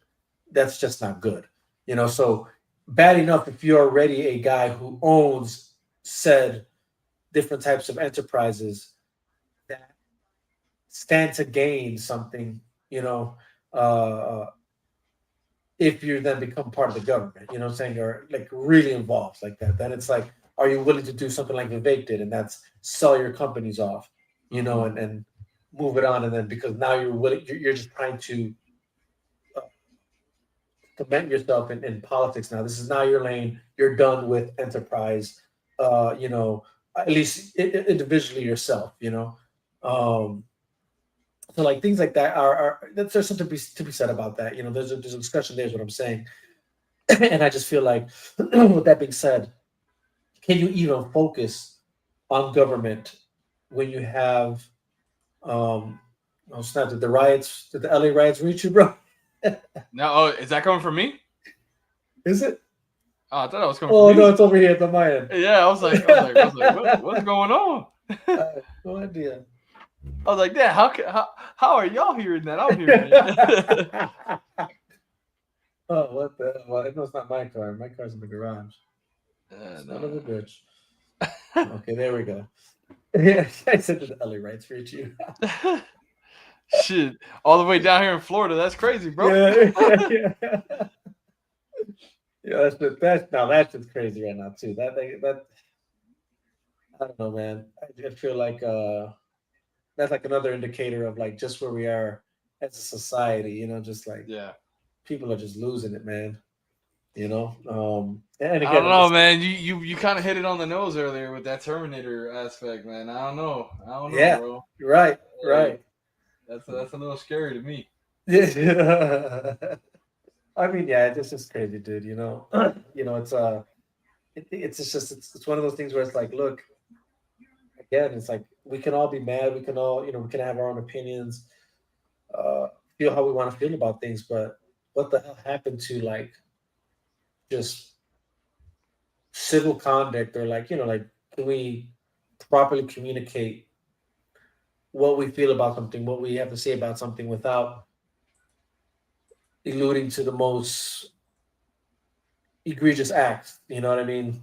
So like whether that's on like I said, difference of movies or you know, whatever you think and like, all right, cool, have your opinion, but why do you feel the need to attack somebody who likes something you dislike? Same thing on the Right. politics side. Like, if you might have a view on politics, like whatever the case may be, and but why do you attack the person? You know what I'm saying? Like, why attack? Why go that route? And that's just words.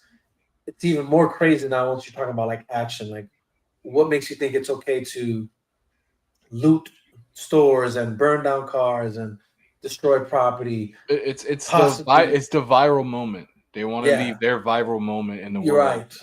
Right. And I forgot who it was that said it, but with everyone becoming so famous off, the vines and the Oh this and the yes, that, yes, that like yeah, this is the most time to be, I don't want to say scared, but worried, yeah, because if anyone can be famous, no one is going to be famous anymore. yeah.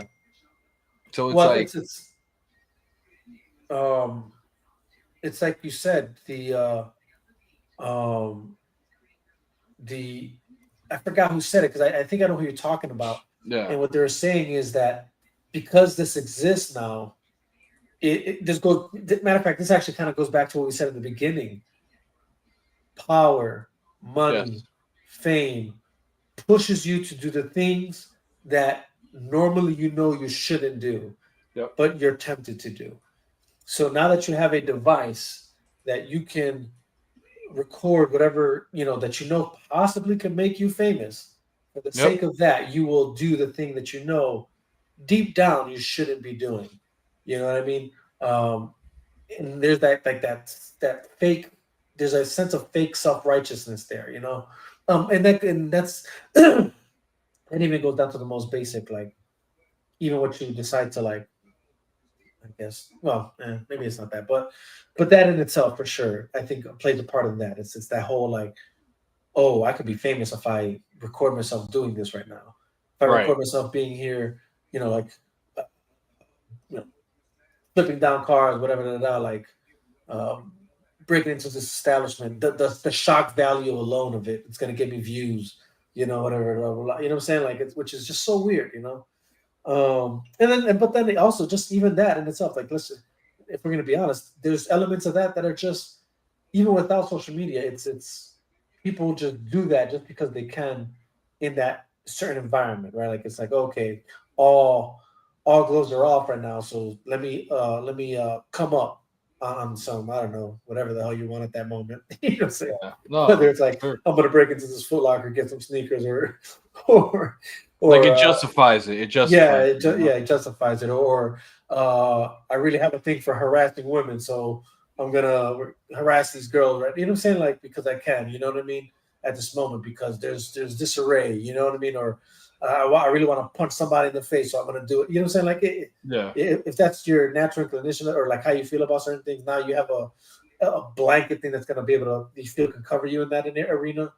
Now you can do so. So it's there's a lot to break down there for sure, but it'll send us down this deeper rabbit hole, and we're about to reach 4 hours into this I know. conversation, which is great. I Which is didn't even, great. I didn't even realize we're 4 hours in, dude. Yeah. I gotta go stretch. Same here. I gotta stretch. I gotta eat something. Yeah, same, same. Um, yeah, dude. Um, but yeah. So obviously, that being said, it's hopefully we can just do our part. One, starting with these conversations, and then two, finding ways to maybe I don't know, finding ways to go against the grain, right? Yeah. Counter the, you know, And another thing to these conversations, what's really important is having two sides come together. We yes, have a lot of these conversations people tend to have, it's always one sided. right, And as you saw 4 hours into this stream, there's a lot of things we didn't agree on, but we yeah, still came to that understanding. yeah, So that's huge, man. That's what I yeah, wish more people would take that approach. Not yeah, everything has to be an argument or a meme or like yeah, it's just crazy, man. no, 100%. I mean, and I think that just speaks on like, are you going into these conversations in good faith? You know, Yeah. because if you are, then you shouldn't be leaving the conversation with any like, oh, viral moment. Did this. Like so you know what I'm saying? Like if the conversation was in good faith and purity, and coming from a pure place, then without ill intent or malice, then yeah, we could, even in disagreeing, we could still find understanding and respect, and Right. and get further into even maybe finding the actual middle ground. Where can we meet here? You know what I'm saying? Then or maybe even now that you have an understanding, maybe there's even room for, maybe I can possibly actually walk away with that, and maybe Right. maybe he's right about this, and maybe I can apply it to what I'm going to do going forward. And there's nothing wrong with that, like again, because I feel like the stigma is again, because like you said, and again, it's not even a fault of your own, because again, it's kind of like we've kind of been fed this now for a while, and that's that be you, right? Yeah. But what if who you are is a piece of shit? You know what I mean? You know, like what if who you are is you know what I'm saying? Like, what if who you are is Well, Diddy? You know what I'm saying? Like, that's what I said. That's why I was saying like changing. You can never really change who you are, but you can improve on who you are. So that's why, yeah, like for me, for like my own set of mindset triggers, it's like certain words I'm trying to learn. I'm trying to teach myself to not so much not use, but change the meanings on how I use them. So right. I would never say someone needs to change who they are because you can never truly do that, but you could always improve on who you are. So Yeah. that's the notion that I'm trying to instill in myself to really use on these Well, I words. would, but even that, this is where I'll argue that is improve the word because you can improve on being an asshole. You Yeah. know what I mean? Like Well, no, improvement, because there's right and there's wrong. That will always be right? But your But right could be you get wrong. what I'm saying, though. But see, Yeah, in yeah, the yeah, yeah. context of right and wrong, you would have to change what's wrong to right. Like you can't improve from wrong to good or right to or wrong to right.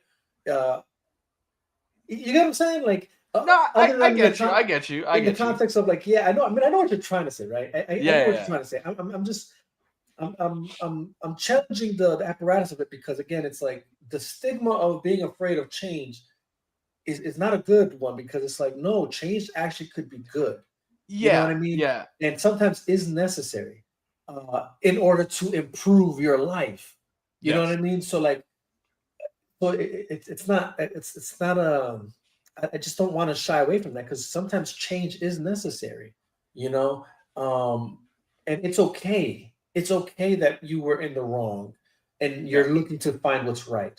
It's what's wrong is being comfortable being in the wrong, and obviously we're talking about like absolutes, right? Like like Or better yet, obviously maybe not improve. How about evolve?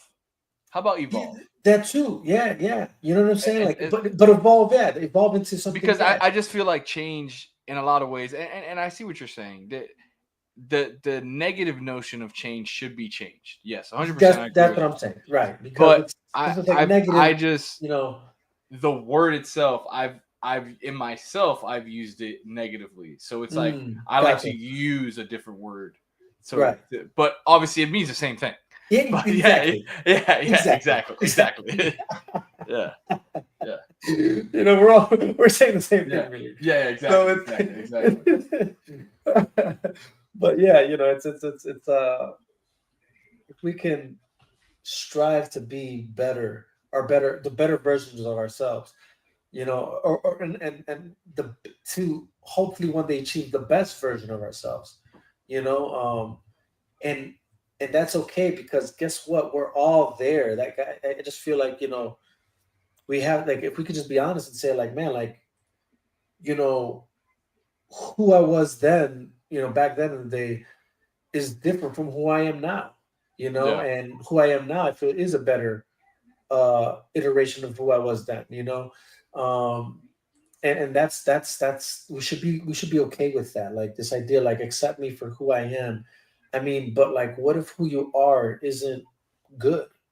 right. Like, um, so that there's a fine line that we have to like, I guess, and which again it's going against what we've kind of been taught to be the norm now, like which where we made it cool to again, and I think I'm using cool, but like we're like you said right now, like we're tempted to do bad because it's kind of what makes you popular, right? Like it's what gives you the clicks. If you say something so hyperbolic, it's what people want to see. Like what I'm saying, there's that gravitation towards that, which in itself is a bad temptation to succumb to.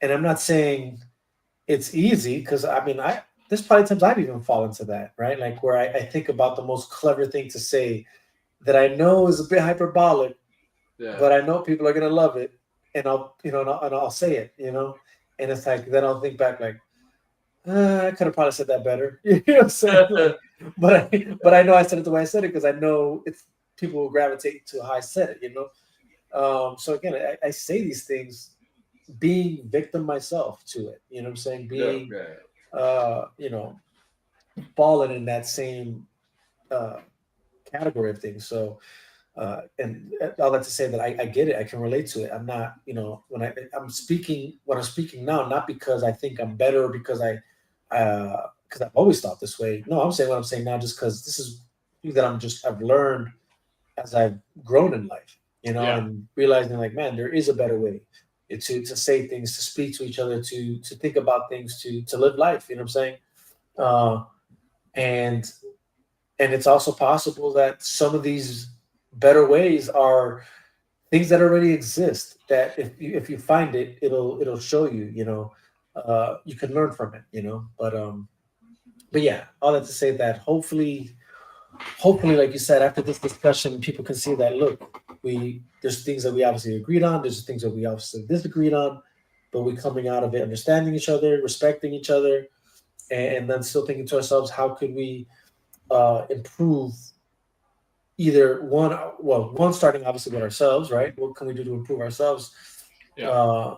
to be better and the best version of who we can be in whatever dynamic, in whatever room, in whatever setting, to whatever scenario. But then hopefully it can also motivate you guys, the viewers, to do the same. Consider what you say, consider what you're gonna do, consider the bigger picture, look at things holistically. Don't be so quick to judge. You know what I mean? Try and understand what's happening. Try and see if there's something else to be seen, or heard or learned in whatever you're coming across. And Right. and then being confident enough to for us to come together and speak on these things to further advance that which can benefit all parties involved. And I say this optimistically, but I'm not saying it naive either. Like look, I get not everybody's on board with what I'm saying also. Yeah. So to each his own on that. And look, even if you disagree with me on that, what I just said, hey, power to you, much love, and I wish you the best. Yeah, Yeah. But on my side of the fence, I can only control what I'm going to do and how I want to move forward and how I feel I can be, the best positive impact I could be, to myself, for my family, for my friends, for my peers, those who support me, those that the camaraderie that I've built, along the years due to, whether it's music, whether it's movies, DC, all things related to that. And, again, if you do disagree with me, let me know why. You know what I'm saying? Let me know Yeah. why. And again, I won't shy away from a good conversation, man. Yeah, Um, man. so that's that, bro. Um, I'll leave you with this then. I guess. Do you have anything coming up that you'd like to share? Coming up, so moving forward on Sundays as we can. Ooh, Me and I just remembered something I wanted to talk to you about. But go ahead. me and Sil are doing our Night Views podcast where we talk all things sports. It's when our schedules align right, but normally it'll be on Sundays. Starting Wednesday, I'll be doing another show called Nerds in the Huddle, where it's me and my buddy Jared. We play basketball together, and we're going to talk all things nerds and then all things sports as well. It's going to be our new show on my RTP YouTube channel and Twitter and all that stuff. But other than that, we got the Switch 2 last week, so I'm streaming like crazy when it comes to gaming. So, and we got a lot of movies coming up. I got a lot of premieres and stuff coming up. So Hell yeah, there's that. Last question, and this is Here we where go. How long is this last question? How long? it shouldn't be long. It shouldn't be long because Okay. there's only 2 teams left now. Okay. OKC or Indiana. Pacers. Yeah. Pacers. Yeah. Now, do you say that you're rooting for them, or do you say that because you think they're actually going to win it? I think they're going to win it. Honestly, Really? if it was by who I think is going to win it, I would love to see SGA win it.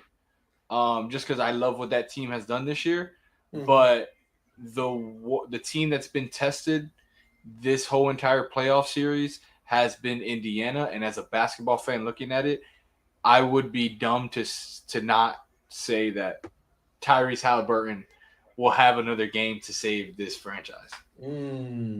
Okay. That's interesting. In my opinion, I would love to see the Pacers win it. Because again, I just like that team. I like that story. Like you said, I'm digging that. And then, but I'll be honest, man, it's just OKC's dude. They're nasty, and that last game, I think, showed that. Like so the first game, I'll be honest, I think it was a fluke. I think the second game showed us what to expect. It, But I want to see the Pacers come out of like here's my thing, because you're not the first person to say that, right? mhm. Fool me once, yes, it's a fluke. Yeah. If you literally, since the Milwaukee Bucks series, Mhm. the Pacers have had a game, multiple games as that first game, and multiple people have called that a fluke, and it's been happening all playoff series long. It Yeah. was a fluke against the Bucks. It was a fluke against Boston. It was a Right. fluke against New York. Knicks. Yeah. And now it was a fluke. So all I'm saying is the league will be shooken up if the Pacers win this series. Oh, 100%. And It'll honestly, be scary. that's what I want. I ain't gonna lie. That's what I want. Yeah. I want that. I want that. Again, it's Yeah. just the reason I'm saying what I'm saying is because like even looking at that first game, I mean OKC was dominating throughout. Throughout the whole game they just dominated. Yeah. Like they were in the lead literally the whole game. And it wasn't by chance that at the end, like, and again, you can even like my nephew was trying to tell me, like, yeah, because he thought he saw that game and he thought, man, if the Indiana could do that and capitalize on what they did that first game, they can. And I'm like, because capitalize on or no, what he said was if Indiana can have less turnovers because they had many in that first game that OKC didn't capitalize on, that if they can fix that, then they'll win. They can keep winning. And I said, or is the question that if OKC capitalizes going forward on turnovers, that they'll win? Which here's the the thing to second that, game, though. I feel answered that, right? And I say that because, again, like the first game, OKC was ahead the whole game. Yeah. And it's just that by chance you don't capitalize on turnovers, and then by chance to the last seconds, like Indiana was able to come up with the W. And then when you get into the second game, it was a repetition, but with OKC doing a better job of containing and capitalizing on turnovers that allowed them to just keep the lead and win the game. Like they did not trail, they weren't behind at any point in the game, just like the first one, but this time they contained and capitalized. So I don't know, but that's just the way I'm seeing it. So basketball, and this is me coaching. I've played. I have a game that's coming Thursday. So basketball is a game of runs, right? Yeah. With this, as much as last night's game, yes, it was important. Indiana already won the game they needed to win at 100%. OKC. 100%. So now to just say, tweaking minor things could have helped and this and that.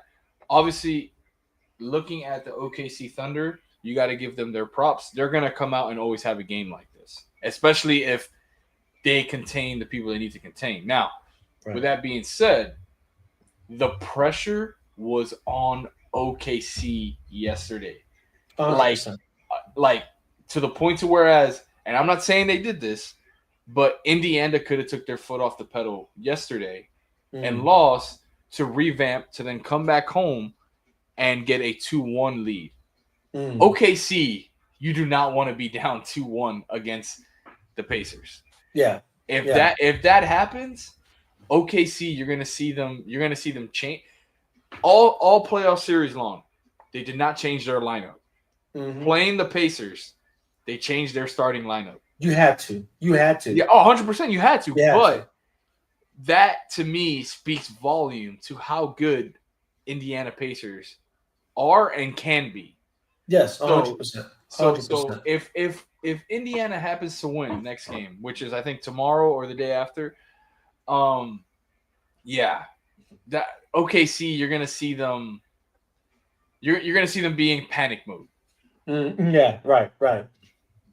I can see that again, and that's kind of what I'm hoping for. Because again, I want the Pacers to win, and not to say that I have like a real dog in this fight, right? Because like neither team is actually my team. Right. But as a fan of the NBA and just how I would like to see it play out. As a fan of my team, I'm more excited for the offseason because there's going to be a lot of movement this offseason. Oh yeah. For your Boston team, they're gonna shake it all up, and y'all stuck with Tatum because he got hurt, so that lucked him out. Yeah. So we'll see what happens, man. But we got some trades that are in the works that I think are going to benefit the Celtics. And I know you got your ears. I know you're listening to the same trades that are being discussed. So yeah. We'll see how that plays out. I got my Heat doing some work as well. So, yes, they are. They are. It's exciting. We'll see what happens, bro. Oh, man. I appreciate you having me on, though, brother. No, for sure, brother. For sure, bro. Well, you heard it here. Silos, Pacers, Game 6. It sounds like he's got them in Game 6. Yeah, man. I honestly, I just want it to be over at this point. I'm ready for the offseason. So the fastest it can be over, that's what I want. The better. Yeah. All right, guys. Well, for those who tuned in, appreciate you guys. Much love. Go support my man Silos, what he's got coming up. Appreciate you. That you can find him on X. What is it? It's Carlos Maswan or no Real Talk Productions. So on X it's Carlos_Maswan. All my stuff is right here on the link tree in the thing right here. You go all my info's in there. Open for you. Solo down. Bam. Yeah, right here. Oh wait, there you go. Right there. Yeah, right there. Appreciate y'all, man. Appreciate y'all. No, for sure, bro. Appreciate you hopping on with me, dog. Chopping it up as always. Look forward to it again. For those who tuned in, much love. Appreciate you guys. Oh, please listen to the new single that I just dropped, Insecure Love. Heck yeah. I'll be doing a reaction to that, by the way. Appreciate you, brother. Please do. I think it's a good song. Go support your boy. Again, much love. Peace out. It's on all platforms, by the way? All platforms. There you go. Bro. Apple, Tidal, Spotify, Pandora, iHeart, Amazon, YouTube, wherever you. All right, there you go. Mine is SoundCloud. I don't think I'm on SoundCloud like that anymore. Anything else that pays me, I'm on. So please support your boy. Heck yeah. All right. Much love, guys. Peace out.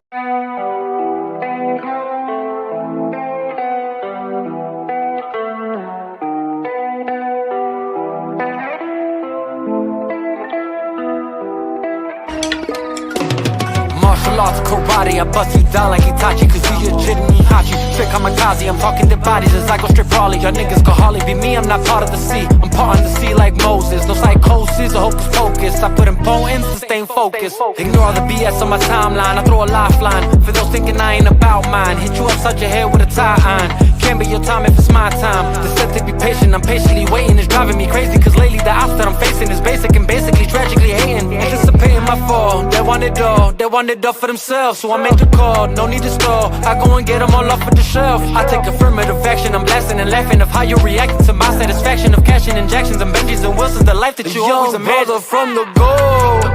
Yeah. If you ever see him go, it's Holocaust, the Holy Ghost. Overcome or overflow. Yeah. Either way, it's overdose. Watch you walk or comatose, penetrating to your soul. Tit for tat and toe for toe, pound for pound and blow for blow. You would never see me fold. Claiming that what you don't know, that is how you get exposed. Left for dead with bullet holes. Leave it alone. Promises all day.